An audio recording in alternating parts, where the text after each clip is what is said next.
suppose I should probably get this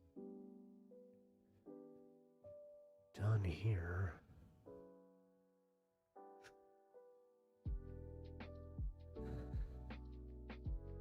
All right.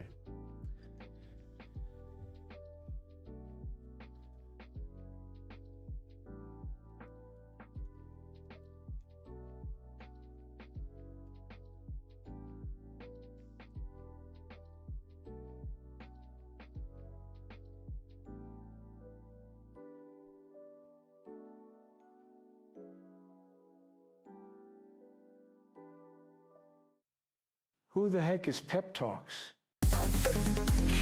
I'm not gay, but I fantasize about Marco Rubio. Pep talks. Pep talks. Pep talks. Let's eradicate the Kung flu. I'm literally coming. Pep talks. Pep talks. Who the heck is Pep Talk? They want our women. They want our children. Pep talks. Sometimes no means yes. Grab them by the pep talk. Grab them by the Marco Rubio. Obama is a racist. Pep talks. I'm literally coming. I'm Pep literally coming. Pep talks. We found weapons of mass Pep talks. destruction. My fellow Americans, it has been confirmed today from Pep Talks that we are indeed all high on politics.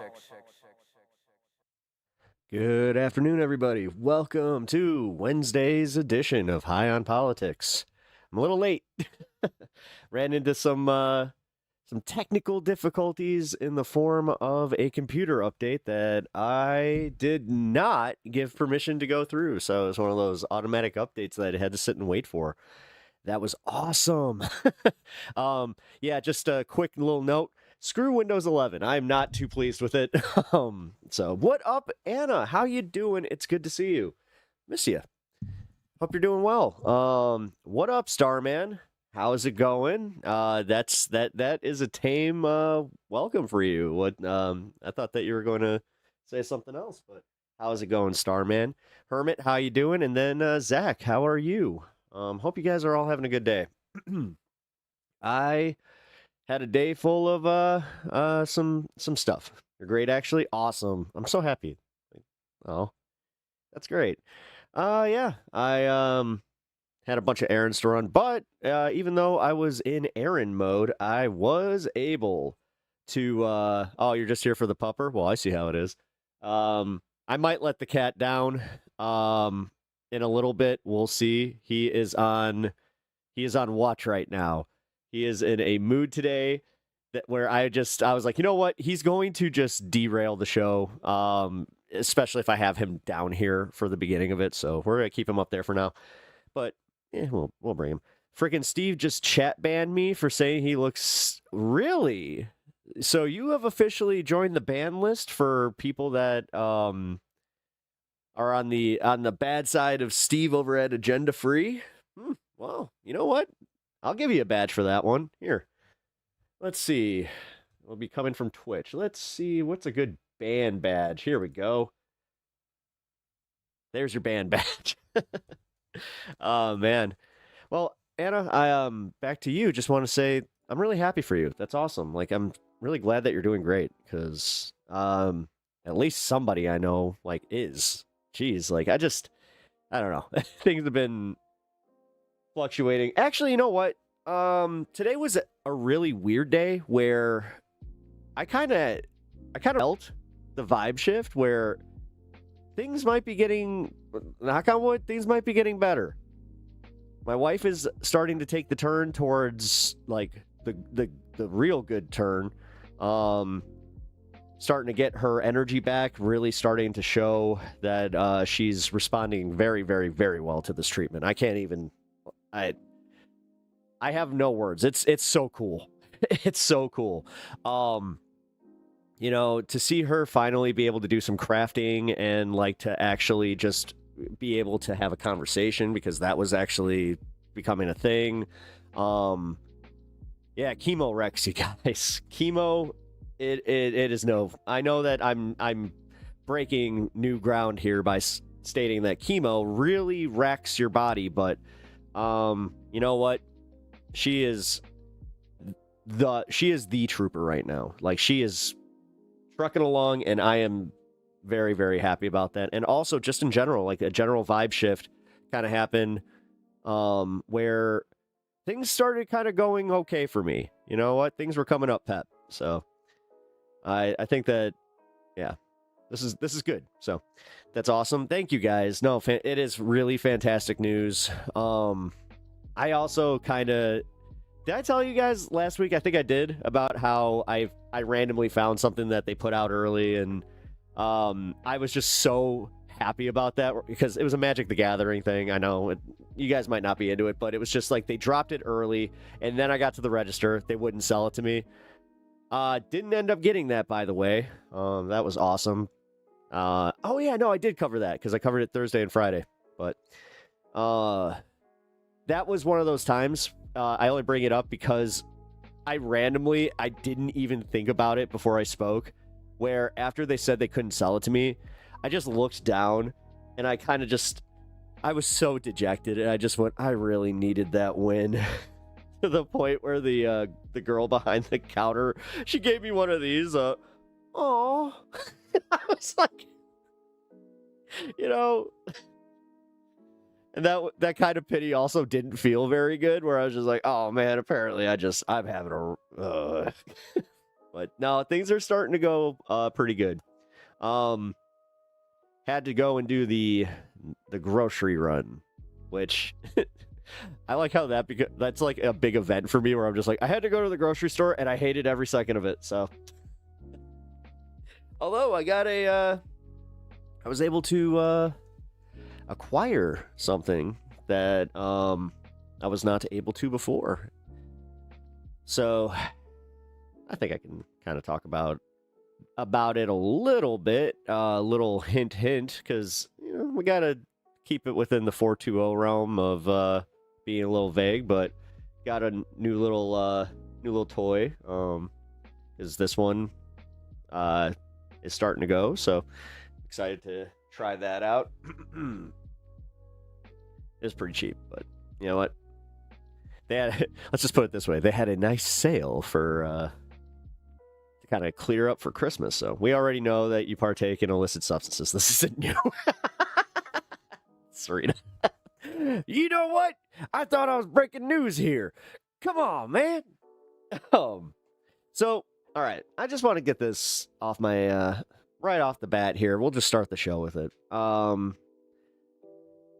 Wait. I advise noni tea and noni juice. It is the strongest herbal remedy I know of. Really? Nani? Nani? I'll here. What is it? What is nani tea? I've actually never heard of that, and I'm a tea guy, so that's interesting. Also, as you guys file in here, please do me a favor and hit the like and subscribe button. Really helps out the channel.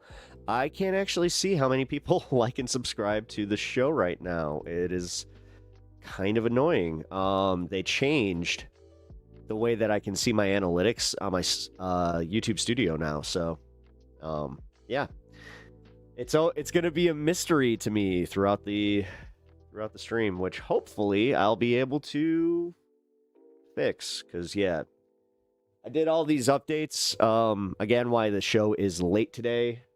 You know what? I want to get this rant out of the way real quick. Just why is it Windows 11, even when you have it set up to do like auto updates and stuff like that, sometimes it saves it for when you start the computer. Man. Because that's literally what happened. I started my computer and then it just went into a freaking update. I was like, this isn't good. So, yeah. Oh, hey, what up, Fred? How you doing? All right, Nani tea. Nani tea is traditional herbal brew. Leaves or fruit. Potential to boost immunity. What is it? Morinda. Okay, Morinda citrifolia. So it's kind of like the evergreen. Okay, I get it. I like that. I'll definitely give that a shot. What up, Elaney? How you doing? I just realized that you somehow got buried there. So also welcome to stream to you. But okay, so want to cover this. And if you guys need to jump, I understand. Because the stuff going on with the with MR chat is, I can't ignore it. It was, I mean, during the Bernie interview today, it's all chat was talking about. So if you guys are not already aware, there has been some major drama happening in Majority Report chat. Now, I can already feel the collective eye rolls coming from certain people in this audience right now, which is okay. It's okay. But what ended up happening is one of the main mods, and I call them a main mod because they seemed like they were the mod's mod. You had Autumn Leaves, who is one of the, what I consider OGs. They've been there since I've started watching the show. Autumn Leaves was demodded yesterday for talking about ADOS and banning ADOS members. Now, I'm going to be completely real with y'all. I have very, very little idea of ADOS outside of the fact that it's like descendants of slaves. I know that much, but I need to look up on it.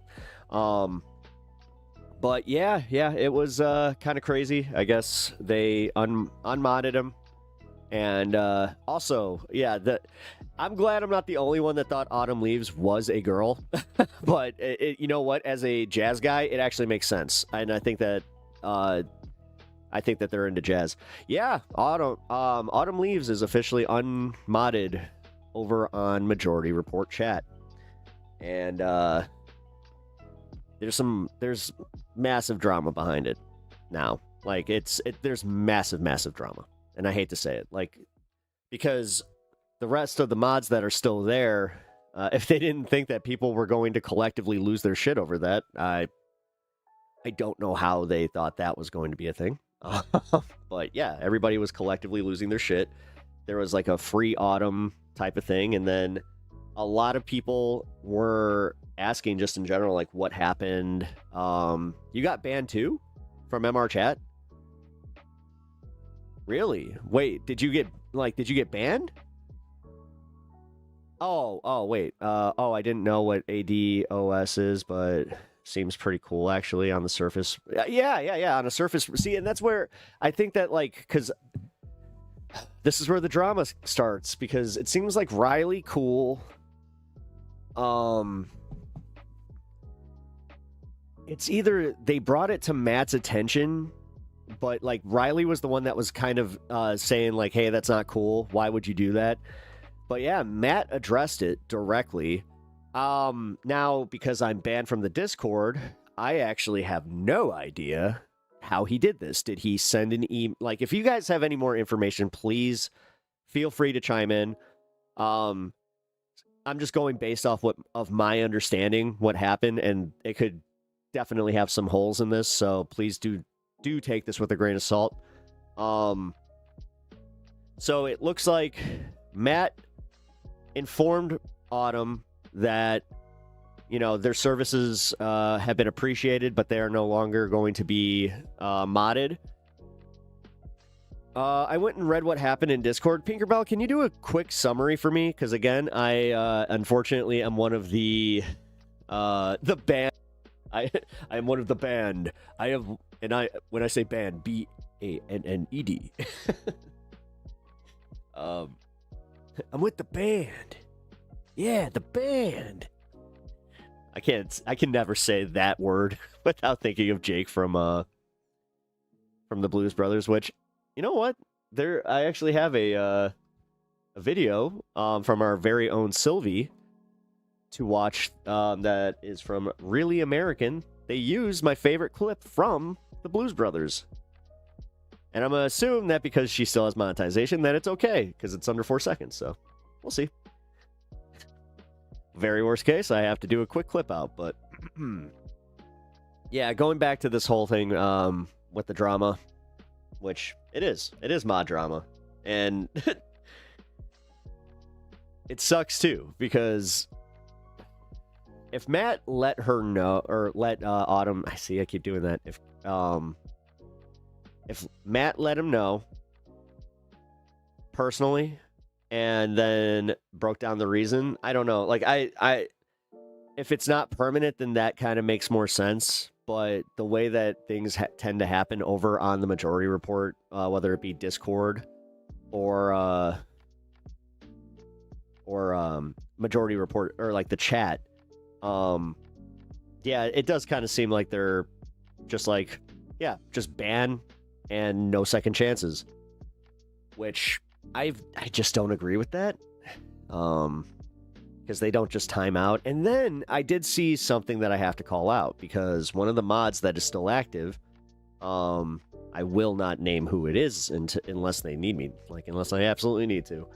But one of the mods did say, like, oh, that's crazy, you know, if they're saying that Autumn was a little too heavy with the ban hammer, it's like I've banned somebody for ripping on Kesha, and I was just like, that's part of the problem here. That's literally part of the problem with them, the MR community, and I'm going to call it as it is. That. If you're going to be a mod, and I understand it's a free thing, you can't just go around because you personally like a artist or something, where somebody makes fun of them and you're going to ban them from a political channel. I'm sorry. That does so much more damage, because then you're risking somebody just taking that personally and then just never returning to that channel. People seriously power trip on mod status. Yes, they do.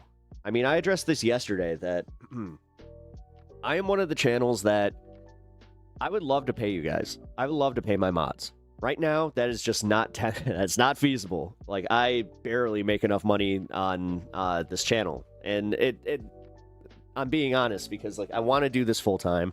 I'm getting close to where I can. I'm one of the lucky ones. I work a set amount of hours. I come on here and I'm able to do this and, you know, supplement my income with it. So I really am one of the lucky ones. Trust me, I am not delusional about that. But, you know, the way that they were talking about like doing another mod union, it just did remind me a lot of the TYT stuff, but I was just like, I like that pep talks to us plebes. You guys, shut up. Y'all are cool. Don't be that way.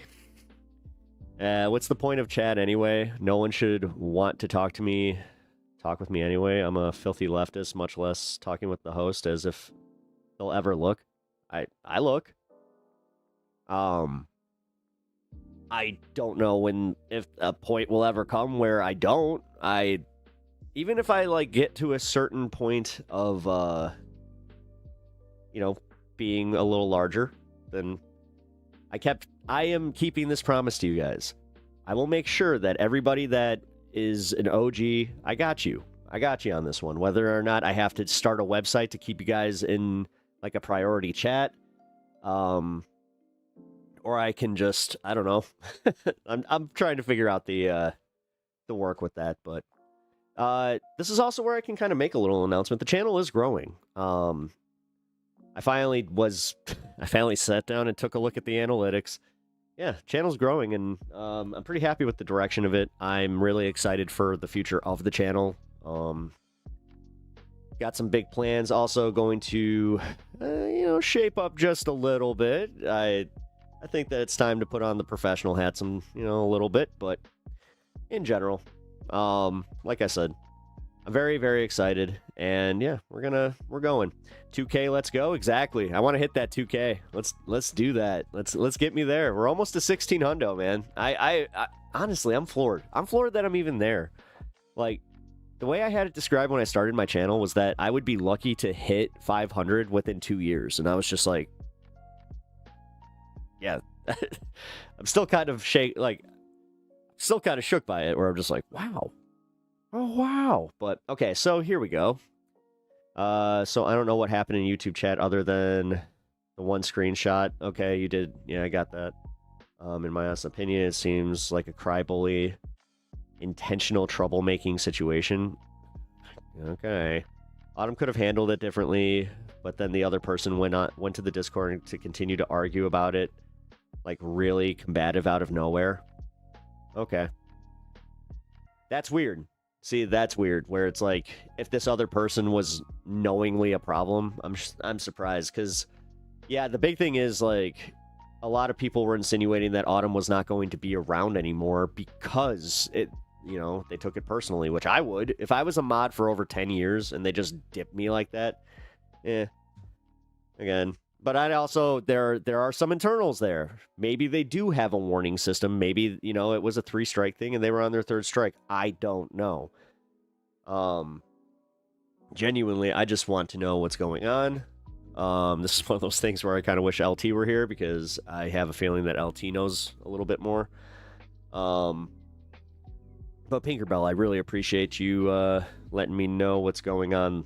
Because, yeah, I would like to be unbanned from the Discord. That'd be nice. If they need to review exactly what I said, I have it. I got it memorized. Like, it was so wild. It was a dumb joke. It was kind of a bad joke. But it definitely did not warrant a permaban from Discord. Just going to say that much. So, wow, look at me bringing something up that happened almost a year ago. I'm trying to get you as a character on Dark Brandon's channel and Angry Ginger too. Oh, nice. That'd be cool. So Autumn left too soon. Yeah,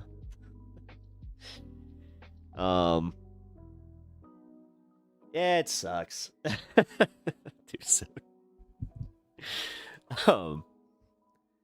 But I hope that it gets taken care of because honestly, the drama part about MR chat, like, come on, like. Why? I understand when you have some people that show up daily and you're going to have some internalized stuff like there, but damn, dude. Like, that's something that I watch to go and enjoy, like, and kind of veg out before I do my show. And, yeah, I don't know. Today was definitely a day where, because I was reading the chat and just seeing everybody talking about it, that's when I made the decision to talk about it on my stream today, where I was just like, you know what? This really can't be ignored. And MR is going to have to do something about it. Like, one thing that I did notice was there were a pretty big handful of regulars that finally just said, like, okay, it is ridiculous that they don't even read super chats. Which, I agree. But I also understand that Sam is prioritizing the app. And that's his thing. He wants, if he had it his way, the video feed would be able to be on the app seamlessly. And yeah, they would just take all the donations and everything from that. But, that's a little bit more difficult. Okay, so I hate this new interface. Let's see. Can I change this? Give me one sec. Settings. Monetization. Breaks. No. Oh, that's new. So in YouTube, I have the ability to do an overlay for breaks now.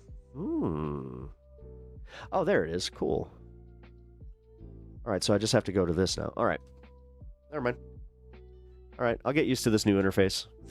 Yeah, they changed things. Why would you do that? I really am getting to that age because I found myself legitimately angry when they remodeled my grocery store and they put the aisles all willy-nilly. I wasn't okay with it. I did have like a minor mental breakdown over it where I was just like, no, why would you change things? This is the reason I come to this grocery store, is because I know where everything is.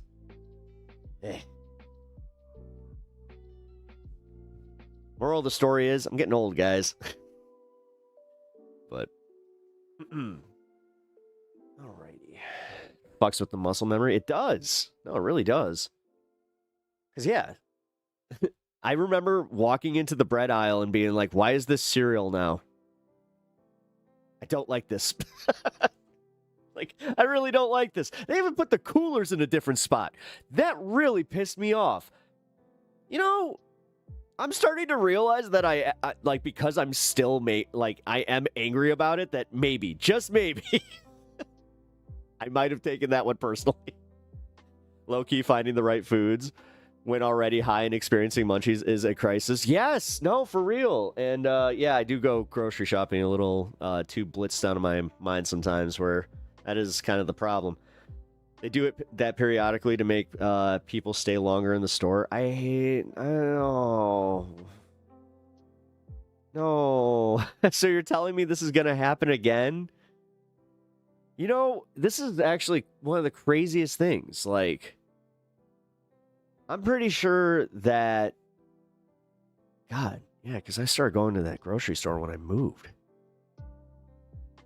Yeah, so they had to have, like, at least a... Well, let's see, a decade? I guess that's about... Yeah, all right. So if they changed everything about, 10 years, all right. Maybe I can be okay with that. So what I'm hearing is today's stream is 100% drama.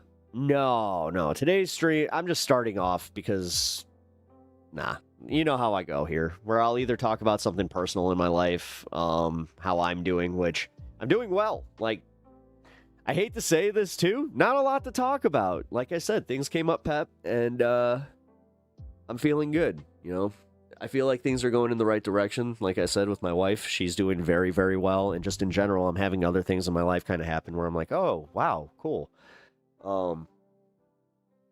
Which I'm accepting it all. Where I'm just like, yes, please, just any of the good. I will take it. I don't care how small it is. Let's go. If it's just like a, hey, you want a free piece of candy? And it's not like in a weird situation. It's like, yeah! Oh, that's not dramatic. They do this so that people... I mean, that's what I'm saying. Like, you kind of... somebody said that they keep you in the store longer that way, and that makes sense. Because, yeah, then you're looking for what you originally thought you knew where it was, which...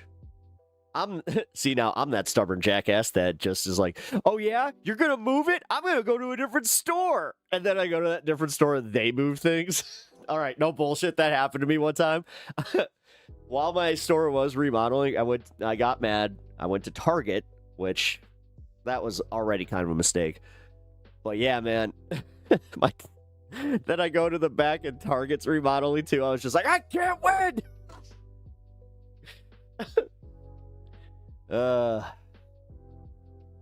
Target's just ridiculous. Sometimes I'll be in one and I'll just be like, wow, like this place is just, I don't know, it's yuppie central. We have a code, Pep. Move everything immediately. We have a code, Pep. Excuse me, if I can have everybody's attention, we have a code, Pep. Code, Pep, coming in. Make sure that we wheel everything around. Can you also make sure that all of the coolers are put into a different spot? Oh, and then they small scaled it too, because the one thing that was still in the same spot was the beer, but instead of keeping like the beers that I like in their normal spot, nope, had to swap up the coolers too.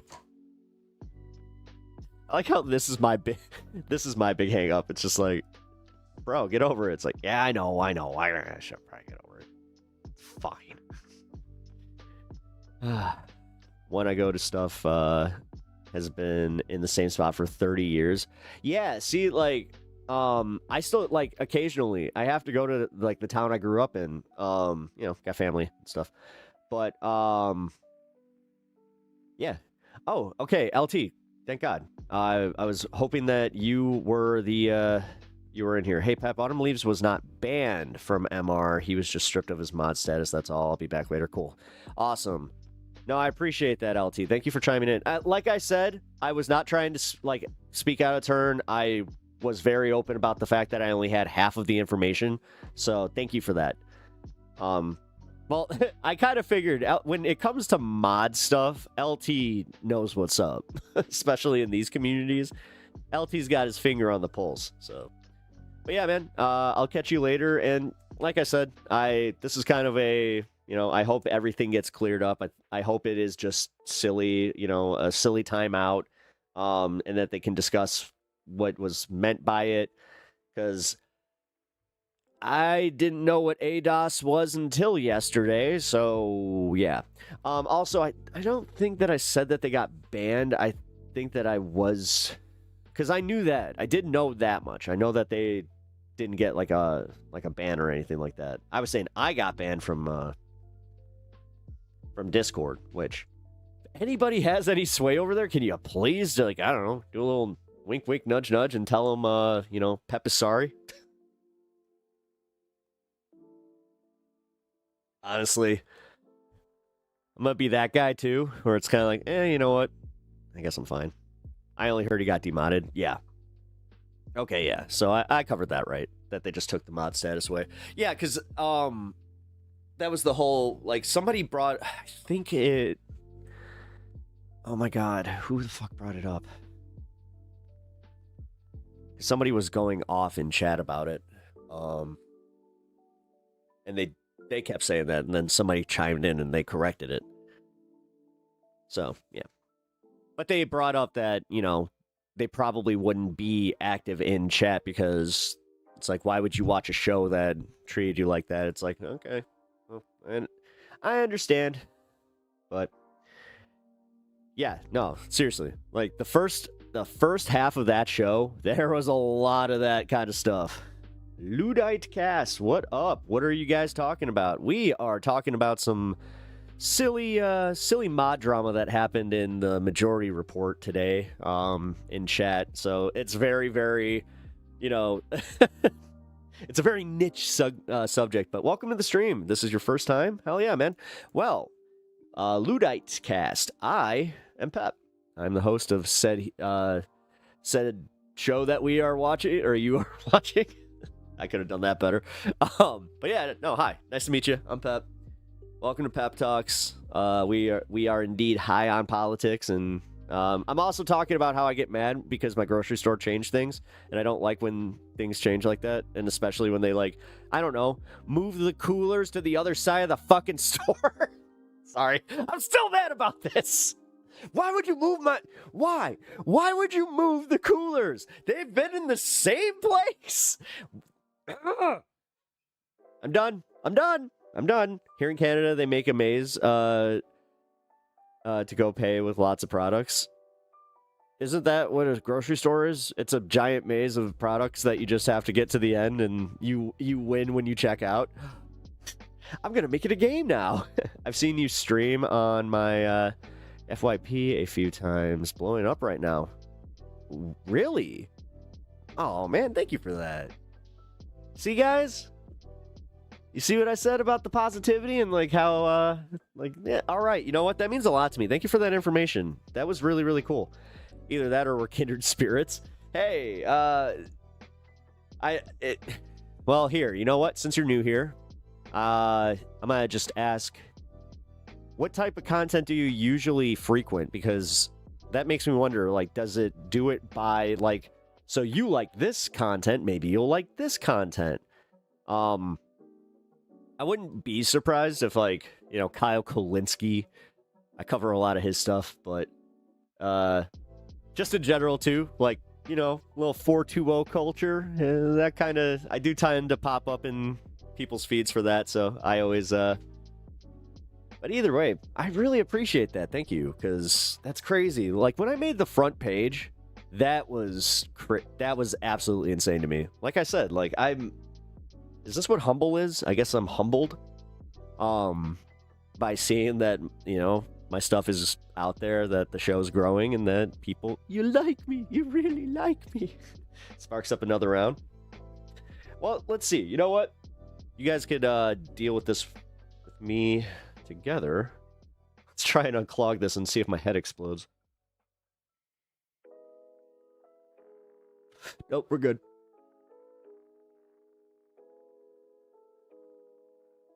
Although the thing might be dying. Uh-oh. Yep, it's dying. That would also explain it. But to the new viewer, Luddite, welcome to the show. My IRL has been forcing me to watch Kyle clips, so that's probably it. That might be it. That might be it. Your IRL? What's going on in your IRL? You're just like, I must watch Kyle Kolinski. He gives me all the advice that I need. Sorry. I love me some Kyle Kulinski. You know, he's a mainstay on my channel here. God, the day that I get to talk to him, that's gonna be wild.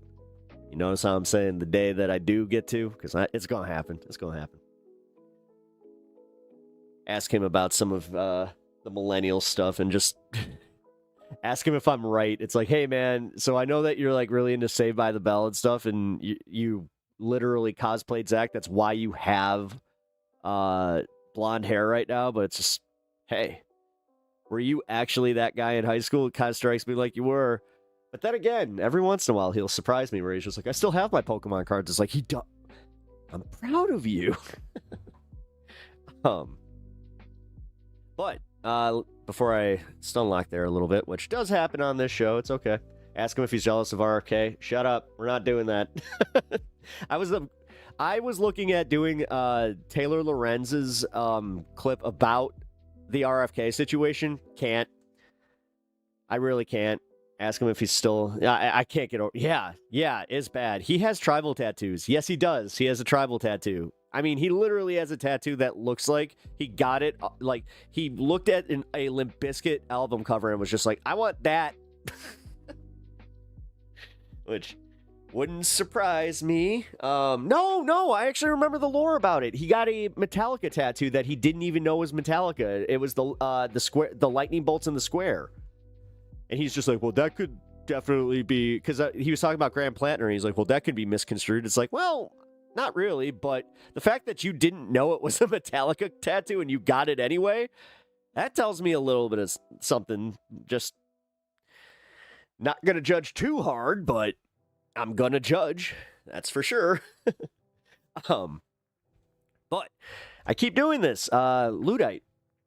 I have a thing here on my channel where I really appreciate you guys hitting the like button, because that, and it's not just for me, for anybody that you check out that has a very small channel that's growing, hit the like button, please, especially if you're enjoying the content, and then subscribe. Subscriptions, they're a big way to help out. It's free. I know that, like, we hear this a lot on YouTube, but I am reiterating this because it's true. It's the free way to really help people. So if you're enjoying this, please consider subscribing to the channel and hitting the like button. And follow over on Twitch if you haven't already. Not a huge fan of Kyle either, to be honest. I've definitely... I don't know, man. I got some new judgments, but he seems fine. He's just... Yeah, he's way too aggressive and one-dimensional. I'm glad you said that. That's kind of the problem I have with him lately. Fred's just like, yes, we've been saying this. Also, Fred, what's going on with the cookie, the tree cookie? I don't know what that means. If that's some newfangled code, I don't know what you're saying in my chat. Guys, come on now. You gotta keep it so the pep man's not all confused. Watch, it actually means... It's just like, yeah, it means I want to put tree in cookie. It's like, that sounds sexual and I don't like it. Or were you just saying, oh, Christmas cookies? Are you doing Christmas cookies? Oh my God. Is that what Christmas cookies is? I somehow made that a... Wait a minute. I made it a boofing joke. Oh no. Xmas cookies. Or... yeah, that... Whoops. And Kyle has an interesting problem of not wanting oldies to bang. He did! Realistically, with everything with that RFK thing, it does kind of strike me as odd how he really... Because he hammered this point. It wasn't just like a slip-up. He was like, dog, when you are 70 plus years old, you know, and you got those cobwebs in your undies, like, just put it away, bro. Like, you don't need to go get, you know, you don't need to go get laid. Which it always brings me back to my grandpa, where like my grandpa was so proud of the fact that his retirement community had an STD problem. He was just like, that means we know how to party. Oh boy, did he. RFK broke everyone's brain with that poetry. See, now that's the thing. Did anybody watch the Taylor Lorenz coverage of the RFK thing? And if you did, does she have a vocal fry version of her covering that specific email or that specific exchange? Because I would watch that where, like, okay, your harvest, like, I can't even do it. Her co-host is way, like, just when you thought that Taylor Lorenz was one of the worst, like, vocal fryers, her friend that she has on her podcast is 10 times worse.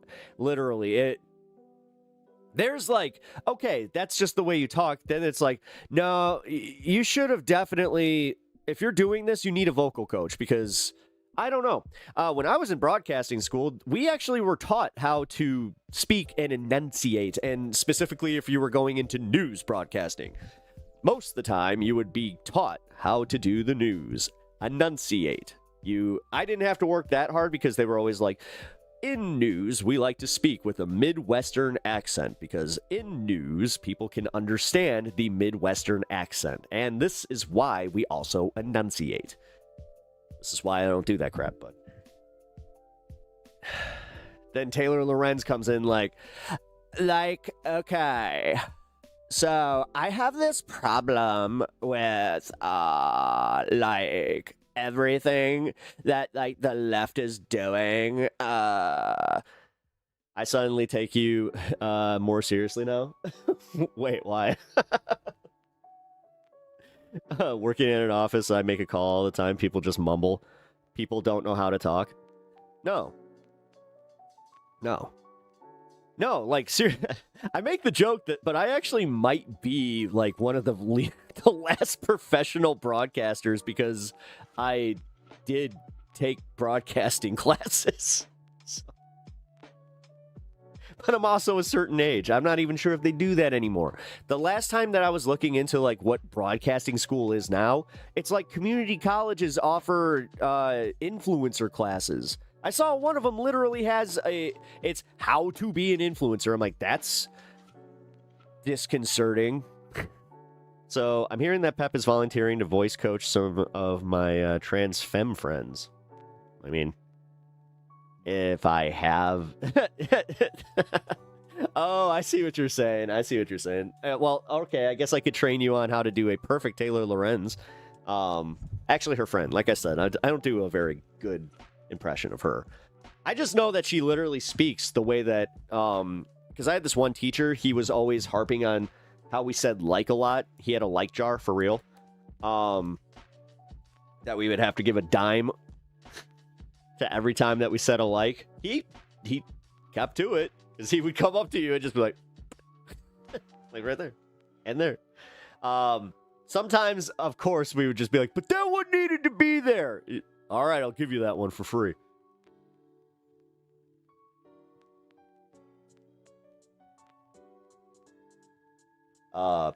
Pep loves Valley Girl. Knows exactly how to guide the optimal Valley Girl. Pep, did you ever look into voice acting? Yeah, I have. I actually, I did a little online class during COVID with Steve Bloom, who he voiced Spike Spiegel, the Toonami guy. It's pretty famous. He did a course that was a 5-week course. It was fun. Didn't really, yeah. I don't know how to do auditions. I really don't. I'm not good at that stuff. Like, it's the same way that you guys see me here, where it's like, if I try to read a script, I have a problem with that. It sucks. I would be the full, like, I would be the full package.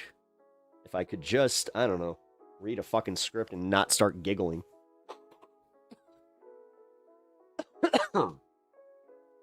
No, that would be so cool, though. I would love to do a voice acting thing. Even if it's like for an online cartoon, that'd be so much fun. Because, yeah, I could do like a Valley Girl. I could do, you know, my Macho Man. Make a Macho Pep or something like that. But love all the voices. Oh, thank you. It's kind of funny, too, when I was doing comedy. I didn't want to be the voice guy, so very, very rarely did impressions. Because getting lumped in as an impression comic sucks. It really sucks. Impression, I would rather do comedy and magic than be the impression comic. 50% of that dime jar would be me. I'm glad you admit it. I'm gonna give a t-shirt that says Felcher. Oh my god. It's just a picture of somebody going like this with a bubble, just meh. Dude. No. I thought about voice acting when people were trying to get me to do radio. Yeah, see, that's kind of how I got into that. When I was in high school, I mentioned to one of my acting teachers that I wanted to do radio. And they were just like, well, you have the voice for it. You should really do radio. Yeah, which, again, cue and the face. Hey, I wouldn't mind hearing a good half hour of Randy Savage commentating on current leftist news. Yeah, let's talk a little bit about Donald Trump. Little bit of a goober he is. Yeah, always doing the pivot and the swerve. Yeah, doesn't work on Macho Man. No. I know how to read an idiot and just see where he's going with this. Yeah. All I know is he's taking the country down. 1, 2, 3 style. Yeah.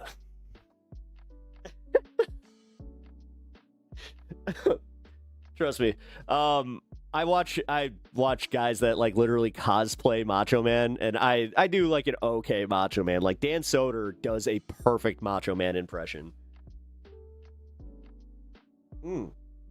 Speaking of impressions, though, this is hilarious. So Will Sasso, if you guys don't know who Will Sasso is, he was on Mad TV. He also just has a very, very funny podcast.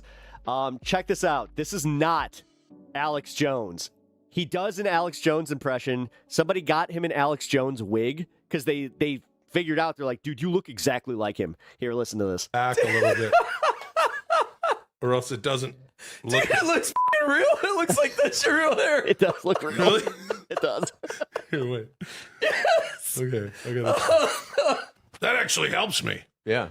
Yeah, that, to have the wig helps me do the Alex Jones. Yeah. Let me get in that. That's the voice. All right. Why don't you tell me, Alex Jones. Pierce? The Jones. These demons, they come down from their place on Capitol Hill. These demons. It's that he got the drop. Do that was good. accent too.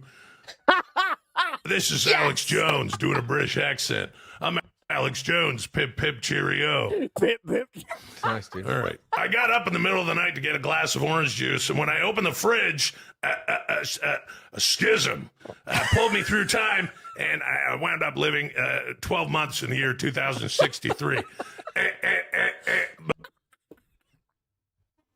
right there. But I took as many notes as I could. America has its first gay president. Okay. He's a frog. Back a little. That's wonderful. Oh my god. Okay, like I said, I found that randomly and wanted to share that with you guys because when I saw it immediately, I was like, oh my god, I thought it was Alex Jones. Oh, Will Sasso. Actually, Will Sasso does, here, you know what? Let's see if I can find it. Will Sasso, Macho Man.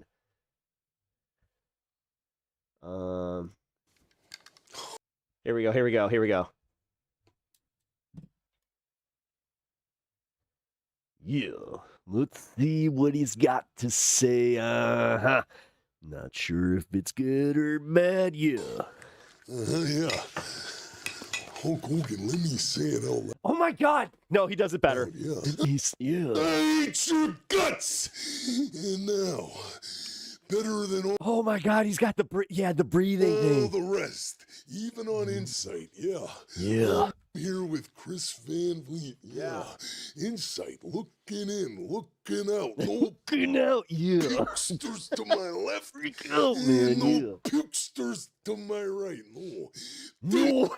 Need them then. Don't need them now. Yeah. All I need. Yeah. Is Yeah. a little bit of insight. Yeah. Yeah.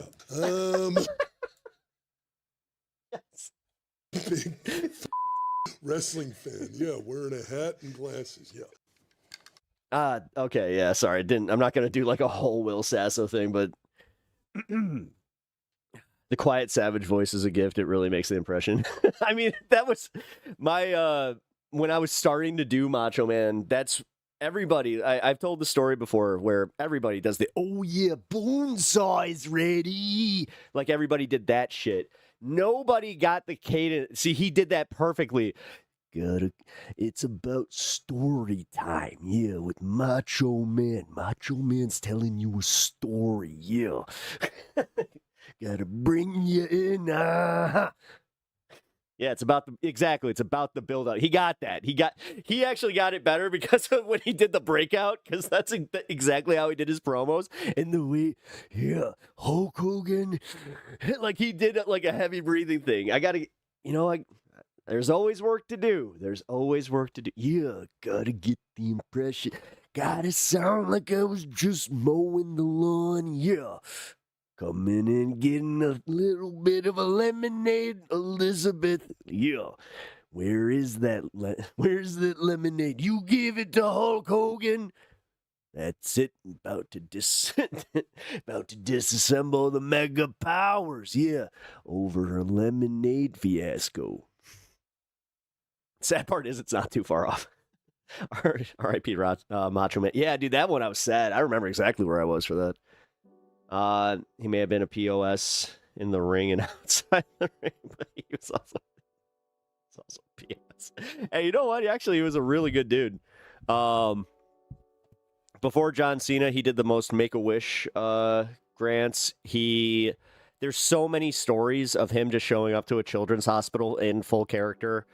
One of my favorite appearances of Macho Man was on Arsenio Hall, where he actually he was being completely real, talking about how it really matters to him that like people look up to him the way they do, and he's just like, even as the heel, yeah.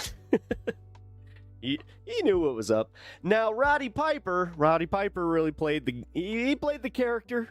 Like, somebody reminded me that he did blackface. I'm like, he did. It was half blackface, but he still did blackface. God, I remember being a kid when he did that.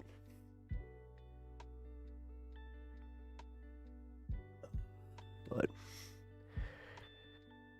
the people demand call-in shows. I'm working on it. I have a Discord. You can join our Discord. It's invite only through me, so this is an exclusive link for you and anybody who might want to join. I equate it to the sling ring from Doctor Strange, where it's like the portal will only be open until the chat disappears. So join the Discord if you haven't already. Notice that many in that wrestling thing were Trump loving. Oh, yeah, I mean, they were. Well, ish. Some of them. Kevin Nash hates Trump. Macho Man, I don't think he would have liked Trump at all. There's a whole bunch in WWE that don't like him. CM Punk hates the guy, but he just, he's got a deal. So, I'm going to tap in. Oh, I'm not doing the call-in portion now. I'm just saying you can join the Discord, but, yeah, unfortunately, I got stuff already lined up for the show. But, yeah. Tomorrow actually might work, because I have I don't usually do a show on Thursdays, but I have some stuff going, I have a debate later in the day, so I'm going to do a shorter stream. But yeah, you know what? We can do a call-in tomorrow. If I called in, I would just do a bong rip and then giggle and then me dipping out. That's fine. That's kind of my big thing is, I am looking to have like an actual number, because Yeah, that'd be kind of cool. And also that would add to the whole, radio bit where it really would feel like an actual call-in show, have the Chiron. It'd be neat. It'd be super, it'd be keen. Miss, not kiss, wait. You know who I actually don't miss? What the fuck? Yo, my IF just like completely changed. That was weird as hell. Huh. And not on YouTube's side either. Okay. I guess I have dark mode now. That's cool. So Pep getting a number, Pep entering his debate era. A little bit. I'll admit it.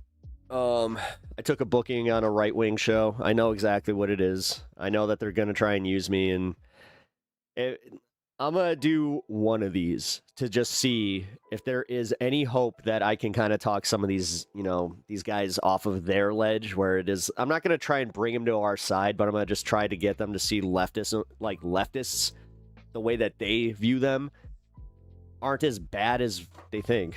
What is the show?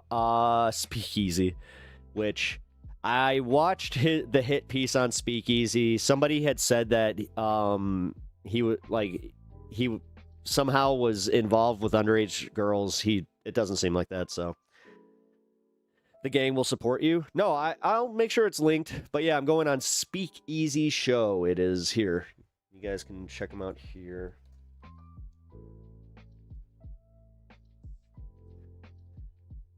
That is the guy. He's moderating the debate between me and some other guy. But it's going to be on... This other guy apparently doesn't think that the Jeffrey Epstein stuff is a big deal. He thinks that we are making a way too big of a deal about it. And I was just like, I will debate that. So...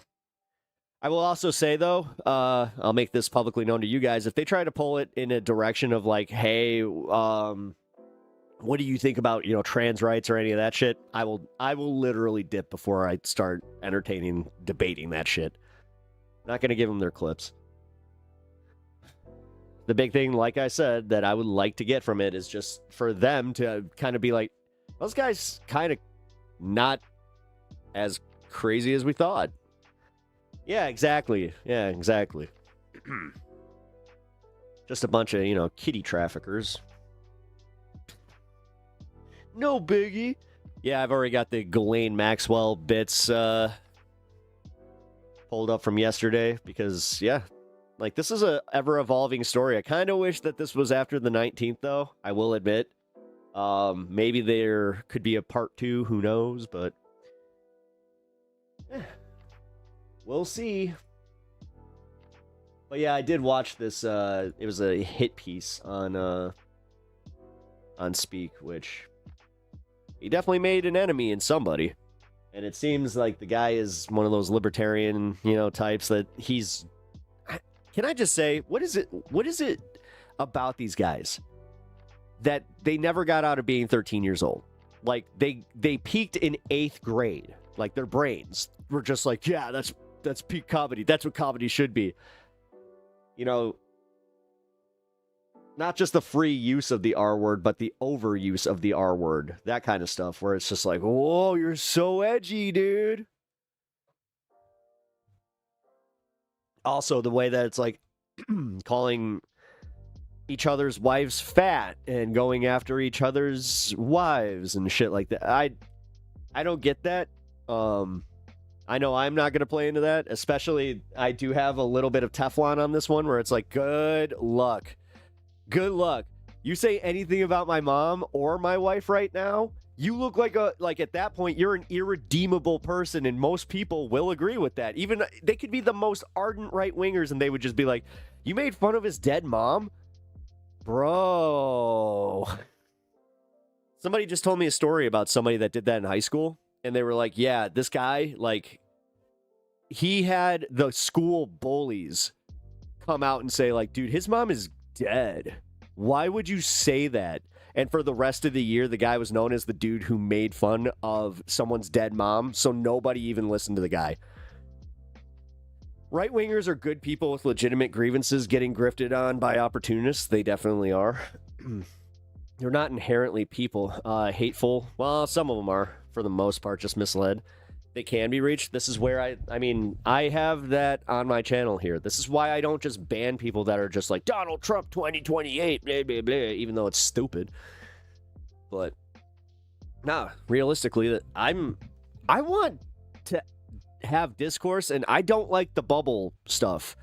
I was kind of thinking about that, where I like having shows where I can discuss things, especially in chat with a right-winger who is coming at it from good faith. Like, obviously, we have had some irredeemable people in chat here. We've had the Nick Fuentes Groiper fans here. Unfortunately, I see this, everyone is redeemable. I don't know. We'll see. The people that really make Nick Fuentes, like, their personality, I don't know. I do not know about that. Well, good afternoon. What up, Etch? How's it going? Glad to have you here. Happy to see you. We're just talking about me in the debate era of my channel, even though technically I already entered and exited as quickly as I got into it. Yeah, it'll be interesting. I hope that from the bits that I have watched, because I have done my research on his channel, and I've watched a few of his other debates with leftists, the one thing I've noticed that's a common thread with the people he debates are they're the ones that take themselves way too seriously. And they also don't know how to do the thing. Like, they actually do get, like, triggered by just the stupid fucking debate lord bullshit. That's where you don't get, like, I don't know. You're not going to get me with that, because I'm just going to keep asking. It's like, this is debate? Like, dude, I'm sorry, man. I took civics in high school. Like, this, sitting here, especially if they start doing ad hom, like, okay. But, number one, if you overuse the term locale, you're already an asshole. Get offline. Just get the fuck offline. You know, they used to say touch grass, but even that's become a little bit cringe.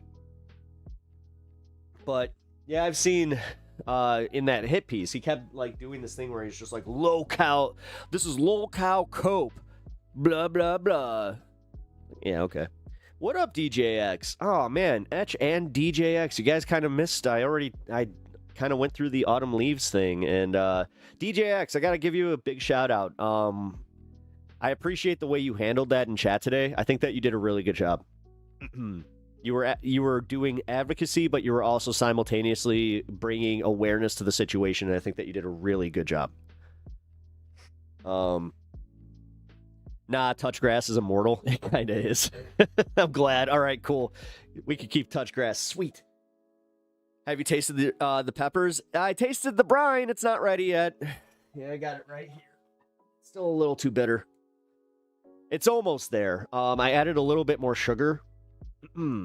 So that should do it. Another week with the sugar in this. And then I said by Christmas, I'm going to be able to do the count.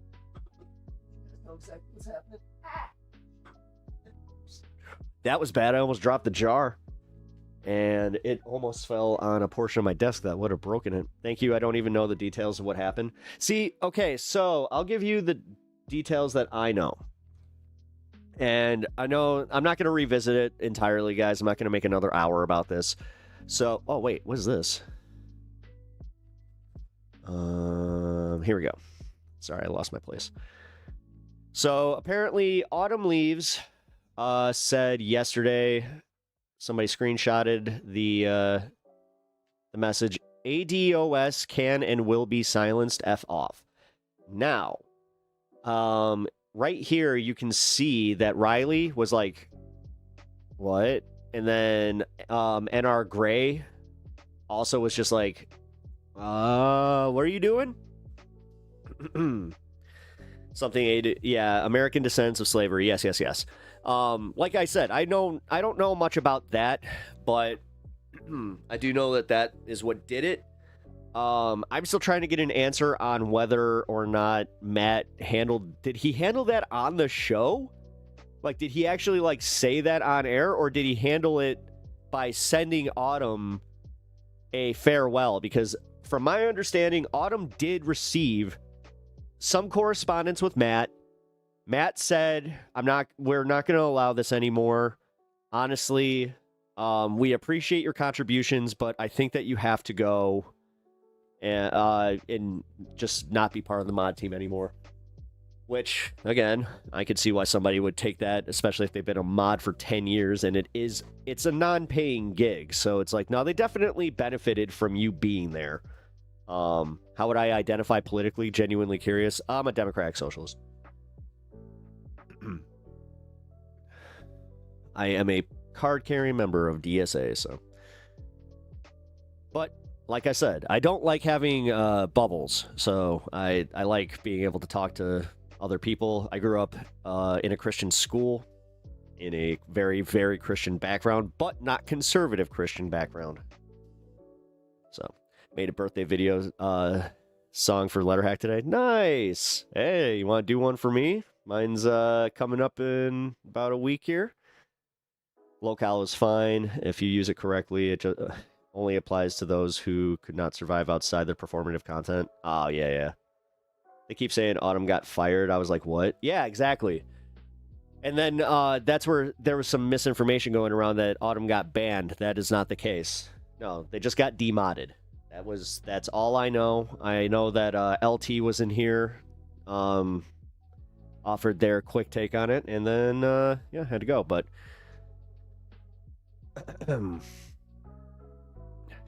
also, yeah, Ludite, I hope that I got to your answer in time there.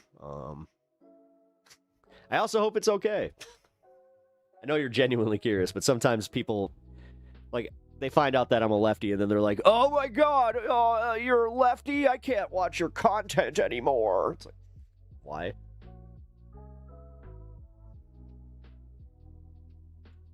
Oh my god, something, you might get mad.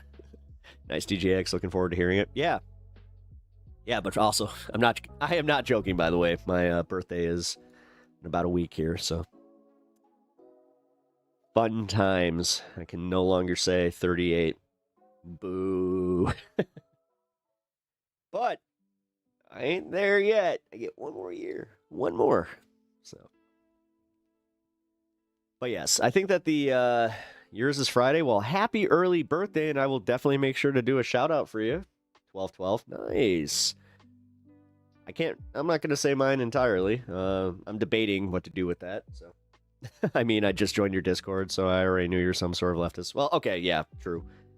One more year until mandatory adolescence.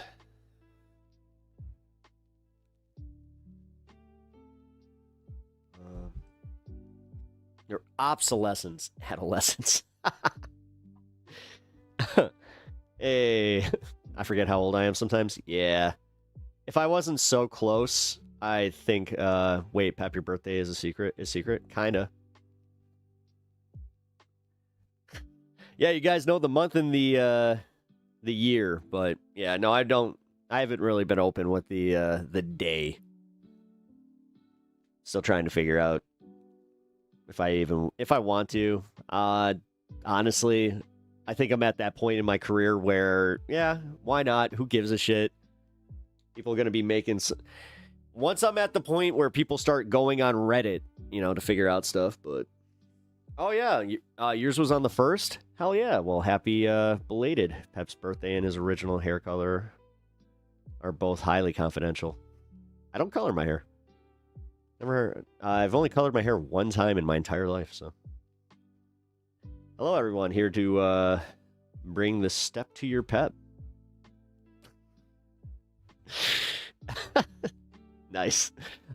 Just kind of thinking it's just like that would be a really weird thing for like somebody to just be like, that's how I'm announcing that I'm gonna be your stepdad. It's just like I don't like it. But, I could see Peppa Blonde. Nope. Although, I mean, let's see. Can you see any grays? Do you have any grays? No, I mean, I'm still doing all right in that department. Like I said, though, my dad, he is about to turn 70, and he's never grayed, so. His beard did, which he would always point to and just be like, you did this to me. Stress. You. Like, oh, okay, thanks, Dad. Cool.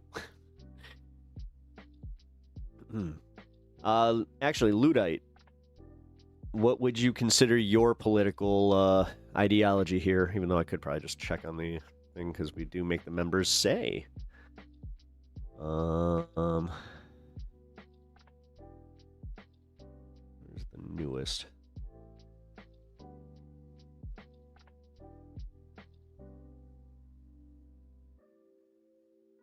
Wow.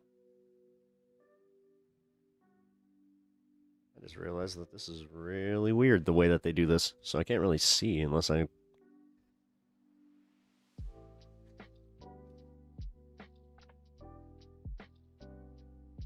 Oh, okay, here we go.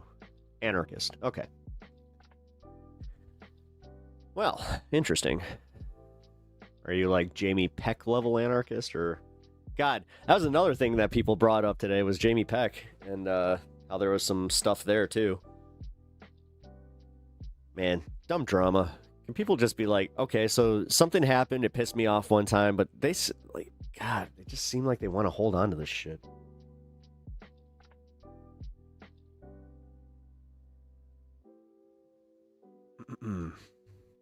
You seem nice to me, like Santa Claus. Does he have to have, does he have to see one too? I miss that era of MR. Yeah, me too. A lot of nuance to your perspective.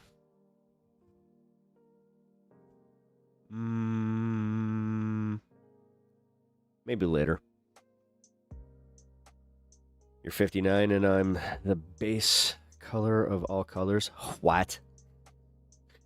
A grudge gives your life meaning, I guess. I mean, sure. But it also gives it, like, it takes away from it, man. Like, it really does. At what point can you just not, like, why can't people just forgive and forget? I don't get that. You know, actually, I have a clip from somebody that, with MR, they just will not forgive or forget. So, here. Yeah, look at who it is. No Miki. All right, now, if you guys haven't heard about the drama here, it is kind of fucking wild. So, yeah, she got cheated on by Bill de Blasio. And she is going on a tea spree. We're in the elevator, and I see his phone, and I see this person's name and kissy faces. A little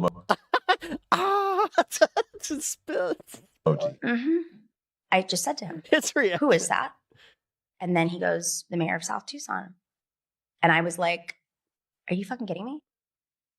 I just felt like the entire world was crashing. Like my body was shaking.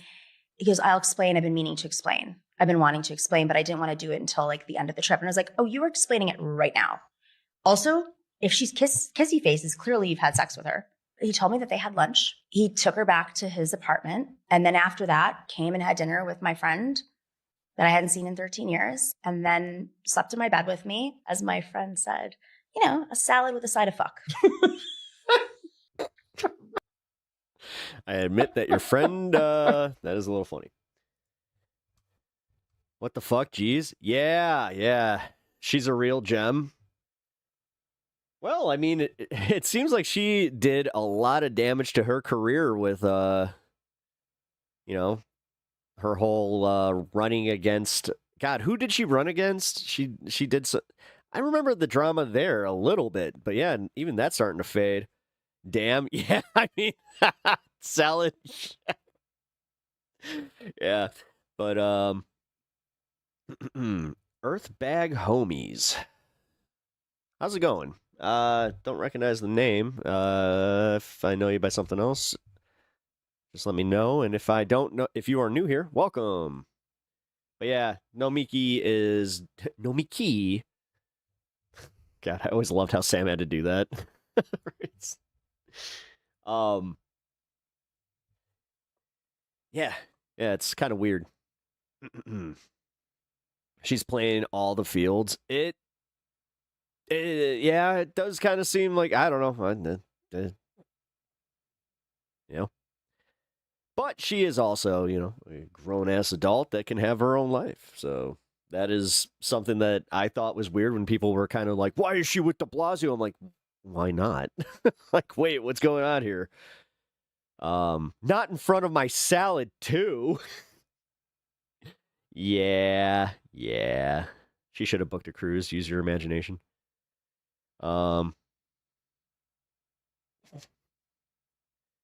I'm also Del Sol. Oh, Del Sol. Okay. All right. Cool. Yeah. Then I know you. Bandit, what up, dude? How you doing? Welcome. All righty.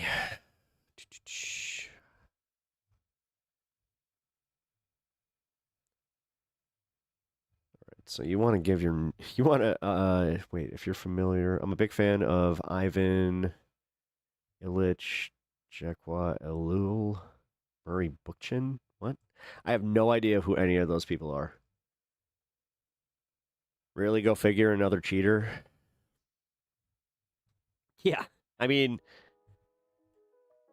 I like how her thing is like, oh, kissy faces? Oh yeah, you're definitely fucking. It's just like, yeah. Hope all is well. I'm going to throw snowballs at people leaving the emergency room for a bit. Talk soon. What? I thought she was married. Did she get married recently?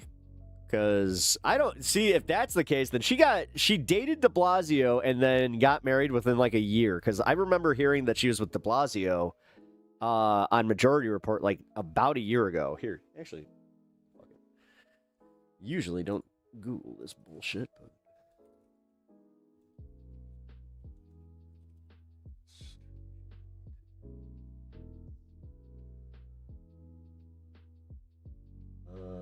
no, she is not married.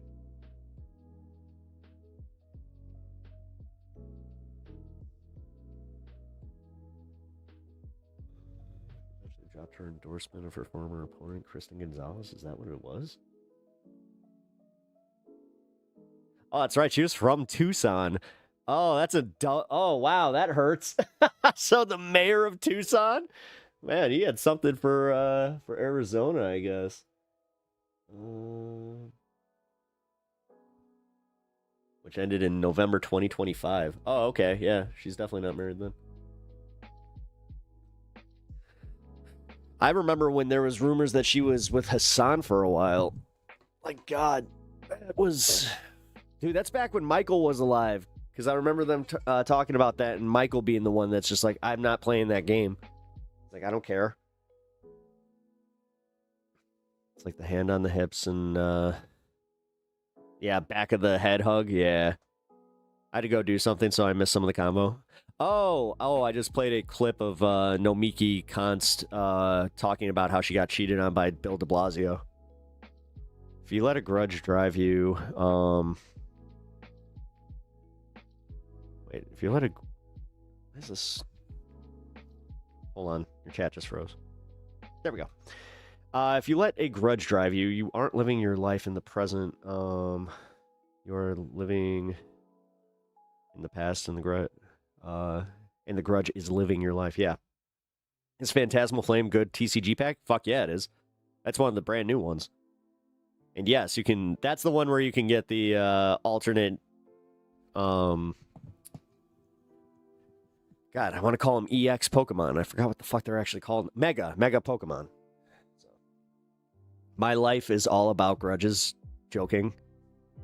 I remember Nomi. I had nothing against her personally. Yeah, I know that some people just found her annoying, which occasionally she could be.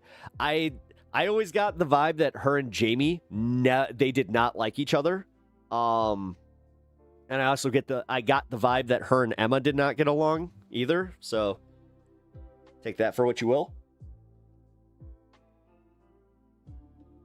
But I'm going based off vibes. Just as somebody who watched the show, I could be entirely wrong about that. I'm going to listen mode for a while. Ran my Harley over something and ripped my underglow light off, along with a part of the wiring overnight. Oh, nice. I think Nomiki was a little too lib for Emma and Jamie. Wow. See, more drama, I see. All right, fine. I'm in tea mode. Whatever. I'm drinking my coffee. Maybe I should have had tea instead, and then I would have gotten my my tea fix. I remember the issue was she was running against a DSA candidate, and she didn't disclose it to MR before. Oh, that's what it was. Yeah. And that's who that... she took her, and she took away her endorsement of the candidate. I remember that. No, I remember now. Holy cow, my friend just called to say he has no friends, LOL. I said to him, large ladies don't have empty refrigerators. He hung up.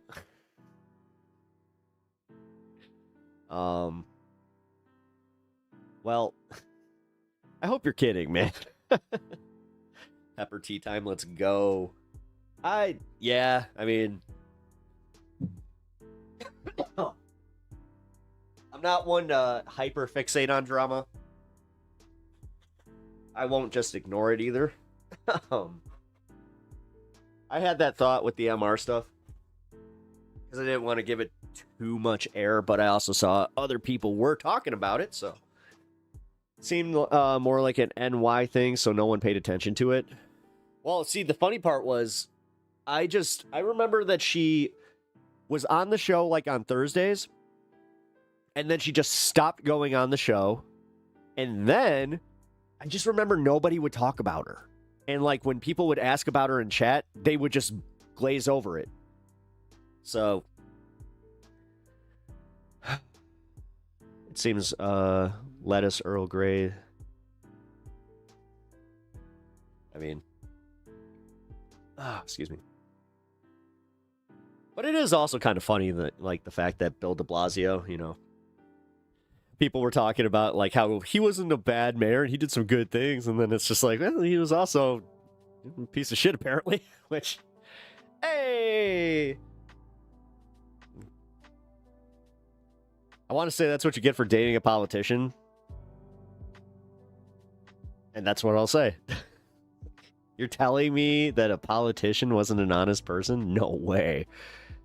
No way. My shocked face is it's stuck. Just oh no.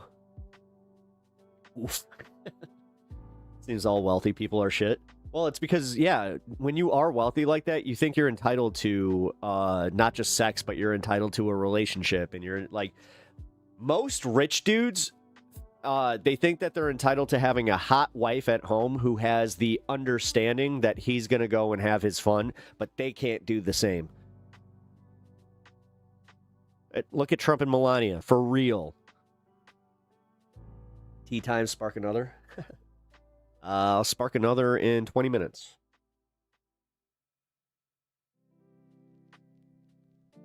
That is actually what I'm going to prep for here. Large ladies don't have empty fridges, can be taken two ways, IG. You could twist the phrase to suit either side.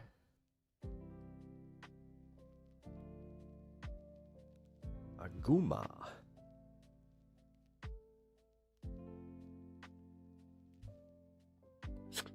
Well, I like how you guys are at least agreeing, where it's like, well, I mean, politician, you know, just rich fucks in general.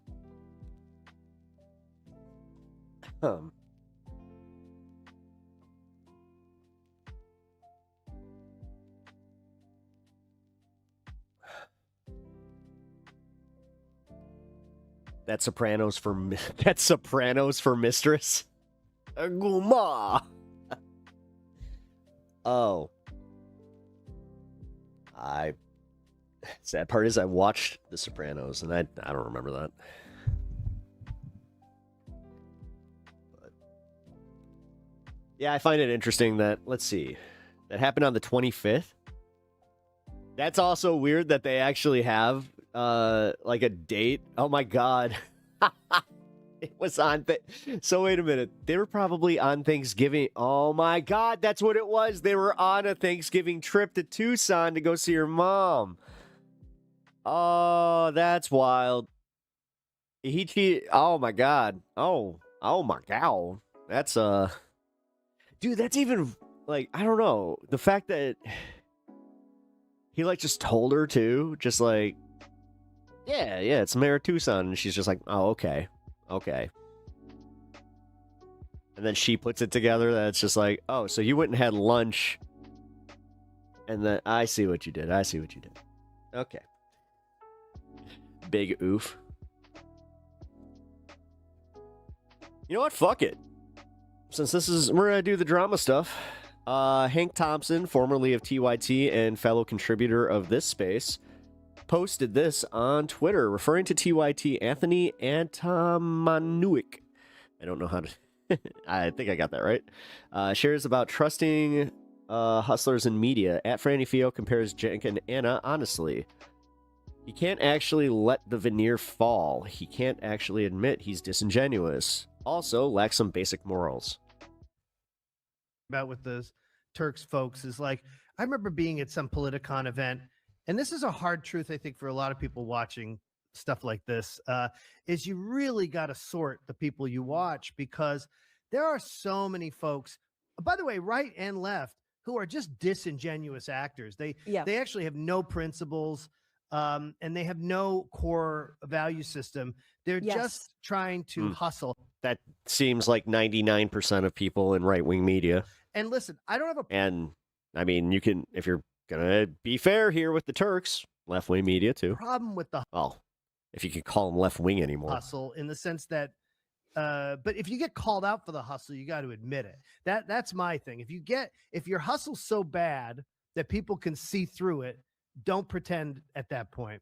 If you get away with it, then hey, good on you. I'm a good con artist. You can't beat it. But well, that's the thing is, like, I think what's interesting about those two is that Anna's very much sort of like, yeah, no, I'm not a leftist. Maybe I never was, which I think is honest. Whereas Jenk's like, I'm going to be the leader of the revolution. Like, it's just very funny the way they both, because he can't. Oh, he literally takes credit for AOC. He can't actually let the veneer fall. He can't actually admit that he is disingenuous, because that's sort of the premise of the whole organization, is to be on the right side of history. But he actually, I think, also lacks some basic morals, although maybe not as much as she does. But where's the money? The money will eventually dry up, and trying to ride the line. I was going to say, I had another thing to bitch about, but I actually wanted to bitch about myself.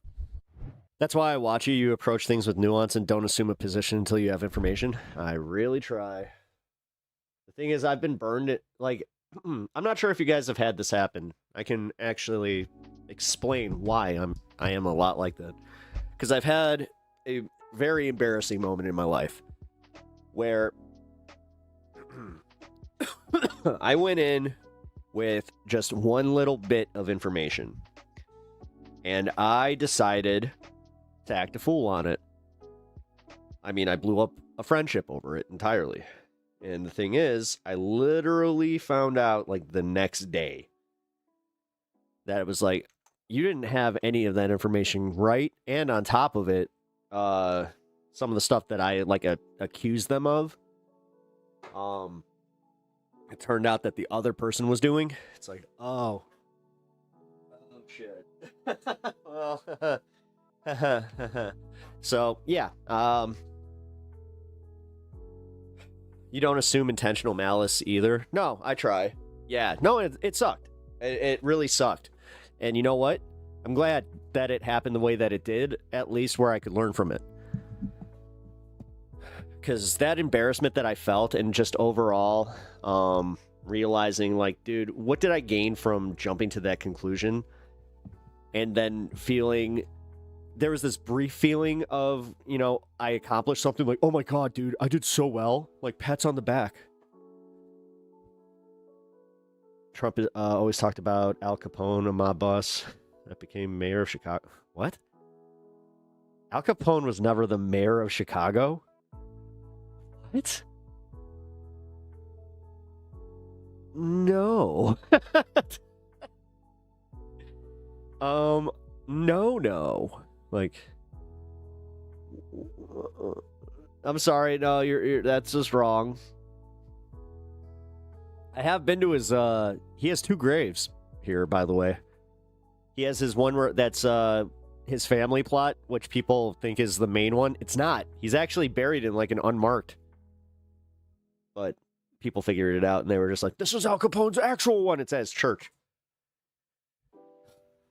Anyway.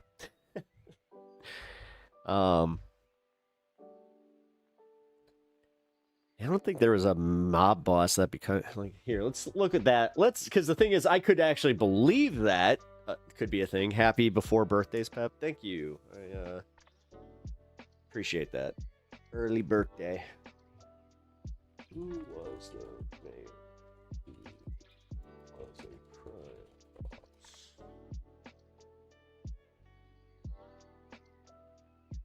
Oh.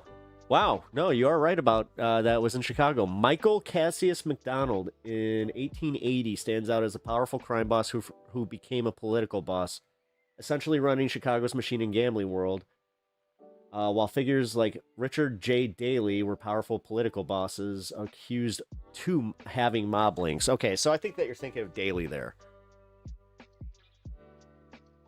Although I didn't know that. I didn't know that McDonald in the 1880s was a mob boss that went into politics.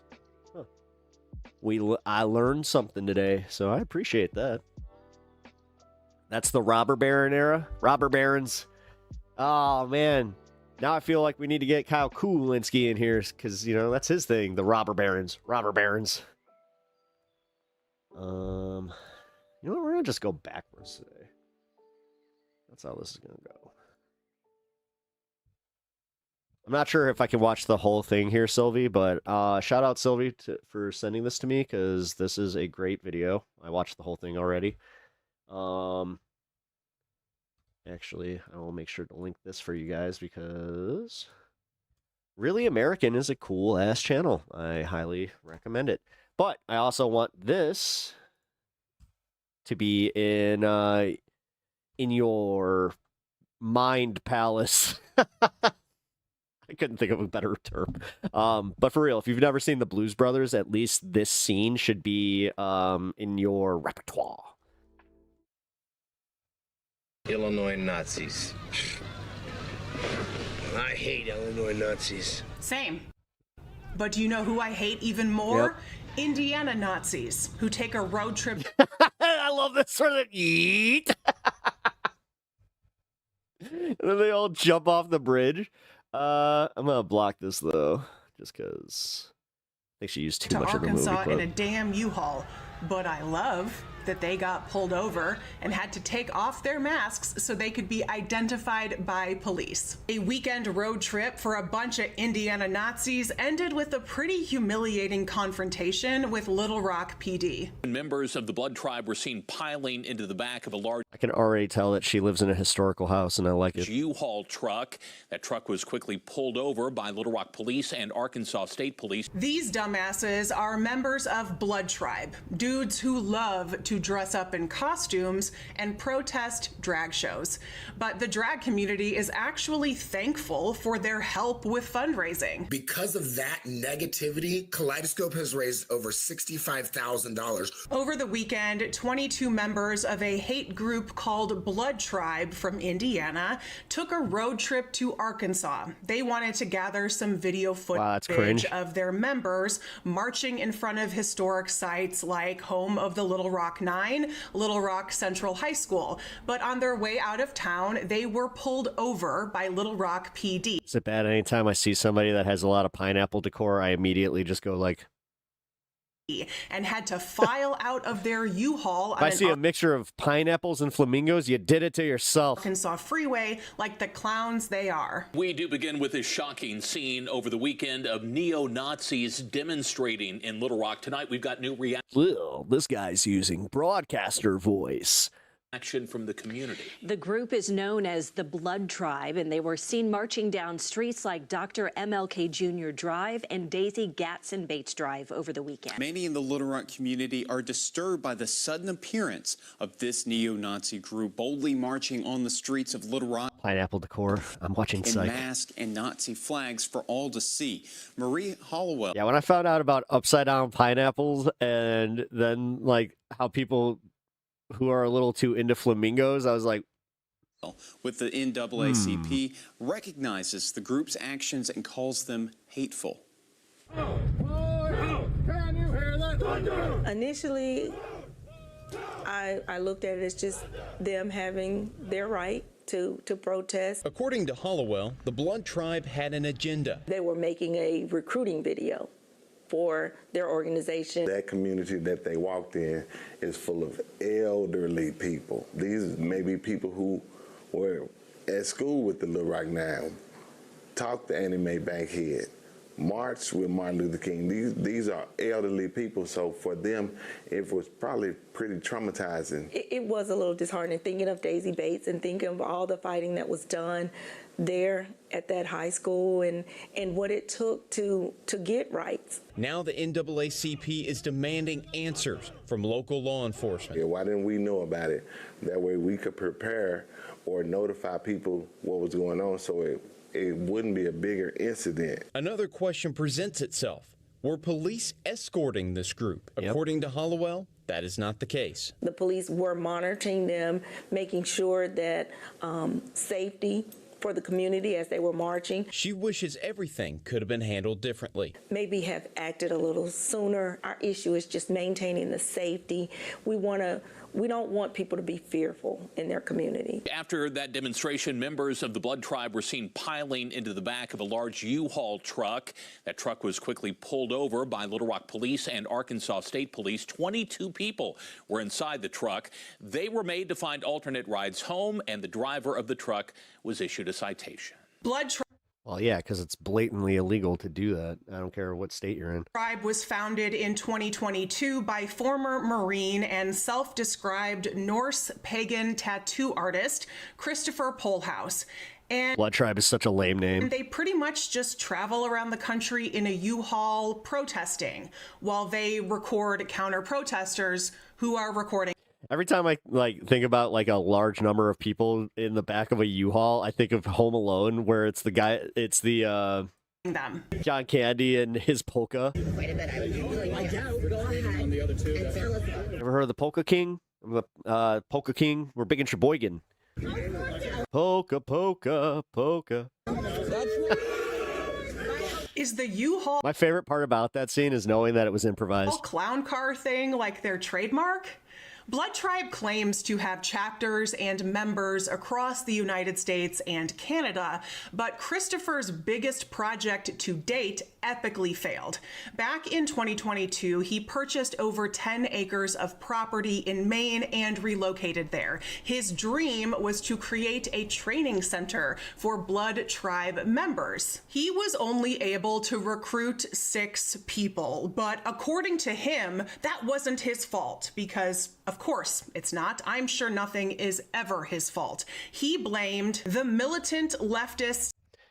One look at her house and I can hear the floorboards creaking just like Abba and Preach videos. And said it was too dangerous for families to make the transition up here. And because his neo-Nazis in training were too scared of the crazy leftists of Maine, Chris eventually had to sell the property. But the mission continues, and despite their obvious love for costumes, parades, and pageantry, they really hate drag.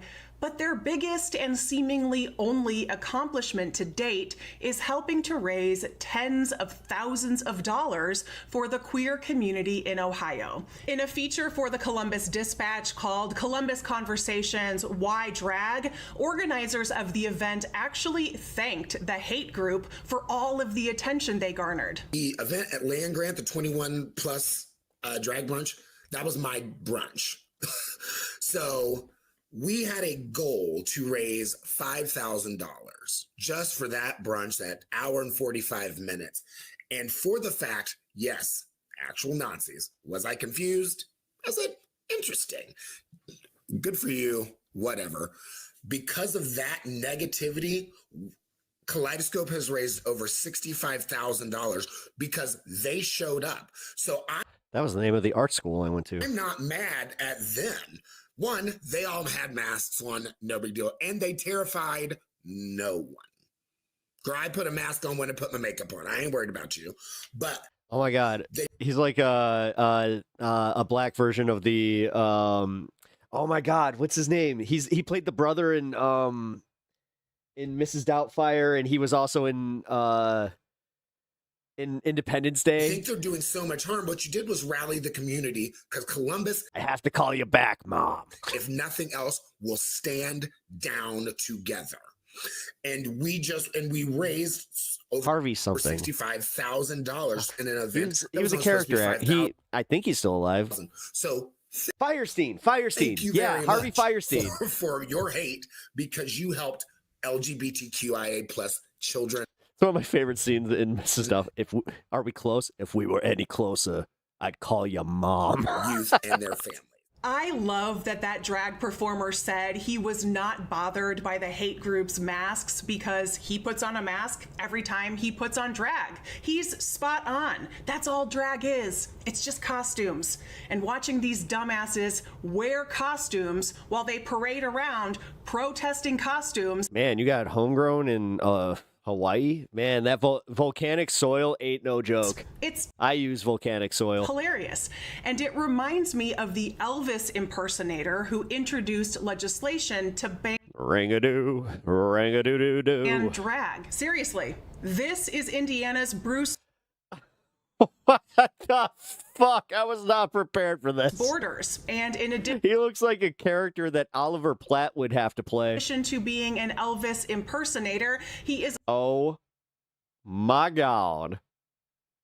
Oh my god. Also a state representative who, with a straight face, introduced a bill to criminalize drag.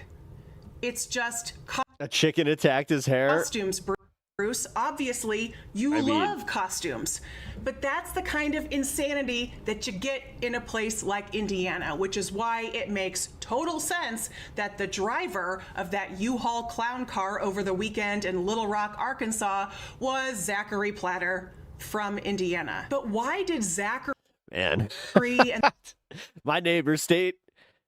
I kind of feel like I'm in this position right now where I'm just like, oh, this is okay. Simmer down now. Okay. The rest watching of my his neighbors have a little drama. Nazi buddies feel the need to go all the way to Arkansas.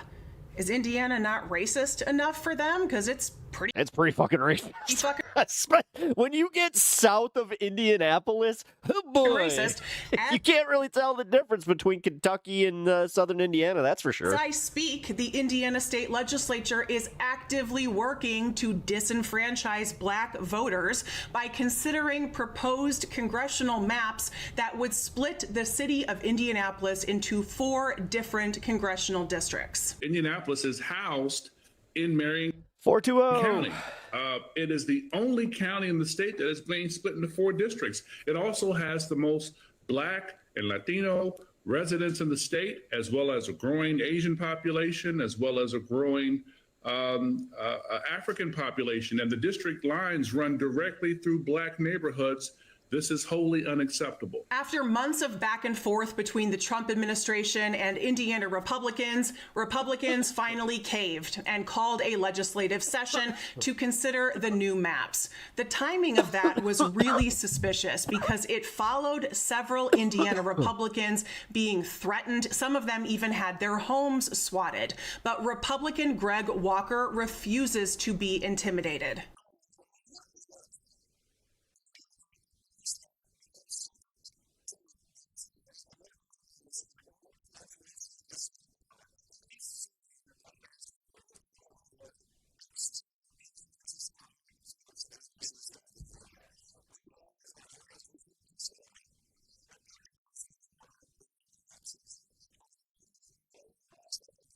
The Indiana House has already passed the maps, and the Indiana Senate is expected to take their vote on Thursday, December 11th.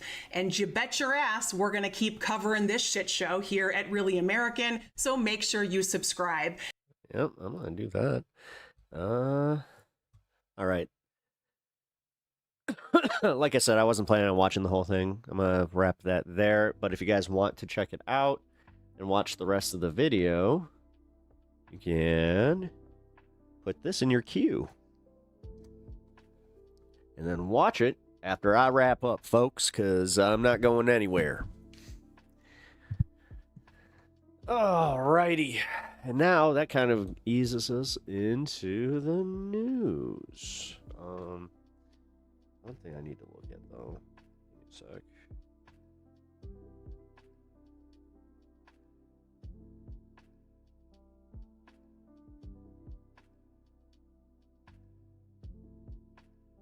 Man.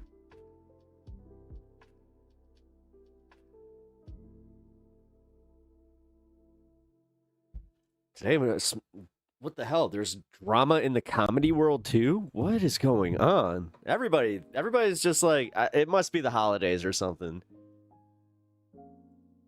Like, dang. Like I said, we're not going to be covering all that.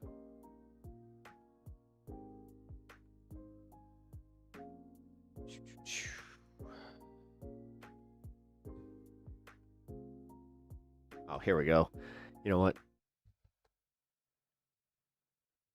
So, I found this clip after we watched this guy, Bob, and Mr. Half Mustache here.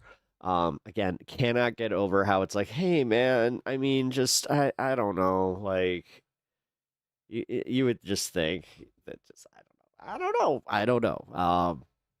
Try not to be too critical, but when we first started this podcast, Dad, you were capable of having. No, I want you to listen and then respond back. I don't want you to. I don't look at him. I'm looking at him. Yeah, Dad, give him the eye roll. I want to ask you, like, give him the eye roll. When we first started this podcast, you were capable of having conversations. Now you're not. You weren't already a totally indoctrinated communist. Now you are. And I refuse to have conversations with people who are my dead enemy. Go. I'm your dead enemy? Be nice. If you're a communist, you are. Please stay and please be nice. I'm not a communist, and I don't know why you think that. Oh my God, I'm in the middle. Tell him he's a communist, and then I'll stay. I think, oh my God. What are you talking about? Why do you think I'm a communist?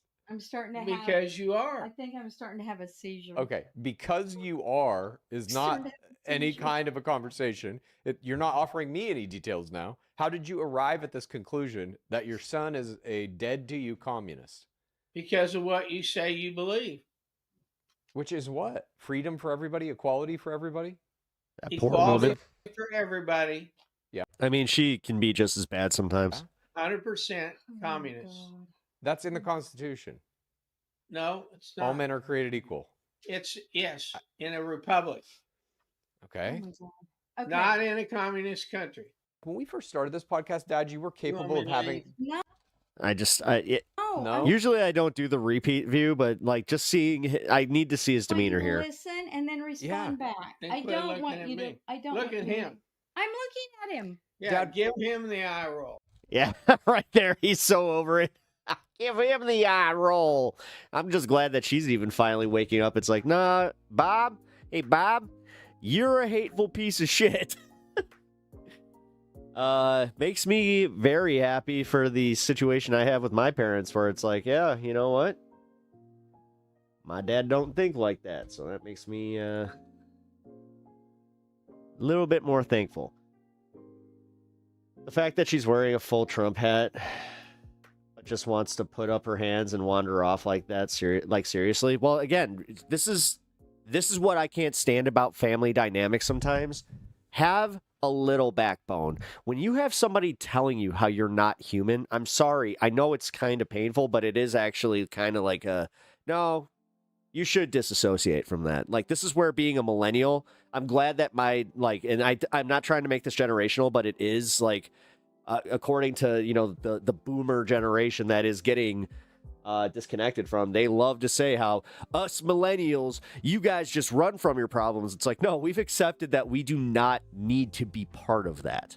We have self-respect. We don't maintain these relationships out of just some arbitrary fucking, we have to do it for the looks of things. Like, I'm not trying to impress anybody by hearing a bunch of, like, the most hateful shit coming from somebody that's supposed to love me. Sorry. That's where a lot of people are kind of mad. I think that it comes from, like, the fact that they can't gaslight us. Like, that's why I'm going to also credit that, like, millennials, you can't really gaslight millennials the way that you can boomers and Gen Zers even. We're a special generation in that one, where it is just like, nah, we've kind of gone through a lot with that. Donald Trump and our parents, and just then seeing Gen Z willingly in this last election go like, yeah, you know what? I think he's right. It's just like, okay. When you mix the right and the left, it makes a yin-yang effect. Yeah. Do do do do. Oh da do do do do. 3, 6, 9. Damn your phone. Hey, sucker, tell me one more time. You know. That's what I think about when yin-yang twins. They do have a badass smoking song though. That to this day I have it on my smoking playlist. 45 years of BS and still no flying cars. Yeah, right? Yeah, that'd be nice. But, all right. So, this pipe bomber, who I still have no idea, like, when this actually happened, but I do know that apparently he was let out of jail by Trump. So here. January 6th, a day of love. Patriotic Americans gathered in Washington, touring the Capitol and making their voices heard. On his first day in office, Trump pardoned just remember that that's a Capitol tour. Everyone convicted of violence that day. He's given $5 million in taxpayer money to the family of a woman shot by Capitol Police while breaking into the House Speaker's lobby. He's fired dozens of experienced prosecutors for the crime of working on January 6 cases. But there is one person who was in D.C. that week whom the Trump administration has decided not to support. The guy who planted pipe bombs outside the Democratic National Committee and the Republican National Committee on January 5th. That person's identity was unknown for 5 years, sparking Baroque theories of a cover-up or even worse. But now the bomber has been arrested. So is this the false flag operation right-wing conspiracy theorists have claimed all along? Or is it a crazed MAGA supporter trying to get in early on the January 6th festivities? And will Trump's January 6th pardon... Oh my God, I just realized who she looks like. She looks just like Kathy Siegel. ...throw a wrench in the government's efforts to prosecute the bomber. What happened on January 6th is not a mystery. After losing the Electoral College and the popular vote to Joe Biden, Trump spent weeks filing round after round of lawsuits trying to overturn the results and feeding his followers lies about a stolen election. When that failed, he summoned his supporters to Washington, D.C., where he urged them to march on Congress and fight for their country, which they did. None of that is seriously disputed, although a few fringe goobers tried to pretend that the attack on the Capitol was the work of deep state agitators. What happened that day has been meticulously documented. The January 6th committee report is 845 pages plus thousands more of witness interviews and exhibits. And Special Counsel Jack Smith's report is another 174 pages. We know what went down that day, except one mystery which eluded investigators. Who's this guy? On the evening of January 5th, a masked individual placed improvised explosive devices, simple pipe bombs, in an alley behind Must be Luigi Mangione because, it's about the same level of surveillance. the headquarters of the Republican National Committee and next to a park bench near the headquarters of the Democratic National Committee. You realize if he waxed his eyebrows, he probably wouldn't have gotten caught. Who was the person trying to bomb the RNC and DNC on the eve of the January 6th attack on the Capitol? For a long time, no one knew. All they had to go on was this grainy surveillance footage of a diminutive figure wearing glasses, a mask, and Nike Air Max Speed turf shoes with a yellow swoosh. Short man, tall woman, the footage was not clear, and no one came forward with tips despite the FBI's repeated pleas and offers of a reward. And so, even as the FBI used cell phone data and social media to track down everyone who entered the Capitol on January 6th, the DNC pipe bomber, as they came to be called, remained at large. No one had any information. And because social media is a cesspool of conspiracy theories, influencers rushed into the vacuum to supply their own explanations. Now, when the news broke that the pipe bomber had been arrested, the story was explosive. Over 500 outlets picked up on it, but depending on the sources you follow, it's hard to tell if they were even talking about the same event, let alone the same people. And herein lies the real danger. It's not just facts that shape public opinion, it's how those facts are framed. When you scroll down to see how this story is being covered by every outlet, the frames can have subtle differences that make a huge impact. A common theme from the left is to refer to this as the January 6th pipe bomb case, suggesting that he shared the same motivations as the other January 6th insurrectionist, which trying to send myself a clip. Apparently he did. He later said so himself, according to news reports. Headlines on the right, however, typically use less specific language like pipe bomb suspect, or in some cases straight up describing the guy as an anti-Trump radical leftist. This type of analysis is why Ground News has been my favorite way to stay up to date with the news since 2023. So I want to thank them for here. Instead of listening to the whole spiel, keep this up. If you guys are interested in Ground News, definitely scan that. I use Ground News all the time, and I stand by it. The FBI's failure to catch the pipe bomber. Darren Beattie is this weird dude with some questionable white nationalist ties. He was actually fired from the Trump White House in 2018 for being too racist. After first that seems like an accomplishment. Reporting the January 6th rioters, Beattie pivoted to flogging the Fed Epps conspiracy that this guy named Ray Epps was actually a federal agent planted in the crowd to encourage Trump-loving patriots to break the law. Epps was actually a former leader of the Oath Keepers, which is this far-right militia group that led a coordinated assault on Congress. Epps wasn't trying to goad Trump supporters into attacking Congress like he actually meant it. When the Epps story fell apart, Beattie turned to this pipe bomber. He seems to have been the one who popularized the claim that the bomber was in cahoots with the deep state. Here's Beattie airing his sweaty theories on Glenn Greenwald's podcast. A group of children actually crossing the street in the direction of this pipe bomb, walking within feet of the benches where the pipe bomb is placed, and the Secret Service agents are just standing there, not warning them, not a care in the world for these kids, for themselves, for Kamala. It's very clear that these Secret Service agents know that the pipe bomb is a dud, that it's inert, that it's fake, that it poses no danger. Then the obvious question is, how the hell do the Secret Service agents know that this bomb is a dud? If that guy sat next to you on a bus, you'd get off at the next stop. But actually, his theory got a huge amount of traction. On January 12th of 2025, Dan Bongino did a whole podcast on Beattie's... Which he admitted that he was doing all this, conspiracy slop, and he was getting paid for it. Imaginary scheme. I'm convinced the person who planted that pipe bomb at the DNC on January 6th was there to create a fake assassination attempt because they needed to stop Republicans from questioning in front of a national TV audience what happened in the 2020 election. I believe the theory here is that Democrats wanted to distract from the massive election fraud by staging a fake bomb plot at the DNC while Kamala Harris was inside. But then there was this riot at the Capitol, and Democrats memory hold the plan in favor of yelling about the coup attempt, and the FBI didn't catch the fake bomber because they're deep state and... Man, again, the gymnastics that they have to go through, and the fact that none of it really does... none of it has, the connecting threads that they think they... And all in that on would it. get people to go, yeah, you know what, that makes sense. It really is just see? No, we don't. Well, you're not on my level. Hell has to say about this.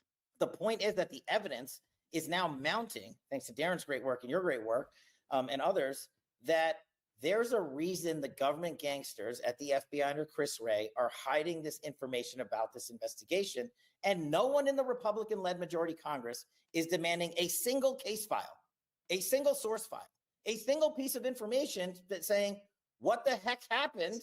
Okay, Obviously, How does he not see himself in that camera and just be like, maybe tone it down a little bit? Patel is now the FBI director with Bongino as his deputy, and Beatty's back in government. Like so many people in the Trump administration, he has 2 jobs. He's Undersecretary of State for Public Diplomacy and Public Affairs and Assistant Secretary of State for Educational and Cultural Affairs. Jesus Christ, we really just... Here's none of it makes Bongino sense. explaining to Fox News' Sean Hannity that he was paid to spew bullshit, irrespective of whether or not it was true, but now he can only say true stuff. Such a bummer.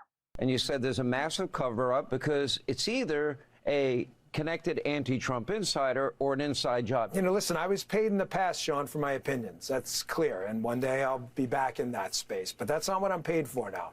I'm paid to be your deputy director. And we base investigations on facts. Nice how he implies, without actually saying it, that maybe there's a connection between Democrats and the guy they arrested. Old habits die hard, I guess. But it wasn't just conservative influencers claiming that the FBI was actively covering up the identity of the bomber. Here's Representative Marjorie Taylor Greene saying the exact same thing.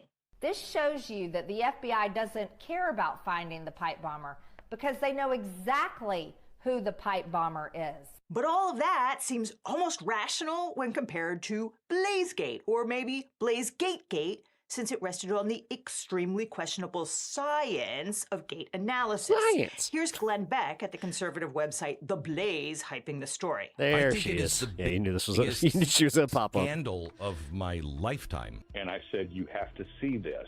After they looked at it for about 2 hours, the response that I got back was, holy F, she's one of us. Ooh, I need someone to play that anxiety attack soundtrack behind me. Hey, producer, can I get some of that? Awesome, thanks.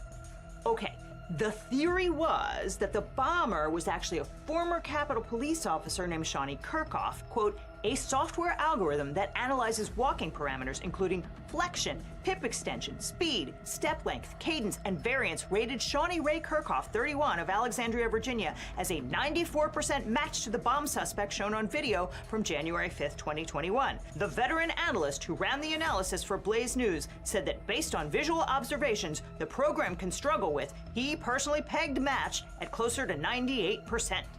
Kirchhoff matched the description and behavior of the suspected bomber based on her distinctive walk, slight limp, 5'7" frame, and other factors. The conspiracy was quickly amplified by multiple public officials, including U.S. Agency for Global Media head Carrie Lake, Someone gonna sue somebody. Representative Barry Loudermilk, Couldn't even get the Thomas quote right. Massie, Representative Anna Paulina Luna, who suggested that had Trump not won, we'd all probably be in the gulag.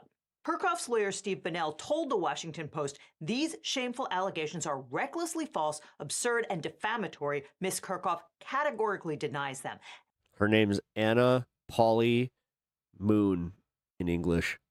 And if they're smart, the Blaze ought to be lawyering up right about now, because it turns out they so painted proud a of that. target on the back of a civil servant who had nothing to do with this pipe bomb. On December 4th, the FBI arrested Brian Cole Jr., a 30-year-old man who lives with his mother in Woodbridge, Virginia, an affluent D.C. suburb. A 5-year mystery, no more. Federal officials say this long-sought masked figure who placed explosive devices outside the Republican and Democratic Party headquarters is 30-year-old Brian Cole Jr. In a criminal complaint filed the day before, the FBI alleged that Cole used his credit cards to purchase the bomb-making supplies at Home Depot. They say his cell phone pinged towers near the RNC and DNC at the time the bombs were planted, and they say his license plate was picked up near the scene of the crime on January 5th.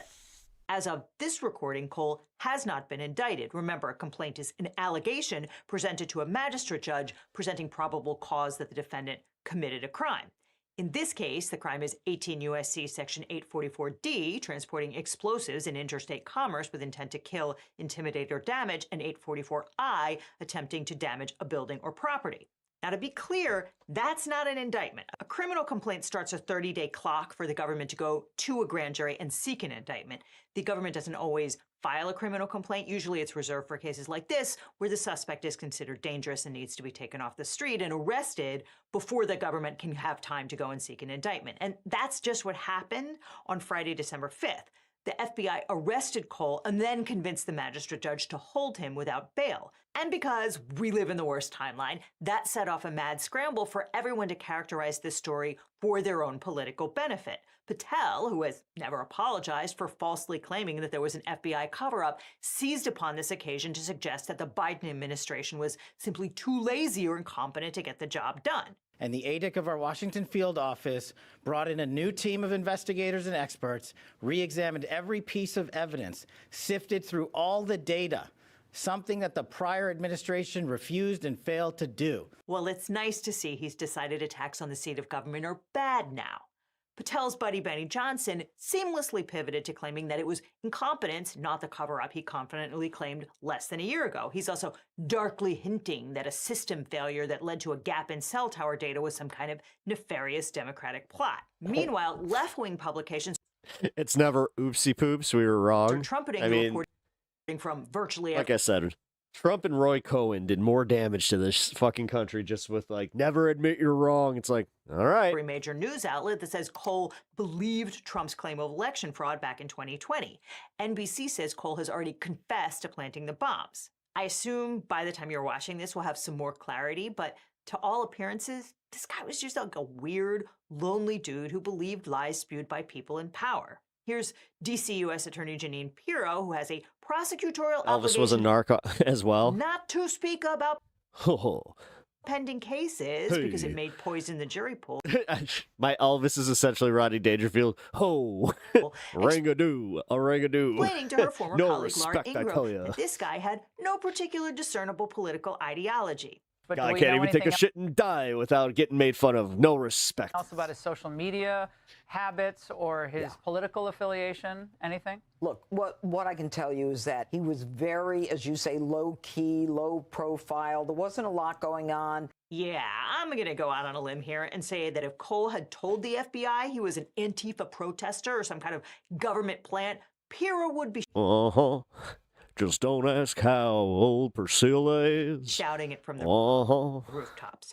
But if all the media reports are correct, that Cole was someone who acted in protest of what he believed was a You want to talk about how people just ignored some shit?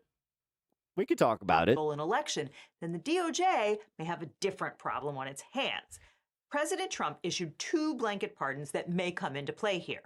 The first granted a full, complete, and unconditional pardon to all other individuals convicted of offenses related to events that occurred. I mean, Elvis, literally, that one was so problematic. Benny Mardones was even just like, dude. At or near the United States Capitol on January 6, If you guys don't know who Benny Mardones is, 2021. Now that I guess I have something to explain to you. Since he wasn't convicted and he planted... See, there used to be this guy in the 80s who, he had a pretty... He had a pretty popular song that was about dating a 16-year-old girl. To those bombs on the 5th, not the 6th. But the January 6th defendants have taken a wildly expansive view of what that pardon language means. Multiple defendants argued that it encompasses convictions for all... Meanwhile, people were just like, how did we not know? The guns... It's like, you know... This was the generation that looked at Liberace, and when he announced he was gay, they were like, no way! And child pornography, the FBI discovered when it came to arrest them. The government has generally agreed that the pardon extends to the guns, but not the child sex abuse material. But there's another potentially relevant pardon. That one covers all United States citizens for conduct relating to the advice, creation, organization, execution, submission, support, voting, activities, participation in, or advocacy for, or of any slate or proposed slate of presidential electors, whether or not recognized by any state or state official in connection with the 2020 presidential election, as well for any conduct relating to their efforts to expose voting fraud and vulnerabilities in the 2020 presidential election. Now, was Cole's bomb plot part of an effort to expose voting fraud? I mean, it doesn't look like it. But what if Cole thought that's what he was doing when he planted those bombs? Matthew Lace is a Pennsylvania man indicted for voting twice in the 2020 election, once in Pennsylvania and once in Florida, both times for Trump.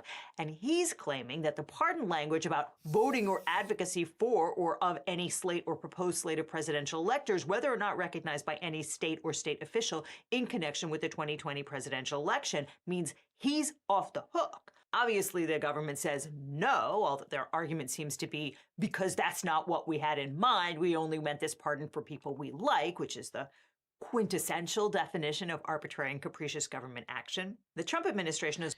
Man, I'm telling you, the lawyers, when they are able to get just to flood the courts with this, it's going to be insane. He's also big mad that anyone would even suggest an equivalence between Cole and the Patriots who stormed the Capitol on January 6th. White House spokeswoman Abigail Jackson said, "It's alarming and insulting that fake news NBC would compare an individual who placed live..." LOL. Liberace apparently knew my grandpa by first name. He sort of worked in Las Vegas. Bombs throughout D.C. to the countless individuals who were over-prosecuted and targeted by a weaponized Biden DOJ. Assuming the government actually manages to indict What up, Groove? Cole, he will almost certainly move to dismiss on the theory that this pardon covers his conduct. And look, it's not just us saying that.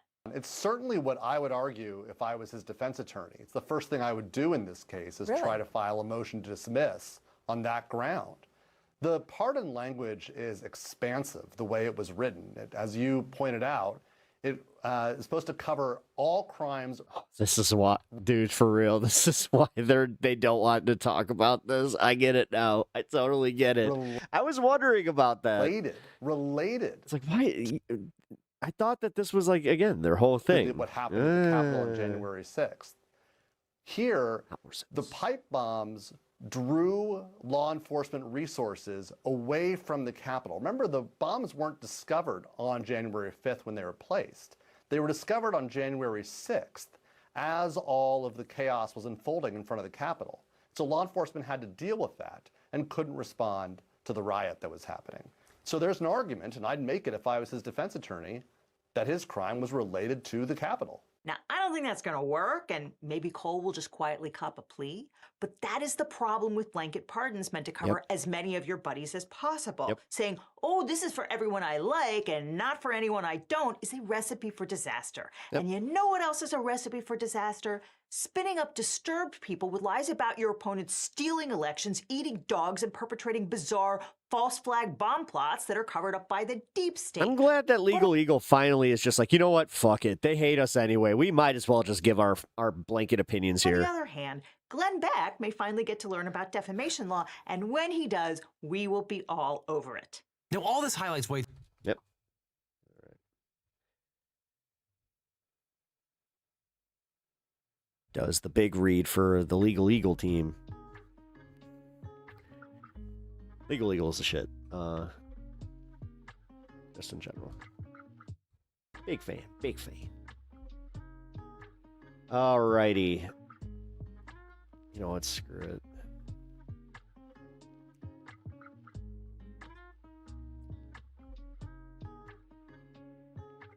Here. We have a fun clip here of... I keep forgetting her name. This lady from Fox News, but she apparently she ain't too happy when this guy just slaps back with some facts. Faulkner. Hello, everybody. David Schuster here. If idiocy were electricity, he's always been cool. News could power our continent. The conservative Fox hosts are the tireless dynamos of delusion, churning out sparks of this guy, like ignorance. He has media training day and night. For sure. Chief among these is Harris Faulkner, a woman who speaks as though the sound of her own voice. Ugh, Schuster. He's all right. Revelation, a broadcaster for whom the difference. He's as milquetoast as you can get with between knowledge and noise is a TYT. Mystery. On a recent broadcast, I've always liked the Rebel HQ side of things. Come on, guys. Whoever Faulkner, Come on, guys. while spewing out GOP talking points, got humiliated. Without Rebel HQ, we wouldn't have some. I think it should really be referred to as the Republicant Party, because all they talk about is what they can't do. They can't reopen the government. They can't find a way to feed poor people. Wait a minute. You do understand that they gave a House passed, and you know one of the hardest places on the planet to get something passed is in the House. Faulkner pointed to the Republican government funding bill that ends health care tax subsidies and insisted Democrats. Didn't he come from a mainstream network? I don't know. I actually don't know the lore. Faulkner it would make sense. I mean, he literally, like, I could see him working at the local or like the local news station. Democrat Dan spoke up again. But Republicans really... Yeah, because, like, right there, he's got, like, the 60 Minutes training. They control all three branches of government. They own the shutdown. There's no question about it. And as far as immigration goes, I have a friend who is in the process of legally becoming a U.S. citizen. Mm-hmm. He has filed the right paperwork. He has gone to all the appointments. He's done everything he has to do. he is so terrified of being picked up and thrown in detention by ICE that he is basically just going back to Brazil. That is not where we should be. And this plays into the affordability crisis. This city and all cities and all parts of the American economy run on the kinds of typically cheaper labor that immigrants provide to us. The prices of everything go up when the labor prices go up. And we are removing a really important part of the pathway to becoming part of this country when we terrify communities of immigrants. We should be doing it. After getting pummeled on the deportations, Faulkner tried to pivot back to the government shutdown. She said Democrats are going to make health care even worse if they keep digging in on Affordable Care Act subsidies that are due to expire at the end of the year. And so if Democrats step in and give this, they still have a little bit of time before that original document even runs out. I mean, you think people are hurting now. Let it go till Christmas. Like, it's time for them to step up. And if you want to see them be those adults in the room, maybe they could choose now. But if they step up, then we lose health care. And that's a death-dealing policy. You're not going to lose health care. Health care was going up on its own. For millions of people. That voter named Amanda is correct. Again, Amanda pointed out that millions will lose health insurance if the Republican proposals become law. Faulkner snapped back with, "You're not going to lose health care. Health care was going up on its own." That line is of such perfect stupidity that it deserves to be inscribed above the entrance of the Fox News headquarters. Here was Harris Faulkner, a woman with a national platform, handsomely paid to interpret public affairs, demonstrating less grasp of economics than a high school sophomore who was half awake in civics class. Faulkner's performance was not just merely ignorant, it was malicious. Faulkner did not err out of confusion, she erred out of will. The facts are available. The Congressional Budget Office and the Urban Institute both project that millions of people will lose insurance if the subsidies expire, with premiums doubling for many who remain. But facts in the Fox Catechism are heresy. To acknowledge them would be to betray the faith, the sacred dogma that Democrats are I've actually seen Bowfinger. always wrong, Republicans are forever righteous, Warren Beatty. and Fox itself is the burning bush of truth.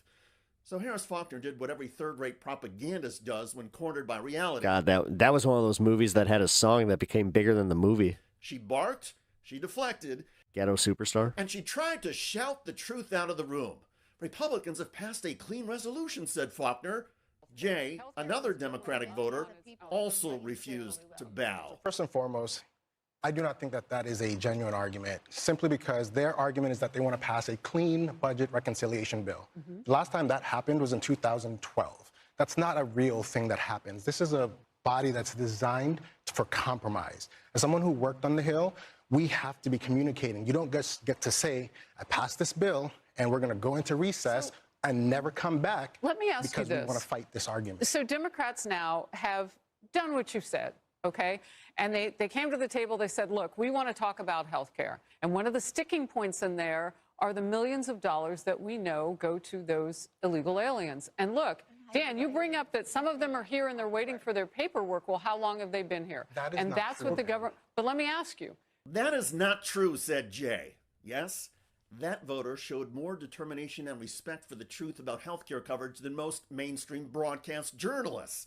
Jay kept on going on the Affordable Care Act and Faulkner's GOP talk. Damn, they really want to sell us on their BS. Well, because Fox News is, there's something that's not really talked about in the Fox News circles, and that's the fact that they are totally losing audience. Illegal immigrants. It's almost like that's what happens when the old people start dying off. At any moment, the Fox News deception machine got jammed. Okay, and on top of it, I covered this yesterday. Because Trump is president, you have a lot of these people that just checked out. Like, most of these people were doing really well because of Biden. First of all, the Affordable Care Act grievance politics sells. Specifically does not provide funding to people who are not here and legally here for citizenship. It specifically says that in the And you don't think that law. that's happening? Okay. And so the anecdotal wait. So if that's the case, confirmations then, right? of that don't count. If that's the case, right, then that's where the DOJ is supposed to bring charges against whoever is doing that. Now, on top of that, using this, because the government could, the president could. Harris Faulkner out here dressed like she's part of the Pokemon ZA squad. Could have allocated funds to continue SNAP. There was money that has been put aside for this that he did. Well, that's what he's talking in his about right first now. And the earliest that I understand it can be paid is Wednesday. He could have already done it. He deleted it from the website. One point. And that was Amanda again, noting the Trump administration deleted food stamps from the website, even though funding has already been allocated for food stamps. Amanda, Jay, and Dan corrected, shamed, and humiliated Harris Faulkner on her own live television show. Faulkner, of course, will recover. Fox News thrives on ignorance as a vampire thrives on blood. Tomorrow, Faulkner will return to her pulpit, powdered and poised, reciting the same undead talking points that passed for thought in that ghastly temple of misinformation. The MAGA Trump audience will nod, glassy-eyed, as Faulkner assures them that losing health care is actually freedom, that poverty is a form of patriotism, and that the poor Oh, you know Faulkner's healthcare is taken care should of? simply learn to eat less or become rich. Right. But the moment cannot be undone. Millions of us. And like I said, like this is what they are going to lose on, is the fact that they keep saying, well, affordability is not that bad. It's like, for you. And then when it does get to that point where when these millionaire fucks start being like, yeah, you know what? I have kind of noticed that like things are a little bit more expensive. That's how you know it's real bad, because that means that they can't afford things. Saw it. Harris Faulkner, a Fox We're getting to that point. priestess of propaganda, was. Meanwhile, all of us in, reality, we're all just like, no, things are just that much more expensive. It's insane. Undone by ordinary citizens who still believe in the arithmetic of truth. It was the eternal American miracle, the yokel outwitting the preacher, the student humbling the master, the plain voter piercing through a billion-dollar Fox News fog of deceit. Harris Faulkner and her fellow clowns will never understand it, but democracy depends on such humiliations. All right, we're going to move on.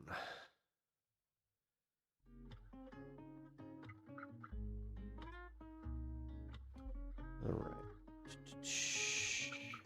Fun time. Let's get to some fun stuff.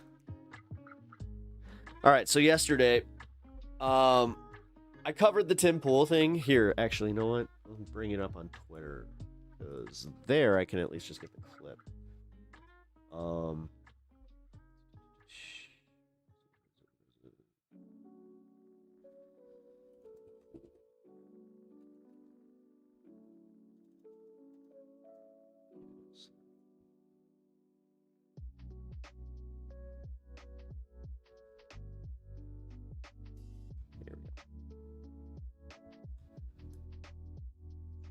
All right, so we're going to watch the clip again, just that sums up exactly what Tim Pool was saying, and then we're going to go into Candace Owens reacted to it.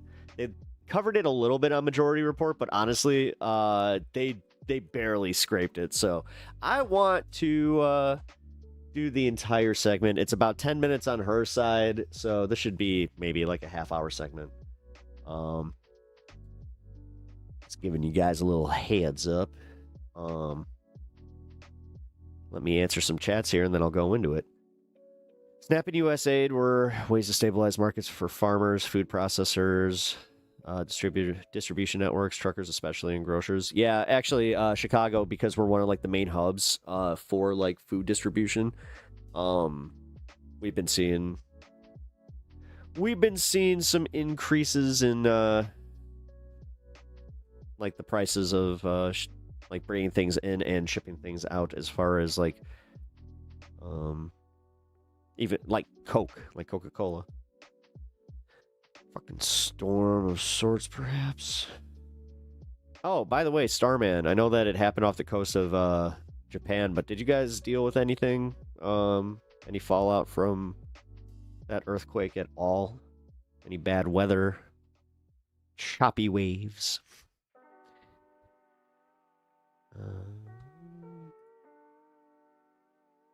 What are we at? Okay, yeah. Time to monetize the stream. I appreciate everybody that has hopped on and has been enjoying the stream. Apologies if anybody starts getting the commercials, but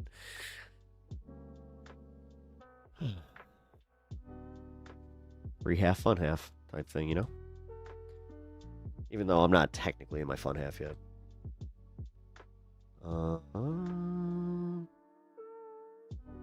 SNAP and USA kept Americans alive. Yeah.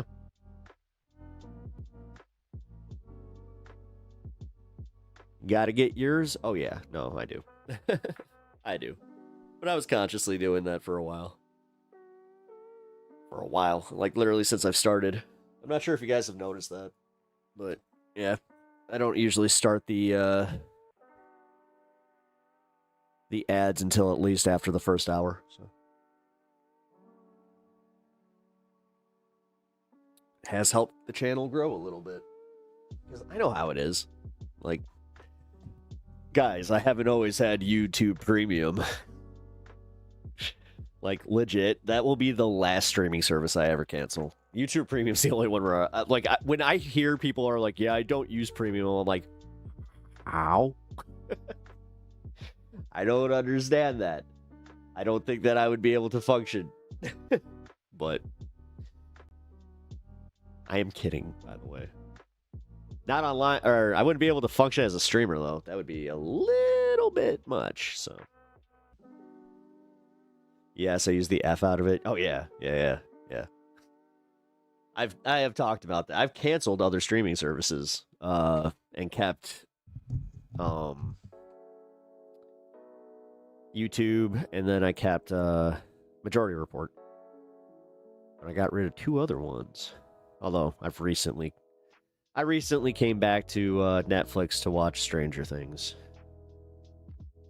But sometimes, you know. Gotten a lot better at doing that whole thing where it's just like, I'll pay for it for like maybe a few months and then just be like, nope, done. Alrighty. Google says United States had M1.5 or greater. 105 earthquakes in the past 24 hours. 537 earthquakes in the past 7 days. Oh, yeah, but there was that one in Japan that was pretty big. Yeah, we have, like, micro earthquakes all the time. I did learn that when there was that big one off the coast of Russia. We found this website that tracks live earthquake data 24/7. And then we also saw, like, how many there were that day. And I was just like, what? USA kept American values as well as soft power across the... Again, soft power is not something that Republicans can even conceptualize. They can't conceptualize having good relationships with people to benefit them. Like, that's the selfish mentality right there. Like, think about it. I don't know, man. This is where you can tell that he definitely had a ghostwriter, because anybody that is worth half a damn in business understands that. I don't care how Republican you are or how selfish you are. And ow. Oh, dude. Oh, I just pinched my nerve in my shoulder. Oh my God. Oh, what the fuck? Yep, I'm getting older. Oh, dude. What the shit? Oh. Ah, damn. Ooh, I hope that goes away. Oh. Yikes. Okay. I'm glad I'm getting this out before I start the segment. Damn. It's like right here. Pinch right in between the shoulder blade and clavicle. Oh. Yeah, that ain't going away. All right, time to just rest. Oh. And it popped. That might have helped. Yikes. Yeah, the Panama Canal, actually, going back to the soft power thing, that was a big one where it's just like, do you not understand that threatening the Panama, and then also simultaneously ignoring the fact that China is building a bigger port on the other side? And then then they're just like, you know what? No, we just want to take the whole thing. It's like, that's not how it works, Donald. God, he really is just so fucking... He is monumentally stupid. And the fact that, like, every Republican and every MAGA head can just ignore the fact that he is just so useful to our enemies is crazy to me. I feel bad for anybody that, like, did any time in intelligence and, like, put any effort into it, because holy crap. Hope you're okay. I had a pinched nerve in my shoulder area. It sucked so much. Yeah. No, I know what it's from. It's from the way I slept. Because I did wake up, like, feeling a little bit of a tweak. But, yeah, I don't know what the fuck that was. Like, I didn't even really put any weight on it. It just happened.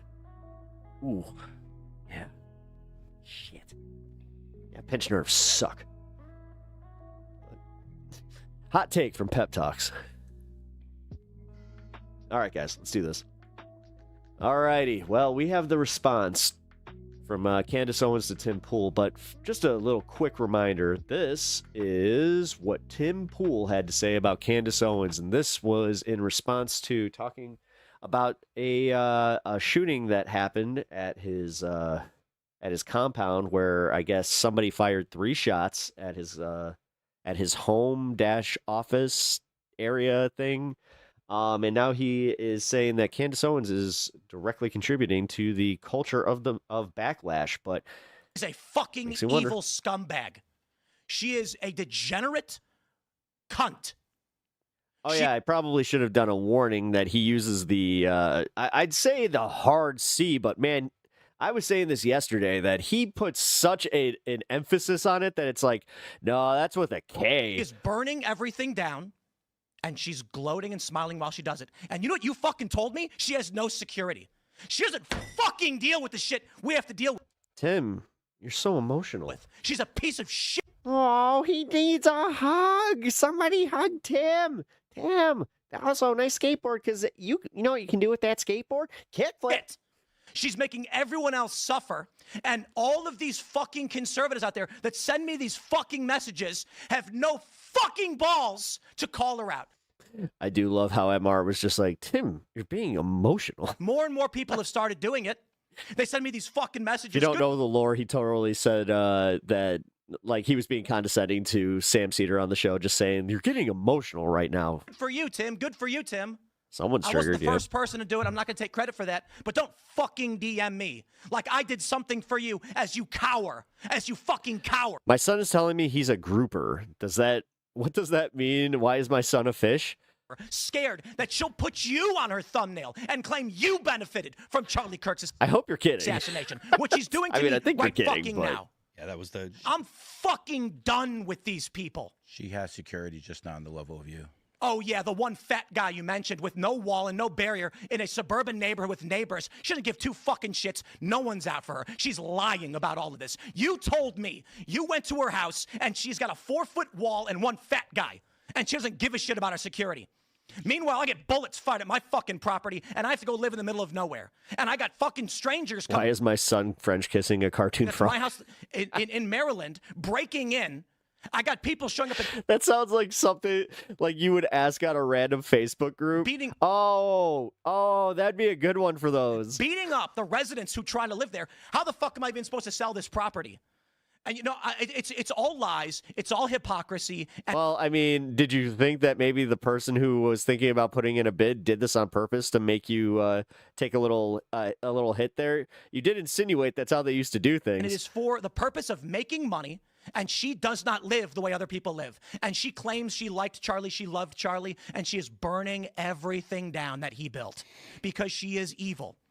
I mean, she is. He is evil. She's definitely contributing to like the downfall of TPUSA. And I'll say it again, this conservative movement is fractured, it's fried, whatever it is. Okay? Guys, especially like online commentary spaces, which they're way more popular than even I give it credit for, where it's just like, no, because think about it, like Piers Morgan's, even people on like mainstream spaces, they're recognizing how popular these like our spaces are. Republicans are on track to lose the midterms. In this space. They were actually trending in the other direction until Charlie Kirk was murdered. Yeah. And this is the point, isn't it? The most effective political assassination in history, and thanks to the likes of the vile cunt Candace Owens, she has turned Turning Point into the perpetrators. I forgot. I had a count yesterday. I think it was 4 or 5. Of the crime that was man, against he goes them. for it. I don't get paid by any of these people. I'm not on good terms necessarily with Turning Point USA. They didn't invite me to their stupid event. I don't want to go. I don't want to go. They invited me back after I started criticizing Candace. I'm not going to your event. I'm over all of this shit. The last thing that I need to deal with is a bunch of cowards in conservative media refusing to stand up to her. Megyn Kelly, come on. I appreciate the kind words, but come on. Such fucking pathetic bullshit. You know, and I get people saying, Tim, you know, thank you so much for talking about it. I don't care. I'm not doing a favor for anybody. I'm not doing this to benefit anybody. Nobody's paying me. There's no fucking Russia. There's no fucking Israel. There's just me sticking my neck out and then risking dying for what? A bunch of cowards that don't want to stand up to protect themselves? People like fucking Candace Owens? I couldn't believe that she put you in the thumbnail. What a fucking cunt. Of her piece today. I'm done. The idea that she didn't. I'm done. That you had some benefit, or that you benefit somehow. Like she benefited. I think she's a Fed, and I think she killed Charlie. No one benefited more than her. I mean, all right. So you see, like, God, he really did go for it. Just all jokes aside, he went for it. Just straight up using that hard C, man. And then, so Candace Owens today responded. Let's take a look at her response to all of that. Now, on that note, I am obviously let them fight. Taking a lot of personal risk to get out the truth to you guys pertaining to what is happening to Charlie Kirk. One of the easiest things in the world is to be a critic of Candace Owens and a part of the people who do not have the courage to... It is kind of crazy how, like, the deepest conspiracy theorist became the biggest podcaster. ...prod this federal narrative. Because now she has crossed through, like, the right-wing, like, online space. And now I have people in my life that are not involved politically that have been watching her. Among those, of course, that's being scary. Tim Pool, who has now dedicated hours and hours and now is trying to signal to the public that I don't have security, which is untrue, but he is trying to get me harmed. I don't know what I've ever done to Tim Pool to deserve that at all. But Tim Pool has had some very choice words for me, which were trending last night on X. And I would like to share that to you because he thinks it's an act of bravery to attack me in this moment. So take a listen to Tim Pool. Candace Owens is a fucking Oh, I didn't realize that. Evil Never mind. scumbag. Well, we're She going to is get a the her reaction, her She's live burning react. Wait, does she actually everything give anything? And she's gloating and smiling while she does it. And Well, you know what? You here, let's go that to my the house end of it. In, There we go. in Maryland, breaking in. Oh, she censored hers, by the way. So that was the uncut version. Got This is people what you showing get up on Pep beating- Talks here. Beating up the residents who try to Uncensored, raw news. live there. How the am I even supposed to sell this property? So there's a lot to unpack there. First and foremost, what you are seeing right there is on a display of testosterone. Men that speak to women like this are not tough guys, okay? What you are seeing is actually a display of estrogen. Everything he is doing there is somebody who is not a man, he is not tough, and he would never dare to speak to a man like that, right? Sam Cedar brought that up too, where he's just like, he didn't dare speak to me like that. If anything, he actually spoke to me with some kind of reverence. People that find that very easy. Secondly, Tim Pool doesn't even have the intellect to understand Straight up calling him stupid. Nice. that we put him in the thumbnail because he accused me in a full episode with Milo Yiannopoulos, which we showed and contextualized, of being someone who benefited from Charlie Kirk's assassination. But you did. You totally did. Nobody benefited more than you. He brought up a really good point there, guys. Guys, free Tim. Free Tim Pool, kickflip. So he thinks he's being accused. No, you accused me of that in like a actually, I think it was 2-hour episode with Milo Yiannopoulos. And Just to explain that to anybody that doesn't know, this is Tim Pepper, Tim Pool's biggest fan that just happens to be on my show. Look, he has his little beanie. Milo defended me and explained that I am Sometimes not I forget to that some blame people are new for here. The lame excuses that the feds have given us regarding Charlie Kirk's assassination, and that if we do need to have some spiritual searching in terms of what the Republican Party has become, that the time for that is now. Okay. So this little, and I really like, he's a small person. Okay. Yes, a very small person. Forgot that she who's did that. also theatrical. Timothy Smollett, who pretends every year like people are trying to kill him. He's a chronic fence sitter. Okay. Pretending like he is braving the wilderness for being what? The 110,000th person who's making a video about Candace Owens in the wake of Charlie Kirk's assassination. He thinks he's pioneering that. Are you out of your mind? It's only the safest thing you can do. What's next? Is he going to make a video and call Kanye West anti-Semitic? Like that's what he's pioneering right now. Oh my gosh, so original. Like, is he going to call Donald Trump evil in 2016? This is the storm that he's braving, is jumping on the side of what everyone else is doing. So you're saying that us who have been doing that are brave? Thank you. Wasn't expecting a compliment. He is a fundamentally weak man for what he did there. He should apologize. He won't. I don't care what happens to his platform. He's now essentially trying out because he's under financial pressure. He's trying out for a Zionist to pay him, and they will. Okay, they will cut him a check, and I hope it happens for you, Tim. I hope it makes you happy. But to do that to someone who has never done anything, straight up just saying that he's getting Zionist money with you about the Charlie Kirk narrative. I have not focused my content on you, and any time your name has come up, it has been because you have explicitly been attacking me. You are a coward. You are less than a man. Okay, you are behaving. Your type right there is like a person who's having financial issues and yet decides to go out and put $100K on a poker game. And when he loses and is a further $100K in the hole, comes back home and beats his wife and kids and thinks he's a tough guy. That's how you're acting right now. I'm not your wife. I'm not your kids. Get your affairs in order and stop blaming me, because I'm actually traversing down the path that hasn't been traveled by standing up and saying that something corrupt. Damn, dude. Literally calling him like a little baby. Happened and Charlie Kirk was assassinated. And I don't care. Not actually. I mean, she's calling him a little baby and an abusive husband. She's going for it with that. And honestly, this, like the way that she just did that low key. About your midterms.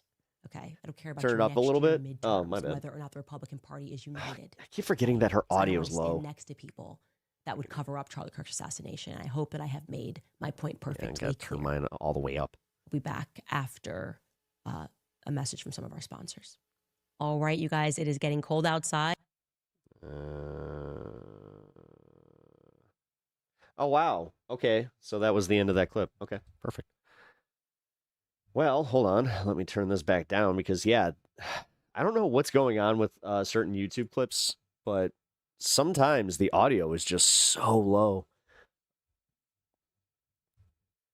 Which I don't see how that benefits anybody. But yeah, God, that was just too funny. Here, I think I still have the MR bit here talking about it.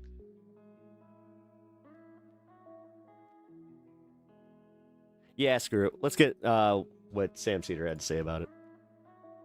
Why not? We're here. We're not gonna... I'll speed up and skip through some of the actual clips since we just watched it. We mentioned yesterday that there is a crazy ongoing war on the right. In your chat? And it's sort of like there's like almost 3 different major poles that are fighting, I think. I mean, it could be more than this. But you'll recall that Charlie Kirk, before his death, was threatening to invite Tucker Carlson to CPAC. Or not to, was it to CPAC or TPUSA's? TPUSA's big shindig. Whatever that was. And maybe even Candace Owens. And Kevin Roberts of Heritage was mad that people were pushing back on that. And so he came out and said, I am okay. Julia Collins, I voted for Trump, but I'm done hearing about his stolen election fantasy. He lost by 7 million. Get over it. Pertaining to an election from 5 years ago was stolen doesn't help any struggling Americans. I'm glad to hear you say that. Okay, with Tucker Carlson. Welcome to the program. And with Nick Fuentes. We may disagree on some things politically, but I appreciate your comment there. And then J.D. Vance was asked about Fuentes, and he was hesitant to attack Fuentes because he's nervous about Fuentes. I think more and more people are kind of coming to terms with that, though, because I've been having a lot more conversations with MAGA, and then honestly, they've been pretty good. Candace Owens starts to invest. It's the groypers that are the ones that are just... I don't know. It's all a meme to them. I don't think they believe in anything. All they believe in is just get you to get angry. Investigate the Charlie Kirk murder because apparently the actual killer of Charlie Kirk, either the FBI has screwed something up in a big way, or the killer is not the left-wing agitator they wanted him to be. I'm going to go with that So they're one. not releasing any information. Because think about it. And it's not just that they haven't released any information up till now. It's the fact that they did release so much information at the beginning. 3 months later, which is weird. Now, all of a sudden, they're exercising some caution with their information. Please. I mean, it's really weird. And this leaves this vacuum open for. The funny part is, like, there's a huge contingent on the right wing that they just do not believe the FBI narrative because they handled it that way. For Candace Owens, who is, I don't know if she's a grifter or if she's crazy. I think a little. You can be both. Energy. You can be a crazy grifter. Who knows? I'm not going to cast aspersions on anybody. Well, Sam, you're a better man than I. That's just not the way I operate. People know that about me. And everybody says that. Everybody says that about me. But apparently Tim Pool is convinced that Candace Owens has been agitating things too much, and she's going to cost the Republicans the midterm elections, and that she is responsible for people shooting at his compound. We did get through which that. Is really fascinating because Tim Pool, I think specifically in the past, has said nothing he said big shake. that was cited by shooters and killers in the past counts. So it's impossible for that to be motivating, which is interesting. I just find it interesting. Anyways, Tim Pool, as we said yesterday, went off on Candace Owens and used a lot of vile language. A vile C word is. I mean, a lot. Among others. Yeah. Like I said, he dropped it like 4 or 5 times. And Candace Owens responded to Tim Pool. Well, we saw her response. Scared that she'll put you Okay, so they watched the on her actual thumbnail response. and claim you benefited from Charlie Kirk's assassination, which he's doing to me right now. Yeah, that was the. I'm done with these people. She Oh, you has know what? security just not on the level of you. Oh, yeah, the one fat guy you mentioned It's only with a no few wall seconds and of no the clip. barrier in a suburban neighborhood with neighbors. She doesn't give two No one's out for her. She's lying about all Pause it. this. Now, you you know, told me. I mean, I don't know if Candace Owens ever specifically said, described Tim Pool's security. I don't know how he has so much security. He doesn't have a videotape of. How do you not have a video camera on that stuff? Yeah, he did say That is true. Like, the compound is so big. Oh, by the way, Sam is. I'm not sure if this ended up on his radar, but during that whole exchange, at one point, Tim starts in about how I had a prominent leftist come to my compound. I won't name who, but my security came and told me that he had cased the place, that he had walked around and then came to the front door. He live streams his chicken coop. And But then you had Lance and Vosh and Emma, and I'm not sure. Actually, Sam is the only one that hasn't met. Oh no, Sam mentioned that he also got taken there by the driver. So there's this giant hole in the story. Documented that. You can hear the shots. Okay, but why wouldn't you? Dealey Plaza. He's got. I mean, I've been to his compound. It's a gated compound. I don't know why you wouldn't have video cameras up there, but whatever. But he seems to have just expressed like what all of Candace Owens. I mean, what's he going to do? Put a map out there for like her? It's weird, yeah. I mean, that seems weird to me. And he emphasizes, he goes on. But Tim, it really does seem like Tim is having an emotional. Oh yeah. Breakdown, Matt. Yeah, he is. You see what he's You know doing what I there? mean? I do, yeah. You are having an emotional breakdown. Right. He was waiting Yeah, for it it. does feel like that. I need a But, soundboard so bad. keep going. You are having an emotional breakdown right now. The thing is, if I just do that, I can actually do a better Tim Pool. But for some reason, doing the Steve version of Tim Pepper is a little bit more fun. Told me you went to her house and she's got a 4-foot wall and one fat guy, and she doesn't give a about her security. Meanwhile, I get bullets fired at my property, and I have to go live in the middle of nowhere. And I got strangers coming up to my house in Maryland, breaking in. I got people showing up and beating up the residents who trying to live there. How the am I even supposed to sell this property? Wait, Wait. Is he talking about a rental property in Maryland that also got targeted because he was the owner? There's a lot to unpack there. First and foremost, what you are I missed that part the first time. seeing right there is on a display of testosterone. Men that speak to women like this are not tough guys, okay? What you are seeing is actually a display of estrogen. Everything he is doing there is somebody who is Her and Mackie would be a hilarious conversation to hear back and forth. not a man. He is not tough. Okay, I just kind of feel like, Candace, you just want to be a little nicer to people who are politically on your opposite, okay? Would never. Okay, I don't think so, okay? Dare to I think that they can handle themselves, okay? speak to a man like that, right? People that find that very easy. Secondly, Tim Pool doesn't even have the intellect to understand Loki calling him stupid. that we put him in the hold on, thumbnail. hold on for a second. Before we get to Candace Owens saying that Tim is stupid, I think it's. I have to say, I don't agree with Candace Owens on just about anything, and but I do have to say that I thought Tim was, aside from him being misogynist in that, in that rant of his, because Definitely we didn't was. play the part where he called her a C word. But I've noticed this trend with Tim too.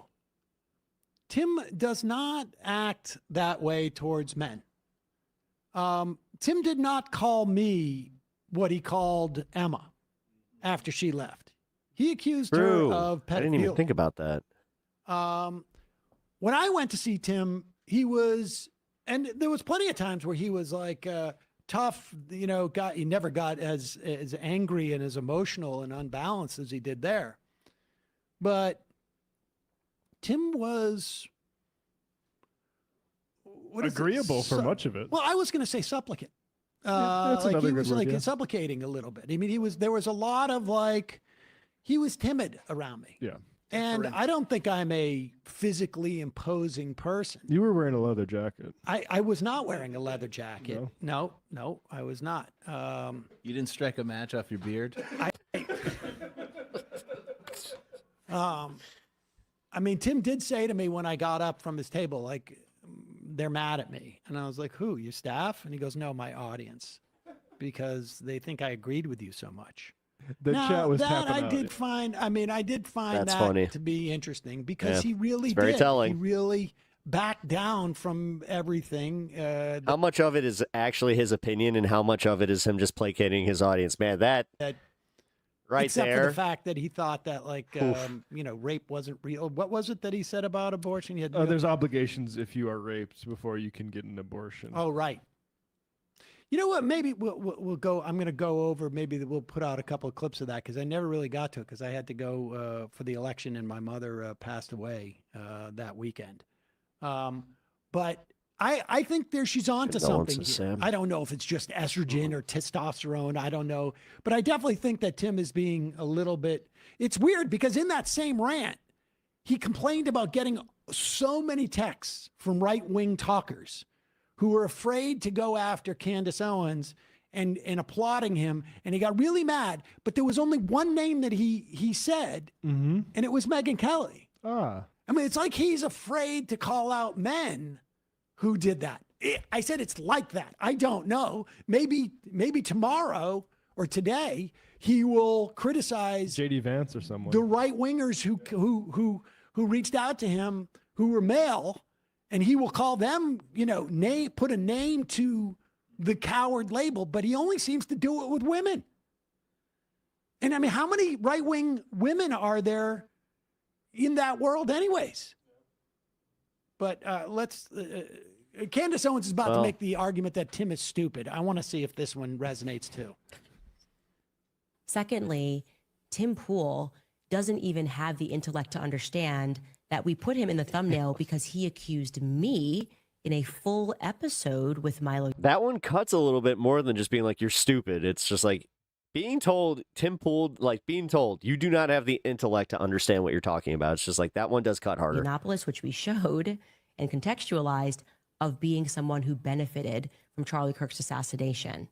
So he thinks he's being accused. No, you accused me of that in like actually, I think it was 2-hour episode with Milo Yiannopoulos, in which Milo defended me and explained that I am not to blame for the lame excuses that the feds have given us regarding Charlie Kirk's assassination, and that if we do need to have some spiritual searching in terms of what the Republican Party has become, that the time for that is now.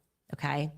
So I just noticed that Twitch made the emotes a little bit smaller, because that used to be a lot more this prominent. You little- could tell it was Tim Pool.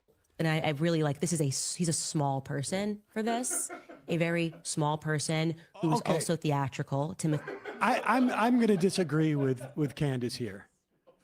I'm going to, she's saying that Tim is a small person. He's of dim intellect. He's theatrical.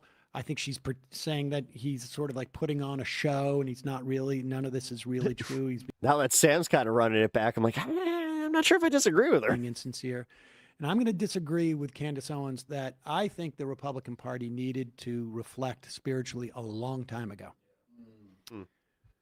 That's the part I would disagree with in what she's been saying here. Let's continue this. Wow. I thought he was going to go for the joke. That was a serious criticism. Smollett, who pretends every year. Sam's, he always surprises me with that. This dig about Tim doing a lot of Jussie Smollett content coming from somebody who probably also did a lot of that content. A very small person who is also theatrical, Timothy Smollett, who pretends every year like people are trying to kill him. He's a chronic fence sitter, okay? Pretending like he is braving the wilderness for being what? The 110,000th person who's making a video about Candace Owens in the wake of Charlie Kirk's assassination. He thinks he's pioneering that. Are you out of your mind? It's only the safest thing you can do. What's next? Is he going to make a video and call Kanye West anti-Semitic? Like that's what he's pioneering right now. Oh my gosh, so original. Like, is he going to call Donald Trump evil in 2016?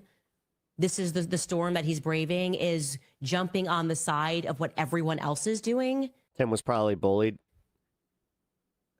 I mean, he is a fundamentally my experience weak with him, man not really. for what he did there. He should apologize. He won't. I don't care what happens to his platform. He's now essentially trying out, because he's under financial pressure. He's trying out for a Zionist to pay him, and they will. Okay, they will cut him a check, and I hope it happens for you, Tim. I hope it makes you happy. But to do that to someone who has never done anything to you other than disagree with you about the Charlie Kirk narrative, I have not focused my content on you, and anytime your name has come up, it has been because you Okay, have this is just getting into drama. I mean, I think she makes a lot of good points about Tim, but yeah, that's what sells. Okay, never mind. Let Sam figure that one out on his own. It is hard to see people fight like this. When they're like throwing what's so funny is like I do agree with Tim Pool in a limited sense that I think the way Candace Owens has turned the death of a friend into a true crime story where she keeps like promising evidence in the future is crazy. But none of these right wing guys can land a punch on her, because Tim literally says like you're disorganizing the Republicans for the midterms, as if that's the relevant like. Well, that's the other thing exactly. The problem is that it is literally like the Spider-Man meme. They are pointing at each other, and they are just looking back at themselves. The idea that Candace Owens is I'm surprised he knows that little bit of pop culture, to be honest. responsible for the Republicans polling being in the toilet is so either stupid or disingenuous that it's almost impossible to imagine. It's almost impossible to imagine. But Tim will spin this yarn, which is no different than the yarn that Candace Owens is spinning. It's just on a different topic. And Tim, who is always complaining about the drama, only engages in drama. I mean, if you go back and look at most of his, it's true. It's always been these sort of weird TikToks as to which person threw the first punch. Was it the fascist burning, a cross, or was it the anti-fascists? I mean, he is literally like sort of being forced to eat what he has been serving. Search Civil War in his video. That's where you know what? I'm happy to see this happen, though. Like, this is, as a non-believer in karma, this is kind of making me maybe go, It's all right, insane. It's insane. He is being forced to eat what he has been serving for so long, and he doesn't like the taste of it. Yeah. And that's why, when he admitted that, like, he's going to be ending the show, I don't know. Like, there's that part of me that questions the actual, the shots fired at his place. There's parts of that. There's holes in that story. But there's also just in general, like, there's a lot of convenience in this where it's like, okay, so he's wrapping up Timcast. He's moving away from that studio. There's just I feel like there's something missing in this.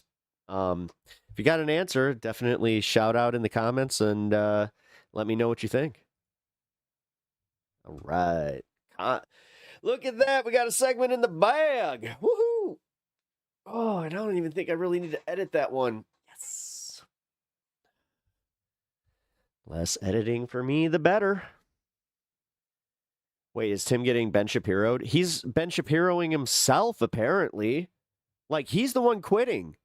Like, he says he's going to continue doing content creation, but he wants to do it a la Destiny, where he wants to set up, like, a stream just from wherever the fuck he lives. He keeps insinuating that he's going to move to some penthouse, which I swear to God, if he ends up in New York, I'm going to laugh my ass off. And his excuse will likely be that he wants to report from the center of the communist hellhole so he can give you guys the real scoop. Is Timcast dying due to a lack of foreign money? I mean, jokes aside, the entire right-wing commentary space is starting to feel the heat from this. They don't have returning advertisers. I know that a lot of them, because of the infighting, they're seeing some hits.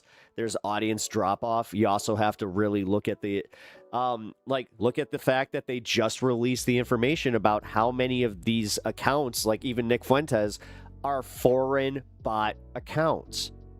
And like, we already kind of joked about this, but now to know it as a fact where it's just like, oh, your engagement isn't real. It's all being used facetiously just to make sure that they can control the narrative. And again, it's the same way that they're using Trump. Like, dude, the Russian intelligence that was put into place to make us get to where we got, like where we are at now, I have to give it to them. It's just like, holy shit, y'all did it. Like, good job on that one. You can't deny it. It's like you made us essentially coup ourselves. Like, again, karma? I don't know. All right, I want to open my my advent calendar. Let's see what we get. For anybody that's not in the know, my wife got me this really cool Pokemon advent calendar where, always been a fan of advent calendars. Let's see, what's today, the 10th? Where's the 10th? I just wish they would, like I said this last time, I wish they would put this in order. All right. So we do a little pop here. Ooh, looks like a pack. So that means we want to flip it this way. There we go. Is that a pack? It's a pack! Ooh. Oh, it's a 3-pack. Cool. I like these. I actually have some pretty good pulls in the 3-packs. I pulled a super rare from one of these ones.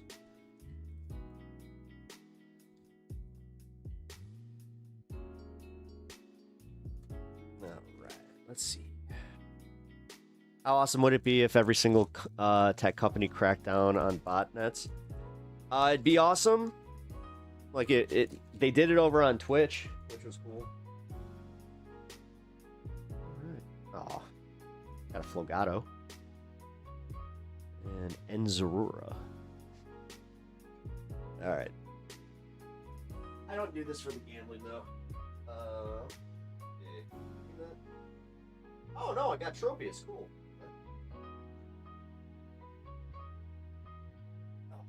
Tropius is always a good one to pull.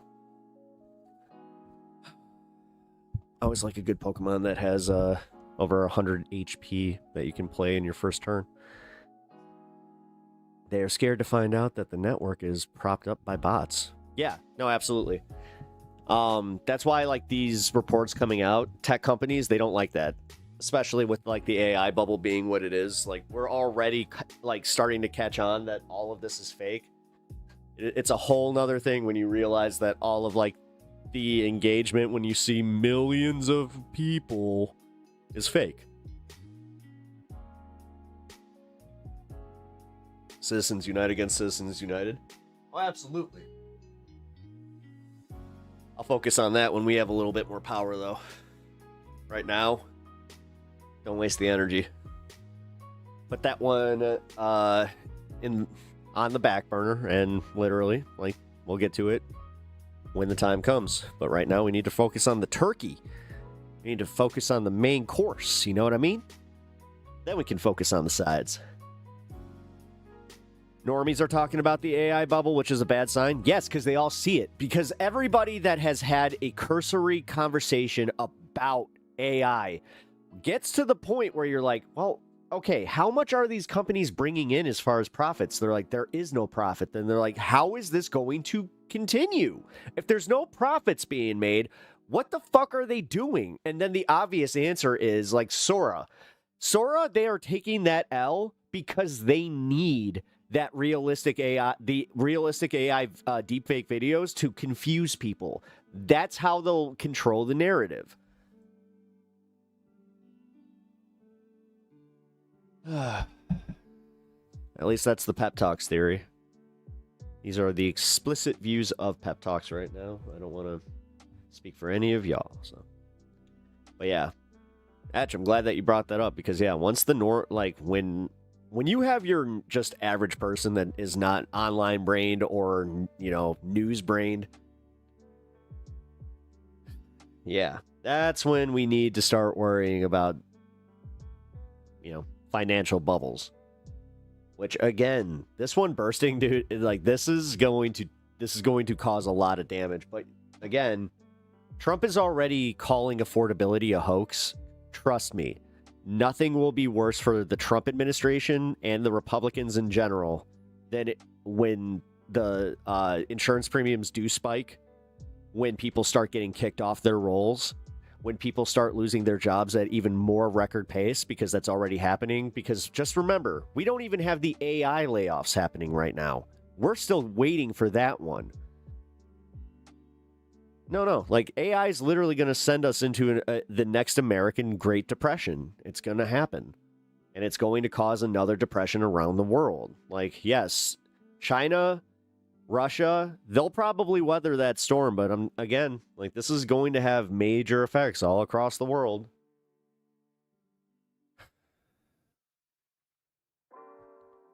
This is why it's imperative to pass a law saying that all AI-generated material needs a government watermark because we can't have blatant deception. Well, right now, they are fighting any laws with that. Dude, the Trump administration put an executive order out saying that we as states cannot fight it, which, because it was an executive order and it wasn't signed into law, we can ignore that. This is where, honestly, you know how they're ignoring the courts? Governors need to get some fucking balls and just ignore the fucking the EOs entirely. Mass layoffs. It's coming. Oh, it's coming. I'm telling you, man. And you're going to see a lot of MAGA people that were standing up for this stuff this last year they've put a lot of time into ignoring the fact that things are more expensive at the store. The fact that, you know, well, Trump needs time. Joe Biden left us with all that inflation and just, you know what? Joe Biden did such a bad job that we need to at least give him a year. Trust me, they're going to change that tune. If anybody's still here next year, as far as like maintaining that position, and we're where I think we're going to be, because I can see the writing on the wall. Again, I'm not a mathematician. I don't have any magic powers, but I'm just seeing the patterns that are already here and how we are not breaking from any of it, to course correct in a way that would make it so we do not land in this very bad position, which again is either by design or they truly are up their own ass that much to where they think that, like, again, they're that disconnected from your average person that they don't care if it affects us because they'll be fine. You know, the biggest problem with the ruling class right now is that they genuinely think they don't need us. Voted for your demise? Well, F you. Yeah, but we need them to vote for all the policies that we want. See, this is where I try not to do the thing where it's like, okay, so you know how we were told not to vote shame the people in Michigan, and like the Muslim community in Michigan? I actually kind of hold to that, where it's just like, you know what? Fuck it. I don't care who you voted for in the last election. I care who you're voting for in the next one. Doing this thing where we hyperfixate on what people did in the past, and not giving them the room to grow, is only going to create a new generation of people who are disenfranchised with politics. And I'm not here for that. I've already seen it happen in my real life. I've already pushed two people that I know very, very well into a direction where they would rather just not talk about politics. And you know what? I did that when I was at my most, like, how could you not pay attention to Gaza? How could you not pay attention to this stuff? And I've kind of come, like, I've apologized, and now they're starting to pay attention. But this is where I still am a little shitty on this, is I think it's because of the economics. I don't think it's because of me or any of that. I genuinely think it's because they go to the store and they're just like, well, he did say he was going to make it better. What the fuck? And that's where everybody's at. Like, I know it's really shitty to think about, but most people only really care about how much money they're going to be able to have. Important to love the person and yet not tolerate intolerant behaviors. Not tolerating intolerance is kind of where my line is, but as I've said many, many times on this program before, I try to keep with the Michael Brooks way of thinking. Be kind to people and ruthless with systems. And that kindness to the people means sometimes you have to be able to just be like, listen, I don't condemn or I don't condone the way you were thinking then, but I totally will welcome you into this movement if you are willing to vote for the things that benefit you and your fellow man and the people around you. Like, come on. The sphere of politics is very bitter. It's a place where we all get pissed. Yeah, well, politics always gets people pissed. This is not new. This is not like a 2025 problem. This has been something that since you've had a ruling class of people. You can go back to like Greek literature and see that. Like, it's kind of crazy. Like when you go back to, what's his name? Fuck. I almost called him Socrates. Socrates. You know, the way he would talk about government. Wait, what? What? I don't know what you're talking about. Anyway, but yeah, we're at that point, guys. And this is why I do get pissed off at people that are, their answer is to be even more militant in their way of thinking of specifically not allowing people to live down their last vote or their worst policy that they hold, any of it. Like, and I get where it comes from because we are kind of responding in a way where it's just like, guys, we just ate so much shit and you want me to be nice to this person? I kind of get that. But again, as somebody who has also been, you know,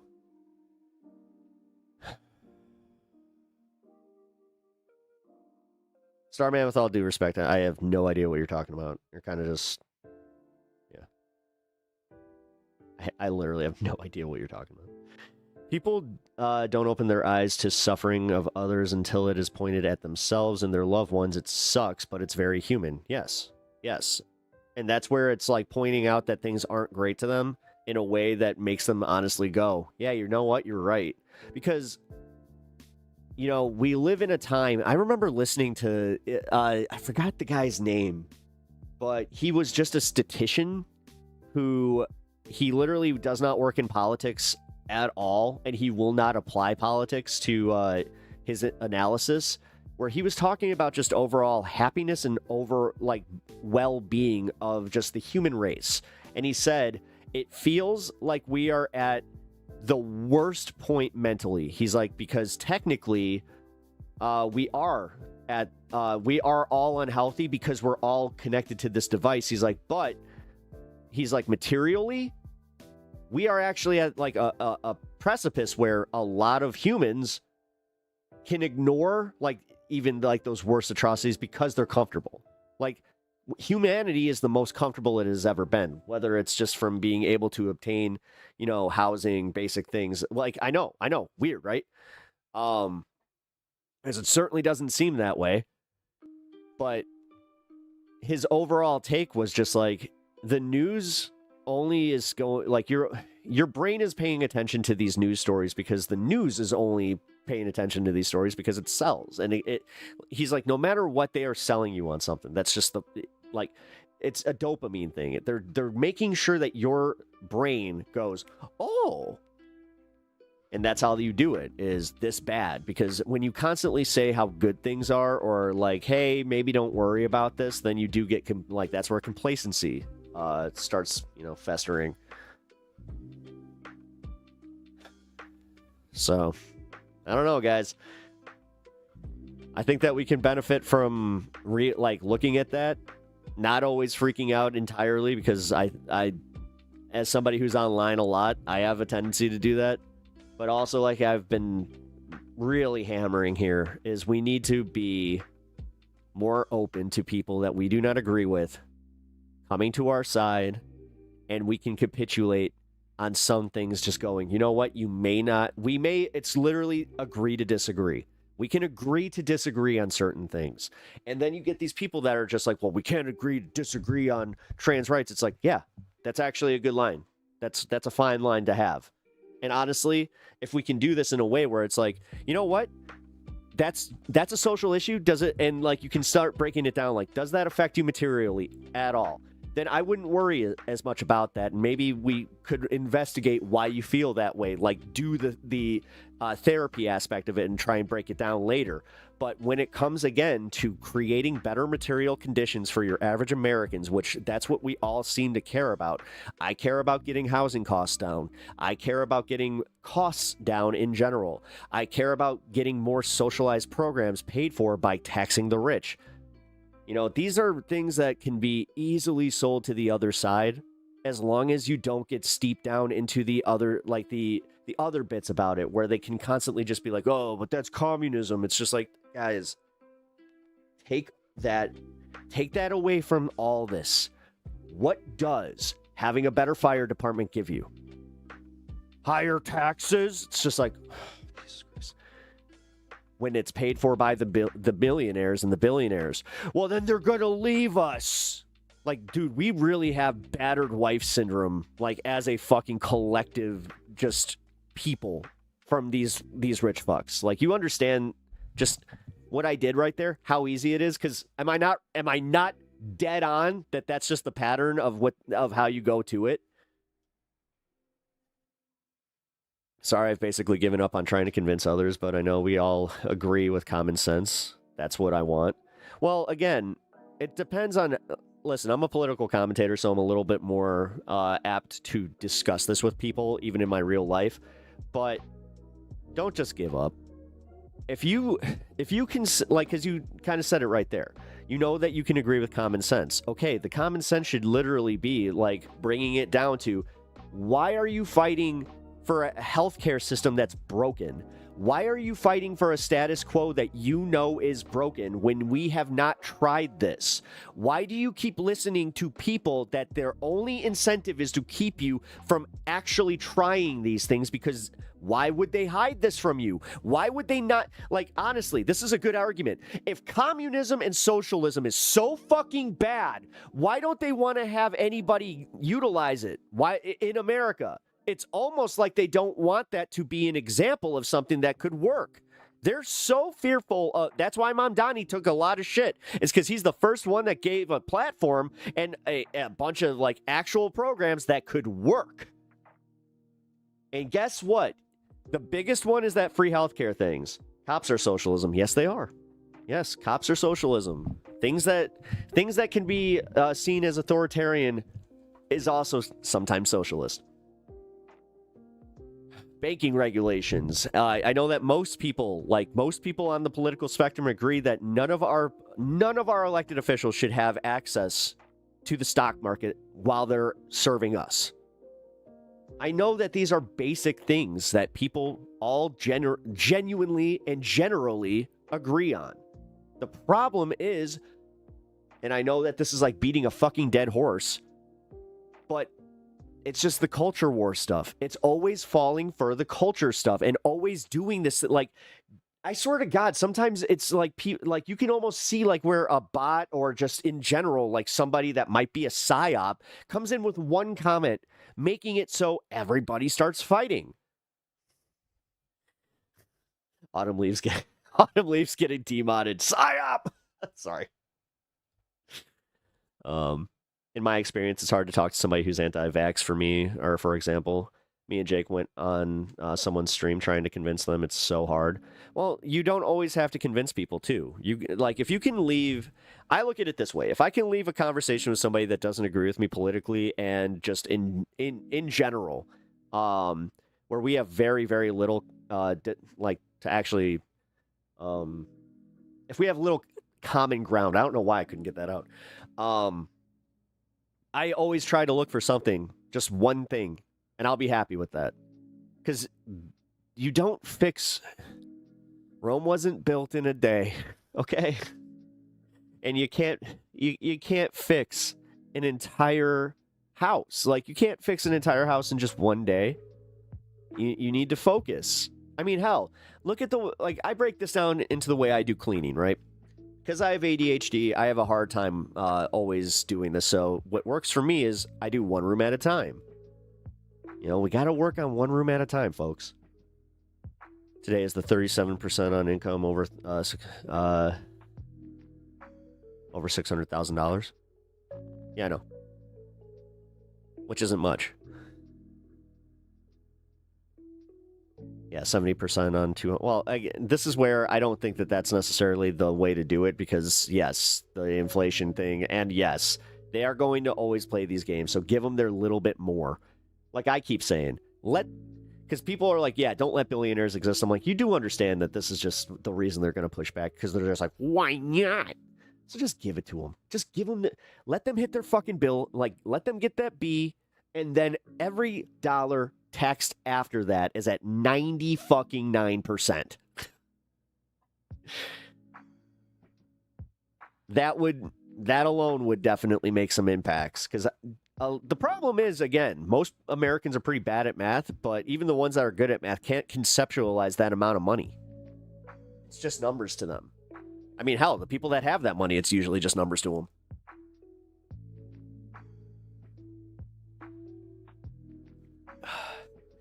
You know what's bad?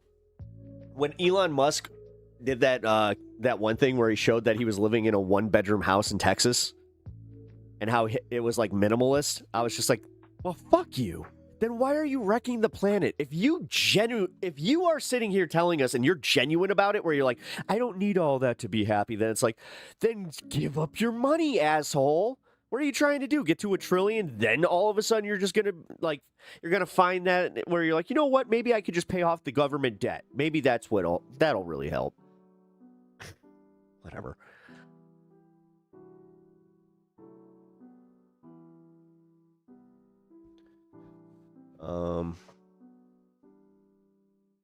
But yeah, I think that there's ways to definitely work within the confines of what we already have while also maintaining our missions. Okay. Like for real. Because a lot of times doing like a little bit of bipartisanship or like capitulating on certain things, that doesn't mean that you're abandoning your principles. And people need to get over that. Because that's one thing that I've seen a lot of people just pigeonhole themselves and never move. And that just right there is going to create stagnation. Would I take a deal where everyone gets housing, education, healthcare from a new economic bill? Would you care about how much money someone makes after that? No. If it was funded, like I literally, like, if things are funded and there is just a common good and people are just happy, like, this is where I get really driven crazy by the greed that we are seeing, is the fact that they're so dumb. They're so fucking dumb that they don't realize that if they just gave that little bit, if they just paid the taxes that they actually owe instead of trying to hide all this shit, people would be happy. And then they would just shut the fuck up about a lot. Like, they could probably get a lot more money from us just by not being such greedy fucks. But they had to go and do it. They had to go and have it all. And they can't conceptualize a happy human being, because apparently having happy humans means that you don't have a workforce where you feel the thumb on top of you.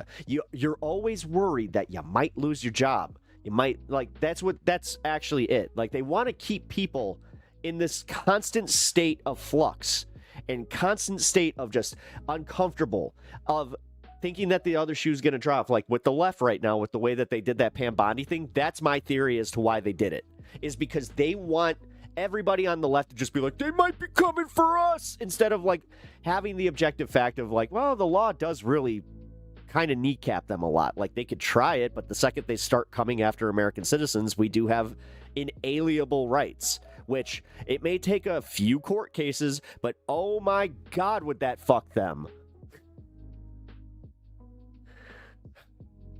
Let Kash Patel be the idiot that he is. Let Pam Bondi be the idiot she is, because honestly, the government's going to be making some payouts. I'm talking generational money. Fixing estate tax and repealing Citizens United would be a great start. 100%. You can't reason your way out of an addiction, though. What do you mean? Oh, greed is a mental illness and addiction that needs to be treated with comprehensive tax policy. Oh, absolutely. No. I agree with that. But once the see, this is where I think they were talking about this, because even after the tax policy is implemented, they're still going to be making that much money. See, you have a lot of people that truly do believe that the concept of a billionaire should just not exist, which, great in theory, but we live in a world where that's how it is. Like, I have this ability to be able to conceptualize a world that I want to live in and be like, that's great. But then I have the world that I live in. So I try to take parts of the one that I want to live in and implement them slowly to kind of build that. Like I said, and I feel like I am beating a dead horse here, especially with how much I talk about this, but for real, the amount of people in these movements, whether it's on the left or right, where they are extreme, and they're extreme only in the merit that they cannot break from that. It has to be all or nothing right at that moment. Like, I had this conversation the other day where somebody was talking specifically about how, like, oh yeah, so you want status quo? It's like, no. I just recognize that some of what we have here in the way that our system, like the way our politics like is broken down with the branches, has actually been kind of a success in many ways that we, like I was saying, because there are so many like holes, and they definitely exploited a whole lot of shit. That we just don't look at it that way. We just think the entire thing is completely broken. So the hottest take is, we need to abolish it all. Like, oh, it was that one guy that's like, we need to arrest all politicians. I'm like, and that accomplishes what?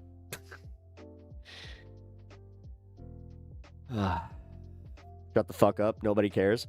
Oh, well, I mean, I got chat that cares. It seems like you don't care. Oh, does somebody not like hearing a little bit of a, hey, we need to come together to really fix this system? Nah, you'd rather just keep it the way that it is and just be an angry little, my name's Anthony. I have first name. My name's first name. I want to just remain the same. I just want everything to still suck. And I want to be able to blame libs for it because you know what? It's not even, there's no fun if everything is just good. God, you really are just a prime example of exactly what I'm talking about. You're somebody that just wants to live in misery because you're comfortable there. You got a snowflake over on Twitch, huh? No, this guy's over on YouTube.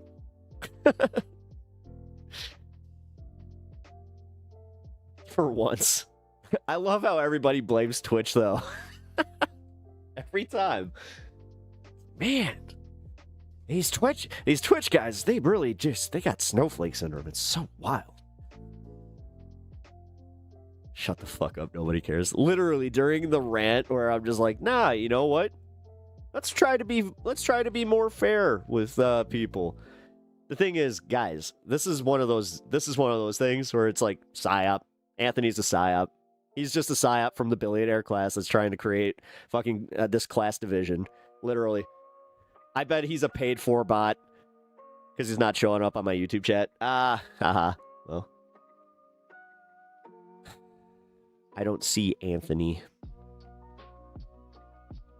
Well. His comment did pop up on the chat here, but are you in top chat? Are you in top chat? You're in top chat. Jerry McLean would be very disappointed in you, sir. I need to get like a little thing where it's just like a picture of Jerry with his sunglasses, just be like. I wish he could join the show. He at one point had told me in MR chat that he can't watch my shows specifically because it's too late. Because he is in the UK. So Anthony, either a billionaire tool or a peasant brain simpleton. Well, he hasn't responded to anything anything else I said, so I'm going to go out on a limb and just say that, yeah, that's exactly what it is. Because notice how he popped up when it is like, usually I don't do this, but I was cooking. Still am. Because nobody likes the idea of everybody get along, especially when we're in conflict brain. I mean, didn't I bring up how technically, like, my theory is that the right-wing channels are doing poorly because, yeah, this is what happens when you have power. You can't do grievance politics when literally you have all the power. How are you going to still be aggrieved? Pep, did I miss the fun? Oh, Etch. Yeah, I don't know where you went. He might have blocked you. I don't know. I don't think he blocked Dave. No, I think he's just gone. Like, I think he was just a guy that just came in here, saw that I was talking, some nonsense in his opinion. Did I have a troll? Yeah. Just one guy. One guy saying, shut the fuck up, no one cares.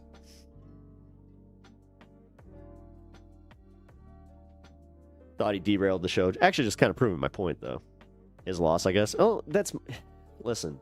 If I get a new viewer, great. If I don't, great. I don't care. Like, I really don't. The only time that I get a little bit hurt by somebody leaving is if they were a longtime community member and just tell me that they can't do it anymore. I've had a few of those. I remember the one where it was just like, you make too many dirty jokes. I'm just like, okay. Bye.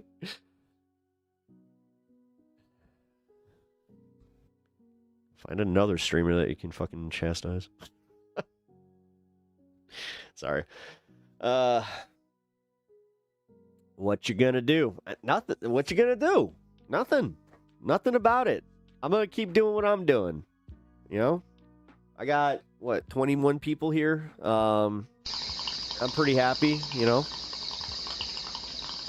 you mess with the pepper, you go and get the fire. Thank you for the $5. I really appreciate that. If you mess with the pepper, you get the fire. Thank you.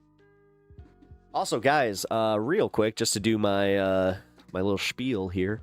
If you guys are interested in helping out the channel, consider getting a membership. The memberships really do help out. Plus, I think I can say that the payout structure got a little bit better. So if you guys were worried about that, yeah, you guys don't have to worry about that as much. And yeah, just in general, it is a great way to support my channel.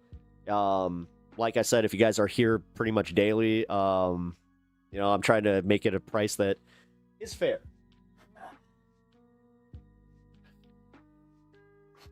Oh, you got the voice bot alert? Yeah. I got TTS on. Yeah. On YouTube, yes, over on YouTube. You can also do it on Twitch. You guys can, if you have Amazon Prime and do not already have it committed to another streamer, consider doing that over on Twitch. It really helps me out. Like, all of this helps me out in in a way that I really cannot even break down, because when I see the analytics on my side, and also I do need to be careful, because they are kind of like, yeah, no industry secrets. It's like, but yeah, when I see the analytics, I can see where it's like, wow, you guys really did help put me out there. So, but like I said, if you guys can't afford to do this, or if it's just, no, can't afford, I hate saying that. If it's not in your budget to, you know, contribute to streamers, which I understand, then consider just hitting the like button, and subscribing. That really also helps me out. So thank you guys. Shit, I missed the drama. Depends. There wasn't really drama. My God, that we had one troll just tell me to shut the F up. Oh my God. If that's drama, then woo boy. Lots of drama. If you're talking about the MR mod drama, yes, you will have to go back to the beginning of the show for that one. Also, like, guys, again, I was even toying not calling it mod drama, or wait, no, I didn't call it mod drama. I just said drama. Yeah, the mod drama over on MR. I just want it to be over. I want everybody just to get along. But for real, I hope that Autumn comes back. Autumn is a great mod. Especially if it's just like a, hey, I'm gonna apologize for this, because, yeah. I wish for all the success for you, Pep. I can't wait to see you on MSDNC. Jesus, I have a panic attack when that happens. For real, the second that I get a mainstream booking, I'm gonna just be like, oh no. I gotta wear a suit. No, crap. Oh, we don't play that. The grocery was the biggest drama, which is good news. Yeah, actually. Yeah, my grocery store. Yeah, talking about my grocery store and how they changed the aisles, that was the biggest drama. I legit got, like, mad at that. So I guess you're right. No, actually, today has been a drama-filled show. I will say, as far as just, like, covering drama, we got the Tim Pool, Candace Owens thing. Like, we've definitely gone through it. But Starman, what'd you say? Sorry, I'm actually... Nice. Stoned Immaculate. No suit, no way. I hate suits. I look damn good in them, but I have this thing where, why would you make something that was worn out, like, all the time, like it was your go out, like, the right wing love to talk about that, like Sean Duffy, like, oh, why are you using, or why would you wear your PJs to go on a flight? Why wouldn't you put on a suit? It's like, shut the fuck up. Make suits more comfortable. Like, I found a suit that's apparently made from the same material as sweatpants. I'm looking to like, there we go. If I go on to a media appearance, just know that I'm wearing one of those. I believe it, Pepe style. No, I do. I can bring the drip when needed. That sounded wrong. But no, I actually I also go with, like, some bold choices, you know. That's why I wore a top hat to a wedding, but ended up looking really, really fucking good. So, yeah, stretchy suits are the shit. See, I don't have any. Stealth sweatpants suits would be cool. Yeah, exactly. I have a tuxedo shirt. Dude, to my own wedding, I wore a Canadian tux. I wore blue jeans to my own wedding. I mean, I got married in a courthouse, but still, that's one thing that my wife likes to bring up. She's just like, you couldn't put on a suit for just one day. It's just like, I don't know. I think that's why she loves me, though, is because I'm not, I do not conform. I could have made one. Your mom is a Oh, really? Your mom's a seamstress? That's a badass. Oh man, I wish I had one of those in my family, or just at like easy access, because damn, dude. I'd constantly just be like, "Hey, can you hem these pants, please?" It's funny. But what I was saying real quick, because I do want to wrap this this part up of the show as far as just talking about the drama. Yeah, so I want, personally, I would like to see Autumn Leaves get reinstated as a mod. You know, just give them like a little probationary period if they need to, because I do not think what Autumn said was that out of line. I don't know what ADOS is, though. As far as, like, I know what it is, but I don't know the history of it. So I don't know why they would have such a problem with somebody from ADOS or talking about ADOS. My understanding is that it is, it's like a group that calls for reparations from family that, had that were slaves in America. So, but Groove, wait, are you taking off? Have a good one. Oh, where did I miss that? More, if you're receiving. Wait, is that what that means? Gotta go. That's what confuses me about how is this a bad thing?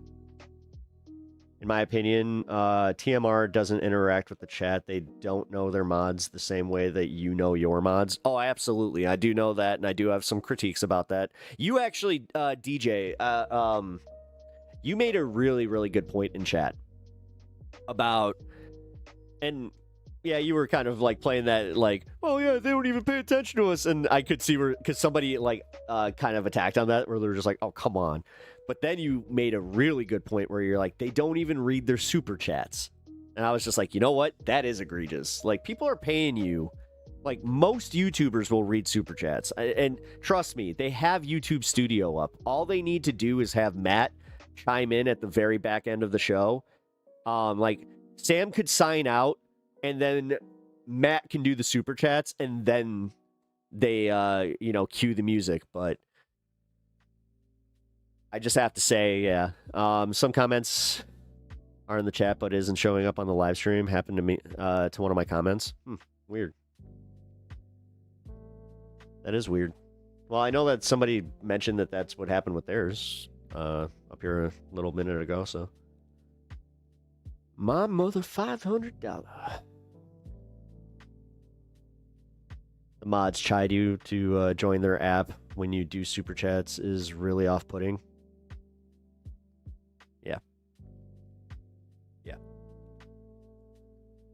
It is. No, it is. Because, like, I understand what they're doing. They want to have their own thing. And I, as somebody who subscribes to the Majority Report, or not subscribes, like I'm a paid member.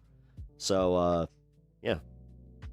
Monthly dues are $10. It's $10 a month for the MR app, which I'm going to be honest, I barely use. I use it when, obviously, I'm just listening, or if I do want to, like, try to make a comment. But the other problem is they pick comments randomly. Like, I'm lucky I got a shofar for my mom when she passed, and I'm really, really happy I got that. They look at their IMs rather than their super chats. $10 a month. That is too much, man. $10 a month. I mean, for one show, yeah. No, it's a lot. But the thing is, it really does keep them independent. So, I would hope that people would be willing to pay like $10 to $15 a month for my show. But I know I give a lot more than they do. Fuck, $15, you get my gaming coats. Like, I only know one other guy that does that. Actually, shout out Cavernacle. I got that idea from him. Because when you become a member on his channel, you get his gaming stuff. So I was just like, you know what? That's a really good idea. But I hope Autumn can at least appeal it. We'll see.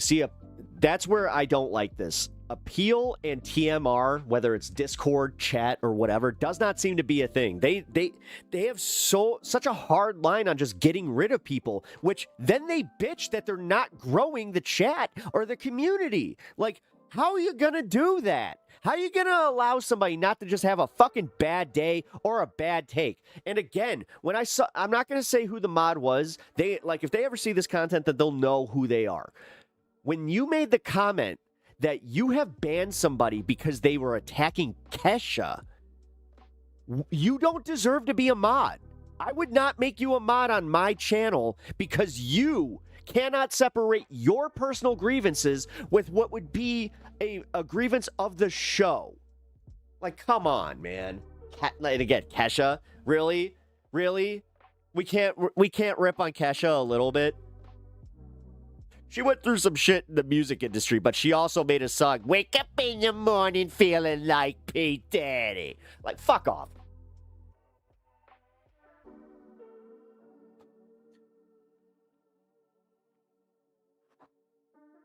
Surely they were joking? No. Oh, no. She was not joking. She wasn't joking at all. That chorus bangs.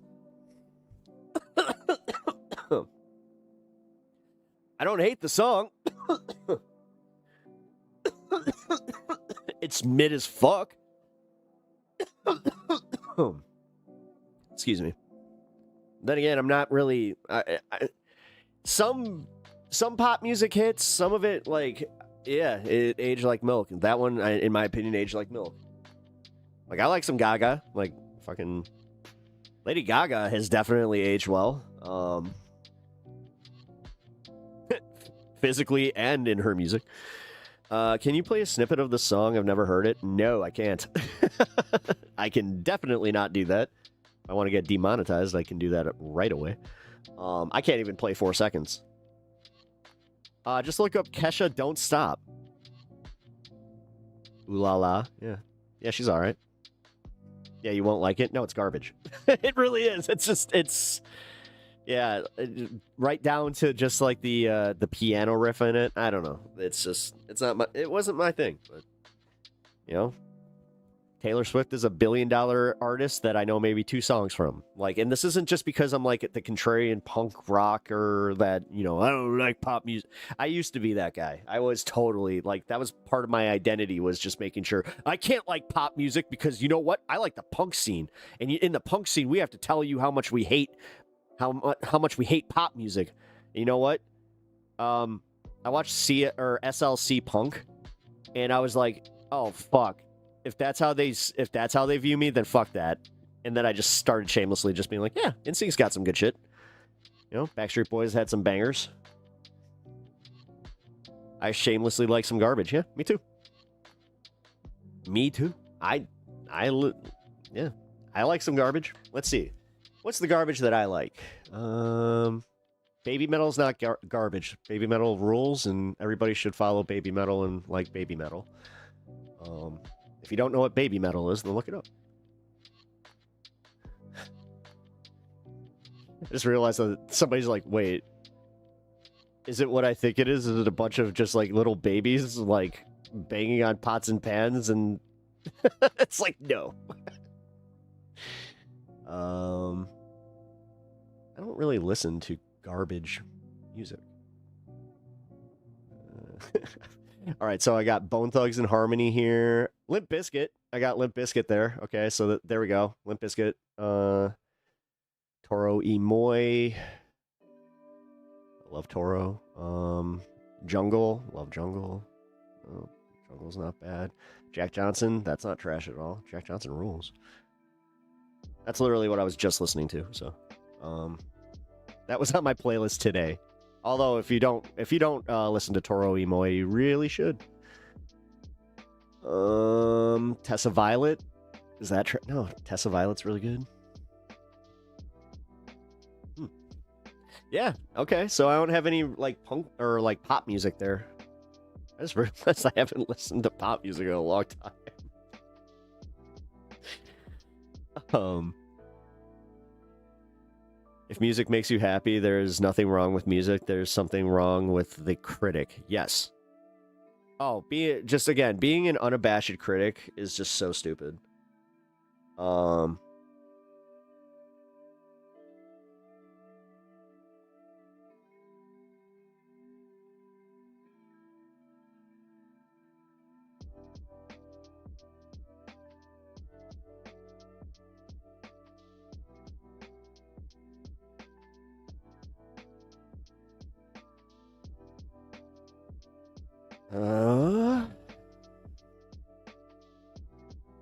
Unfortunately, I had to stop listening to some bands like Iced Earth. The guitar player broke into the White House on January 6th. Yeah, no, I mean, I've had stuff like that. Like, there were wrestlers like Chris Jericho. His wife was a January 6er, and I was just like, oh, man. Chris Jericho was... sucks. But yeah, I get it. I mean, the guy on... I didn't know that the lead singer of All That Remains was on Tim Pool. I hate to say, I kind of like some of their shit. It's like, fuck. You know, Five Finger Death Punch, same thing. Where it's just like, nah, I know that the lead singer of Five Finger Death Punch has put out some pretty nasty shit. And I'm just like, damn it. Because again, I like Baby Metal, and they have a really good song together. You didn't see Zoran's PSA about ICE agents in NYC where he says, know your rights, Pep? Yes, I have. Yeah, some black metal has some deep fascist ideologies in it. Yeah, I've seen it. I do know that. I do know that. I'm not really into black metal. Like, I like metal. Make no mistake, but people would call me a poser because, like, I like, Slipknot, and, like, that's about where I kind of, I'll leave it, because, again, it has to have, like, a nice melody. Like, I just don't like the entire thing just,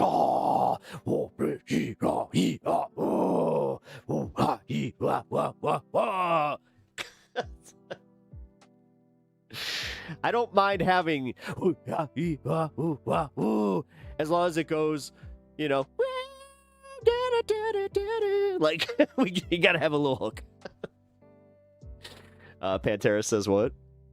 I don't know. Couldn't understand Pantera. No, just kidding. Also the video where the woman was chased by ICE in New Orleans. With all due respect, I mean, maybe I'll check it out later, but I'm not really in a place to just play that video right now.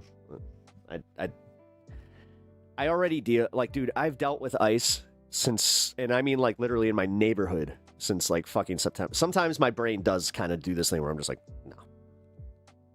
Yes, know your rights. Like, how are we at, like, I'm sorry, but if we're at that point where people are still playing the games with this, where it's like, if you're in the Hispanic community and you're not paying attention to, like, the ICE stories, I don't know what to do. I don't know what to say. Like, I've been listening to Death. One of my, Richard Christie is the drummer of Death. Richard Christie is one of the producers on the Howard Stern Show. I'm dealing with ICE right here in NOLA. Yeah, I know. Yeah, I did see the video of them chasing that girl, and her saying that she was a citizen, which then they did let her go. But pet name dropping. Well, I don't know Richard Christie. I don't. It's not like I've only, like, I've had a call-in interaction with Richard Christie when he was on the Howard Stern wrap-up show. Also talked to JD. No, I'm just saying, like, because, yeah, he just happens to be the. Now there are other ones that technically I could, but. Not going to. Although there was one of my favorite ones was I walk out of my friend's apartment, and like he had a friend there that I'm just like, man, that guy's weird. And I call him. I'm just like, hey man, your buddy still there? He's just like, no, he left.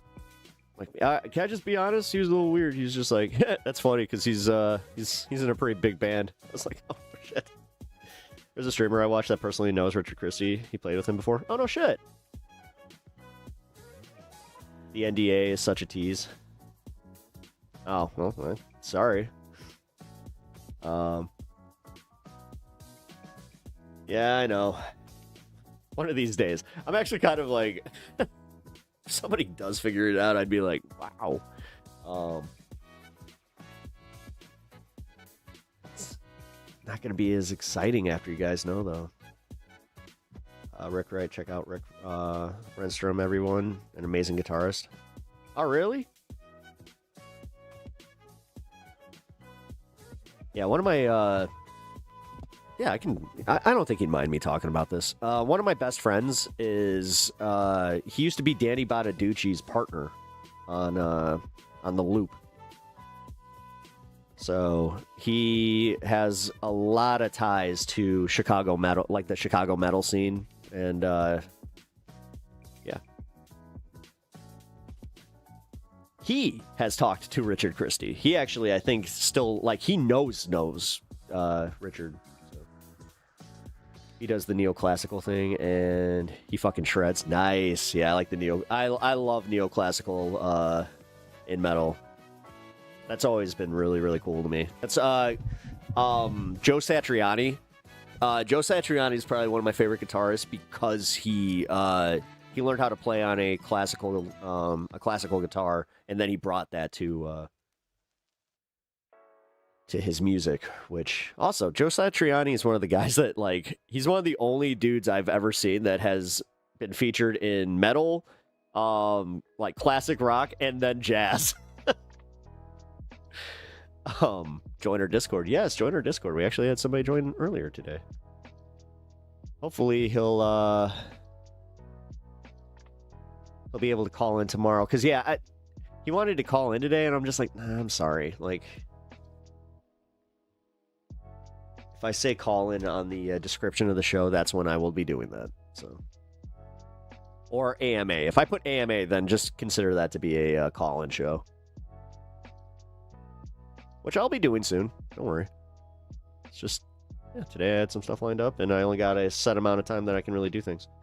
Speaking of, I need to...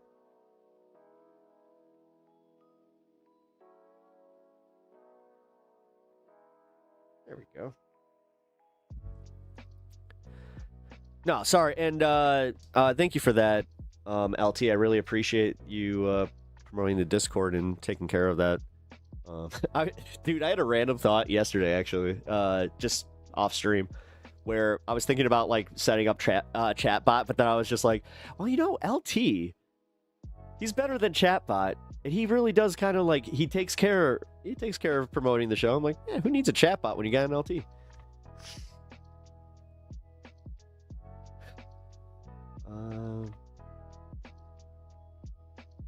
Alex Galonic of Testament. Oh, he was in Testament? Okay. I like Testament.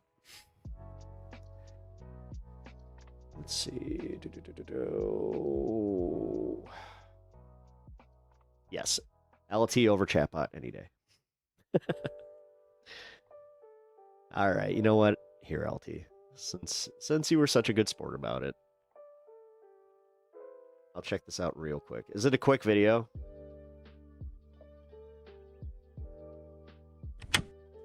I immediately started telling him, like, I'm bored. Here, I'm gonna watch just the beginning of this. Literally, probably just the intro. Because, yeah, see, this was I didn't want to do, like, a 12-minute segment or anything like that, so.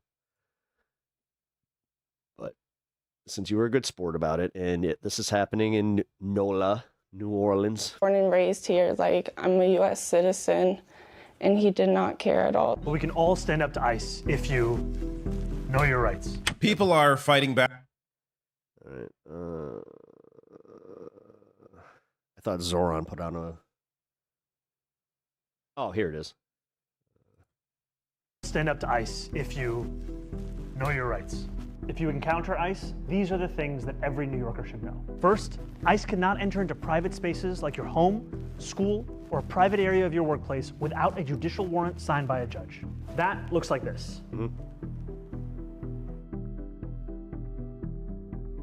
If ICE does not have a judicial warrant signed by a judge, you have the right to say, I do not consent to entry, and the right to keep your door closed. Sometimes ICE will show you paperwork that looks like this and tell you that they have the right to arrest you. That is false. ICE is legally allowed to lie to you, but you have the right to...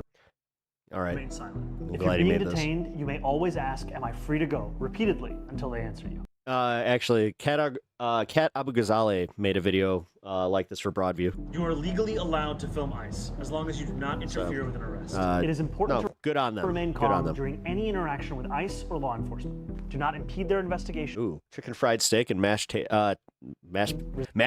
I like how you call them mashed tats. Resist arrest or run. One last thing. Funny enough, I had that last Wednesday. New Yorkers have a constitutional I literally had chicken fried steak and mashed potatoes. right to protest. And when I'm mayor, we will protect that right. New York Yeah. Weird. I'm one of those guys. I remember what I ate for dinner last week. will always welcome immigrants. And I will fight each and every day to protect, support, and celebrate our immigrant brothers and sisters. All right. And shout out David Dole, Rational National. Definitely give him a follow. Here's the link to the video, even though LT. Oh, that is Discord. Here, give me a sec. Oh, that's not going to work. There we go.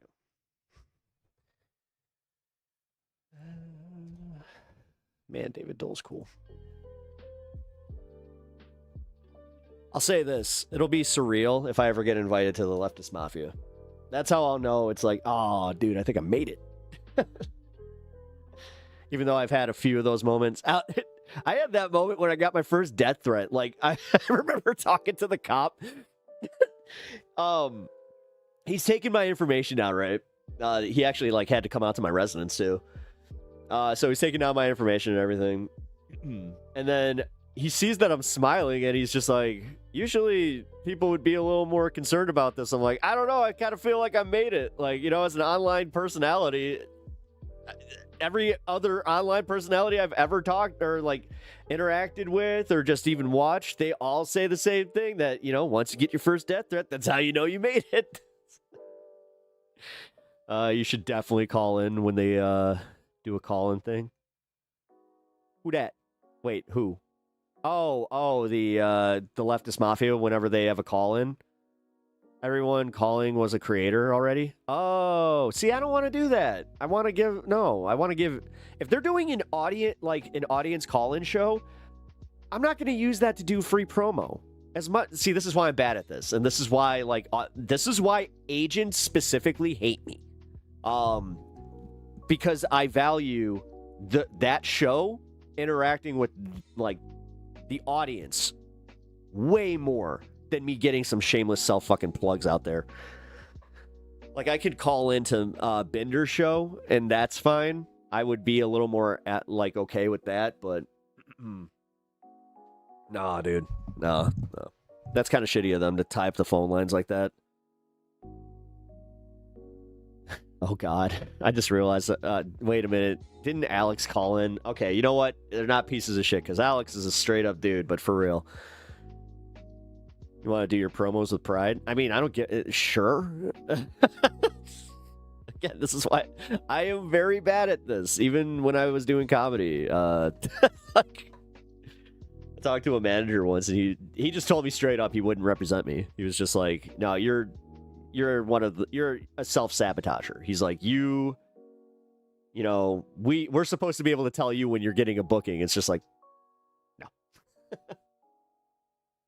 If that's the case, then don't want it. Oh shit, you and Bender would be rad. I've called in the Bender show before I had my own channel. God, this was like 2 or 3 years ago. I called into Doomed, and I forgot what the subject was, but I just remember that we started talking about CM Punk. Actually, it was right when CM Punk came back to AEW. So I can see Bender liking you for sure. Yeah, no, I think he did.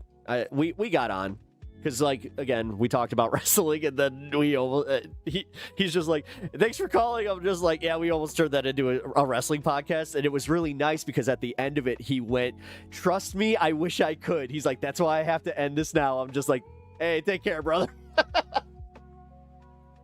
was a lot of fun. I'll call in again. That's why you will be successful, Pep. Thank you. Oh, guys. See, I really appreciate that. If you guys, and you guys mean it too. Like, that's how, like, that matters. Like, I don't know. You know what? Fuck it. I'll just say it. Another content creator reached out to me and told me I was a fantastic broadcaster, and I have been riding that high. So, yeah. Ooh, ideas. Actually, no. If I'm gonna do a wrestling show, I'm gonna do it with Jeff from Good Morning Comrade first, and then we can have on Binder. Because, yeah, I'm not sure if you guys saw my appearance on Good Morning Comrade, which I had a lot of fun.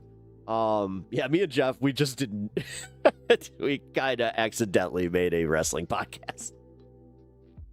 Like, we talked about Zoran Mondani for maybe 5 minutes.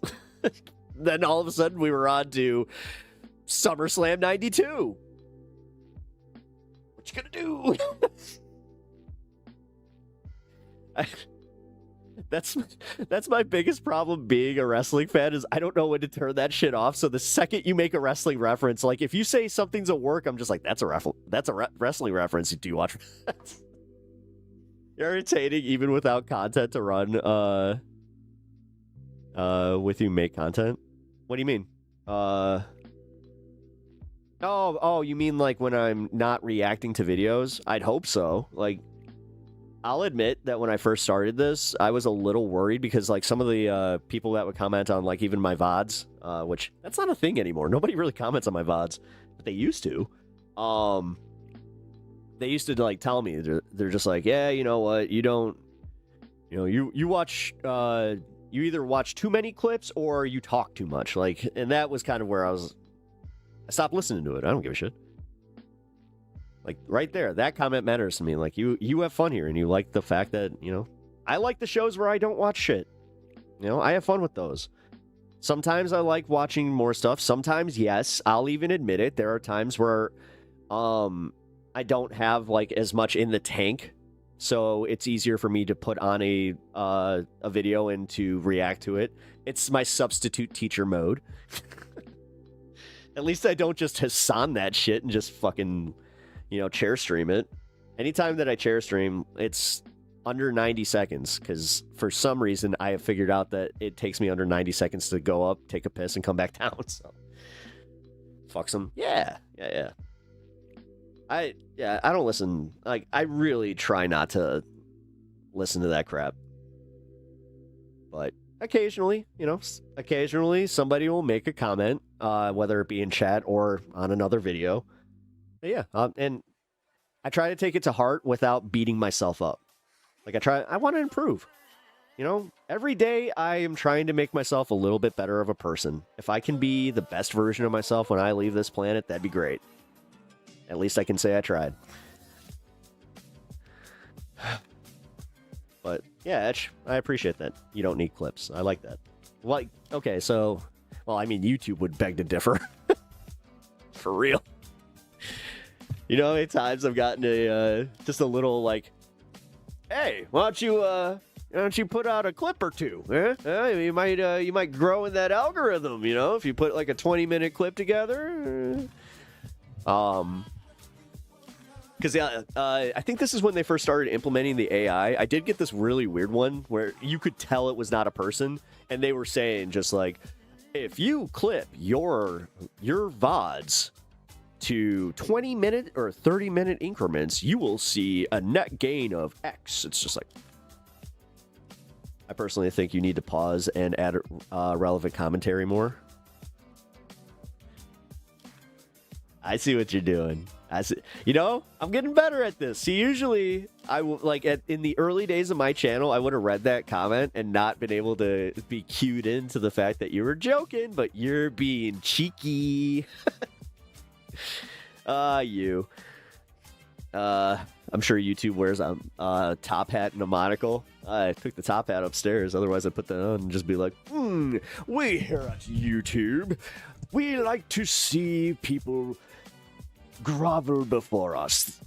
Every time that a new content creator says like and subscribe, I get a hot on. Actually, ew. Some dude just walking around just, I can't turn it off. We've created monsters here. All right, so in 10 minutes, we're going to do the 420. I'm actually going to be taking off. at 7 tonight. Tonight is one of those nights. I'm not sure if the AG is going to be on, but we'll see. Slightly, but you do often go for almost a minute and sometimes more with letting a video play and saying absolutely nothing. That's fine. Honestly, like, because you have to look at it in the context of how long the video is, and most of the videos I watch are around 20 to 30 minutes long. So, because I don't want to just, that's my biggest thing. I don't want to do it for just doing it for the content's sake. Otherwise, fuck it, then I won't watch videos. But that's not happening, so. See, this is how I respond to that criticism, where I'm just like, okay, with all due respect, fuck you. I need to get better about that. Especially with you, like, with you guys. Like, Sylvie, I take your criticism to heart. Madonna was never an untouchable. What are you talking about? What do you mean about her not being an untouchable? Baby Metal is awesome. Hell yeah, it is.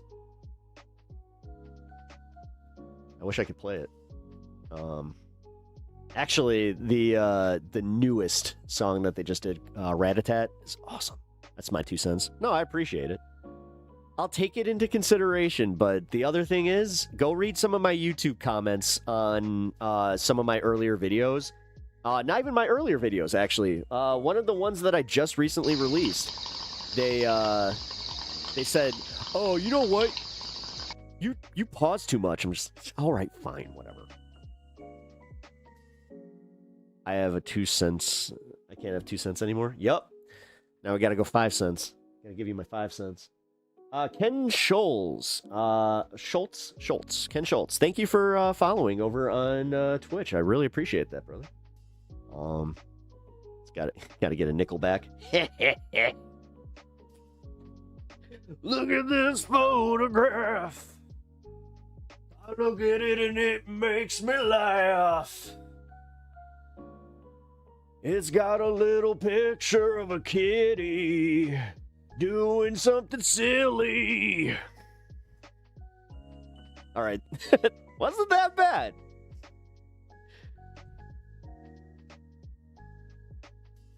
Now, the question is, was I doing an impression of Nickelback, Creed, or Pearl Jam? All right. I just realized. Oh, you know what? I haven't seen Big James in a minute. I gotta... Oh. Because Big James, I remember when I did my Pearl Jam. Freezing! Shibba-dooba-dooba-dooba-dooba, concrete! Yeah. He was not happy with that. He's like, Pearl Jam does not sound like that. It's like, I mean, they kinda do. Not enough mumble for Pearl Jam. Yeah.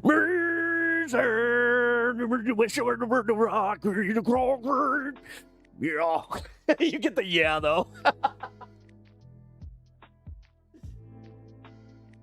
Jeremy spoken.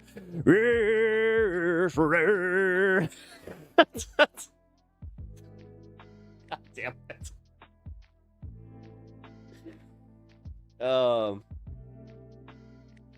We're not free. Now, wait, that's not Pearl Jam. See? That's who was it? I don't know. I just know it was another 90s band that, you're not free. Wait a minute, isn't that STP? Actually, that's a banger song. And I feel, and I feel. No, all right, that's not fair. That's not fair. That's a good song. Just that, like the beginning. Where else gonna find you? You find it. You find it.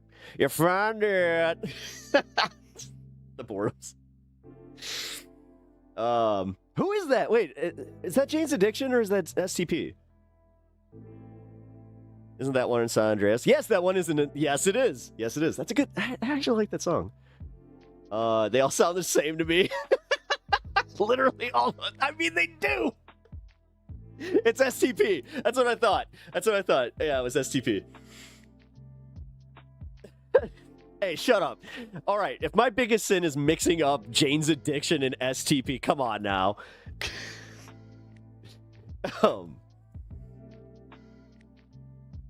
Oh man, it's better than Deftones. You know what I call Deftones? Fuck rock. That's like, that's what the the goth couple in their 30s fucks to. Hot take? I mean, that one is probably my hottest take of the night. Awesome show, bro. Hey, thanks. I appreciate that. Even though I'm shitting on an entire genre of rock that I know somebody's gonna come back and just be like, "You're a son of a bitch," you know that?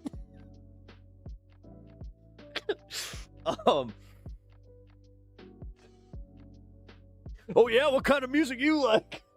You like the herbaderbs and the shoobadoobs? And the yeah! Listen, if my lead singer doesn't sound like he's halfway through a shit, I don't want him.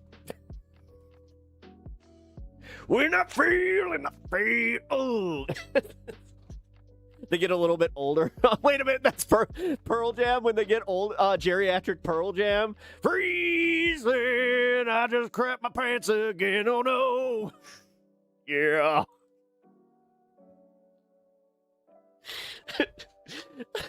I strained a bit, and my butthole just went a little loose now. Yeah.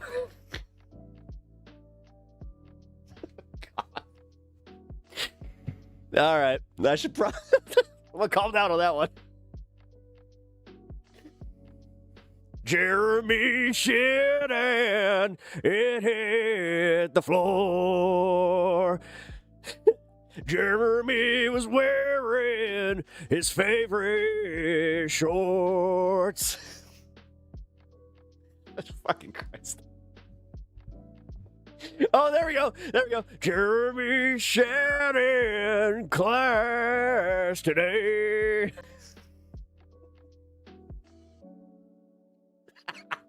Oh my God. We're ruining songs for people now. Oh, this is fun. This is fun. On Bonfire, they had one of my favorite bits that I have that I've incorporated into my life, because I remember I was talking about like Dave Matthews and just like, oh man, here we go. We don't know where we're gonna end up in a boy's dream. And then my buddy, actually, my friend that turned out to be my cousin. Yeah, there's lore there, but he was just like, who's Dave Matthews Band? And I just remember literally being, oh man, this guy doesn't know who I am. That's kind of weird. I thought that everybody knew who I was because of the boy's dream. And then he just looked at me with a dead stare. I'm like, it would be a lot funner if you knew who Dave Matthews was. He's like, I'm sure it would be. Oh man. You know, I want to make fun of Dave Matthews, but Dave Matthews is actually all right.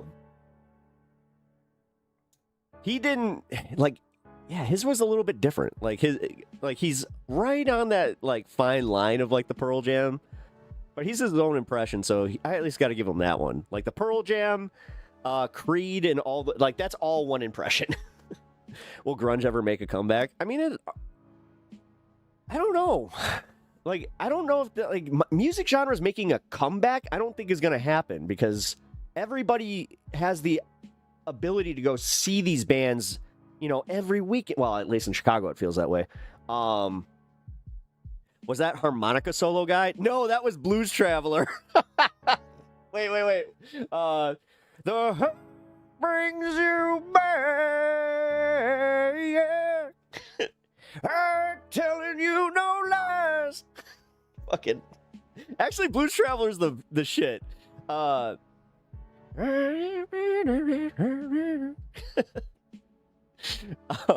Actually, one of their best songs is in Blues Brothers 2000. That's a good one. Oh my God, I forgot the name of it, but yeah, it's a jam. Actually, the Blues Brothers 2000 soundtrack is so good. Funkin' their soul. People still put out the same type of metal these days that's been around for decades. A lot of newer stuff is good. Yeah, absolutely. Yeah. No, that's where, like, I find myself finding new music a lot. And it is Wild Hunt. Yeah, no, I know that one. Dude, I'm into a band that's literally dwarf metal, where they have diggy hole. Like, come on, man. Live streams are the future of music, in my opinion. The 90s is back. Yeah, I'm all right with that. I mean, new metal made a comeback. Dude, Limp Bizkit's touring again, and they're successful. That should tell you something. With the motherfucking chainsaw! What? In your ass raw! What? Break your fucking face tonight. Give me something to break. That's a badass song. I love that song. Dude, so I watched this one guy. He's like he's a stand-up, but he does like little music breakdowns. But he had a really funny take on just how he's just like, yeah, you ever actually read the lyrics to Nookie? It's a depressing ass song. It's like, what? He's like, yeah, dude, he's talking about his girlfriend going and kissing every guy but him. I'm like, oh. 420, by the way.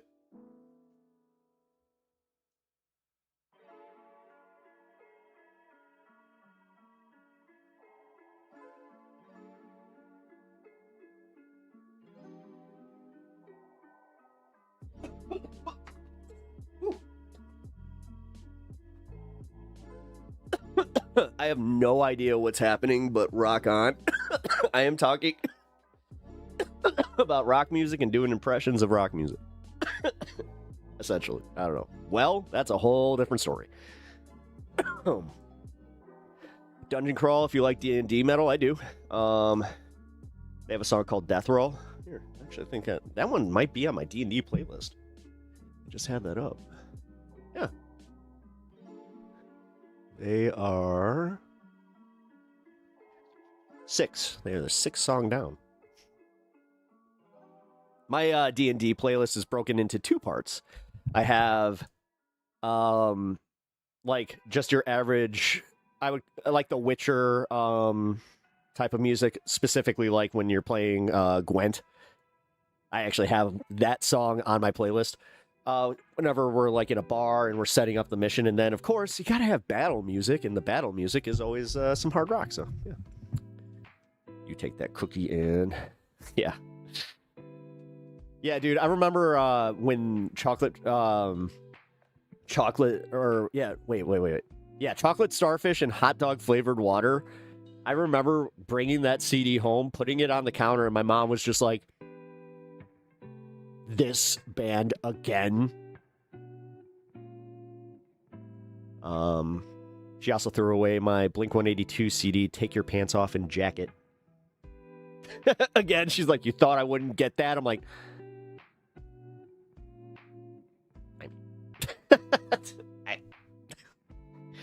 yeah.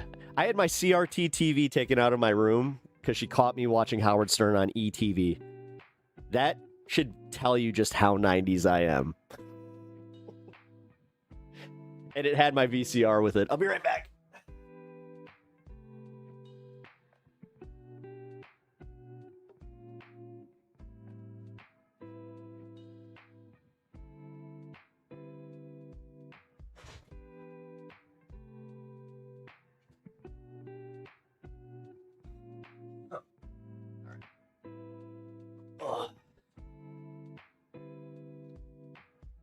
Boy Podge. I had all 3.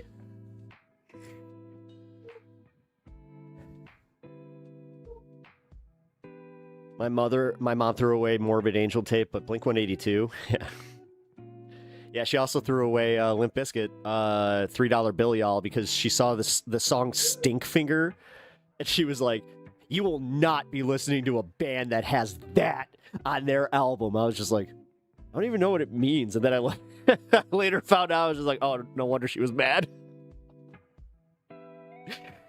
I found out years later.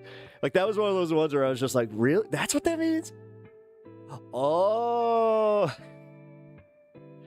I had a Pantera shirt disappear. It had the devil as my co-pilot on it. Yeah, actually, I had a few Iron Maiden shirts that I wish I still had them. God, they were so cool. These things are worth money now because it was all the rare prints of Eddie. Had I known that too, where it's just like they did that every freaking show. Oh, God. That was a different shirt. I would have been into concert tees a lot sooner. I love concert tees. So that's one thing I am into.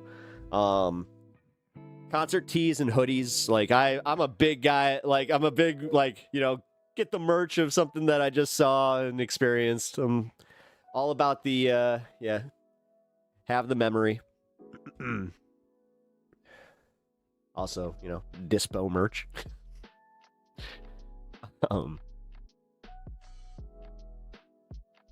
My mom thought watching Simpsons was evil. She's generally chill. That's weird. See, even in our Christian school, we got to watch that because they went to church. I always thought that there was a few things that I was always on edge where I'm just like, when are you taking this from us? But yeah, Simpsons was okay. Anything that was J.R. Tolkien. Let's see, what else surprised me?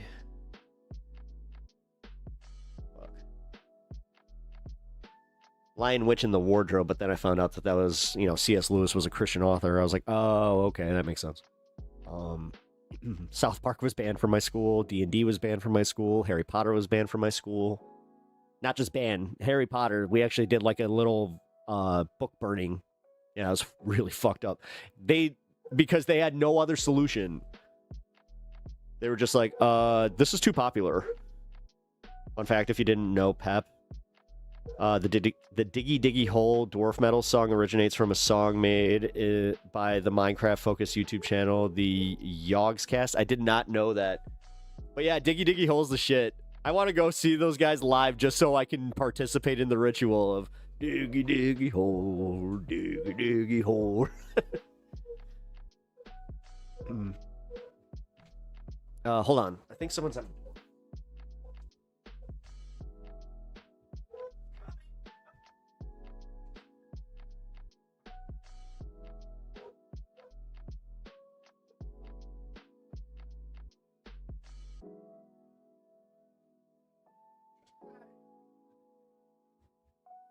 Well, guys, that means I gotta wrap up the show.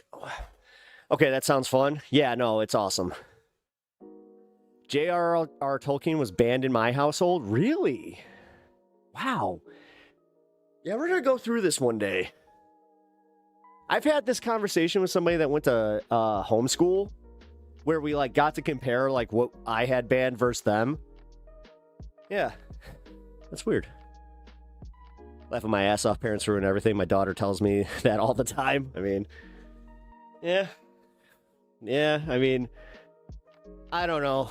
The most successful parent that I know, he is one of those fuck around and find out parents where he's just let him find out. And then also he does the thing where he's like, there are certain things I'll tell them, not now, because it's too mature for you.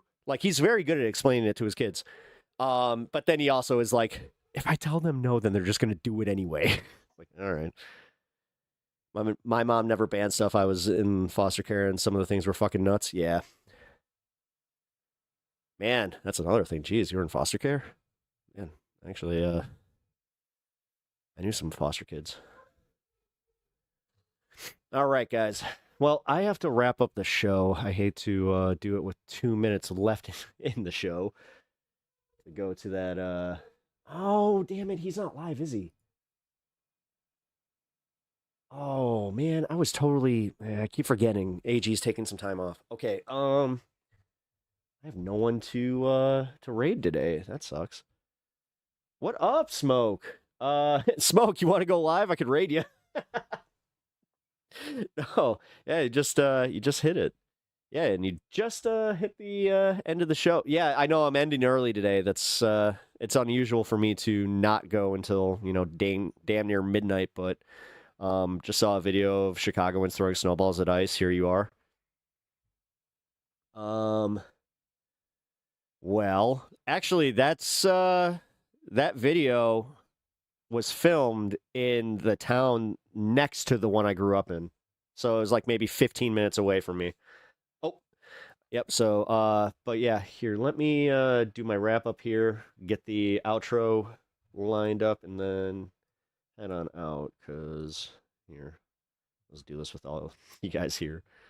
I've been doing this anyway. I don't care. Well, it's a little easier when this isn't. Dude, see, I hate the fact that it does this thing where it goes off center just by like a little bit, just a little bit. But have a kick-ass night. No, dude, thank you. I appreciate that. I'm going to definitely go have a kick-ass night. I'm going to go make a good meal and hang out with a friend.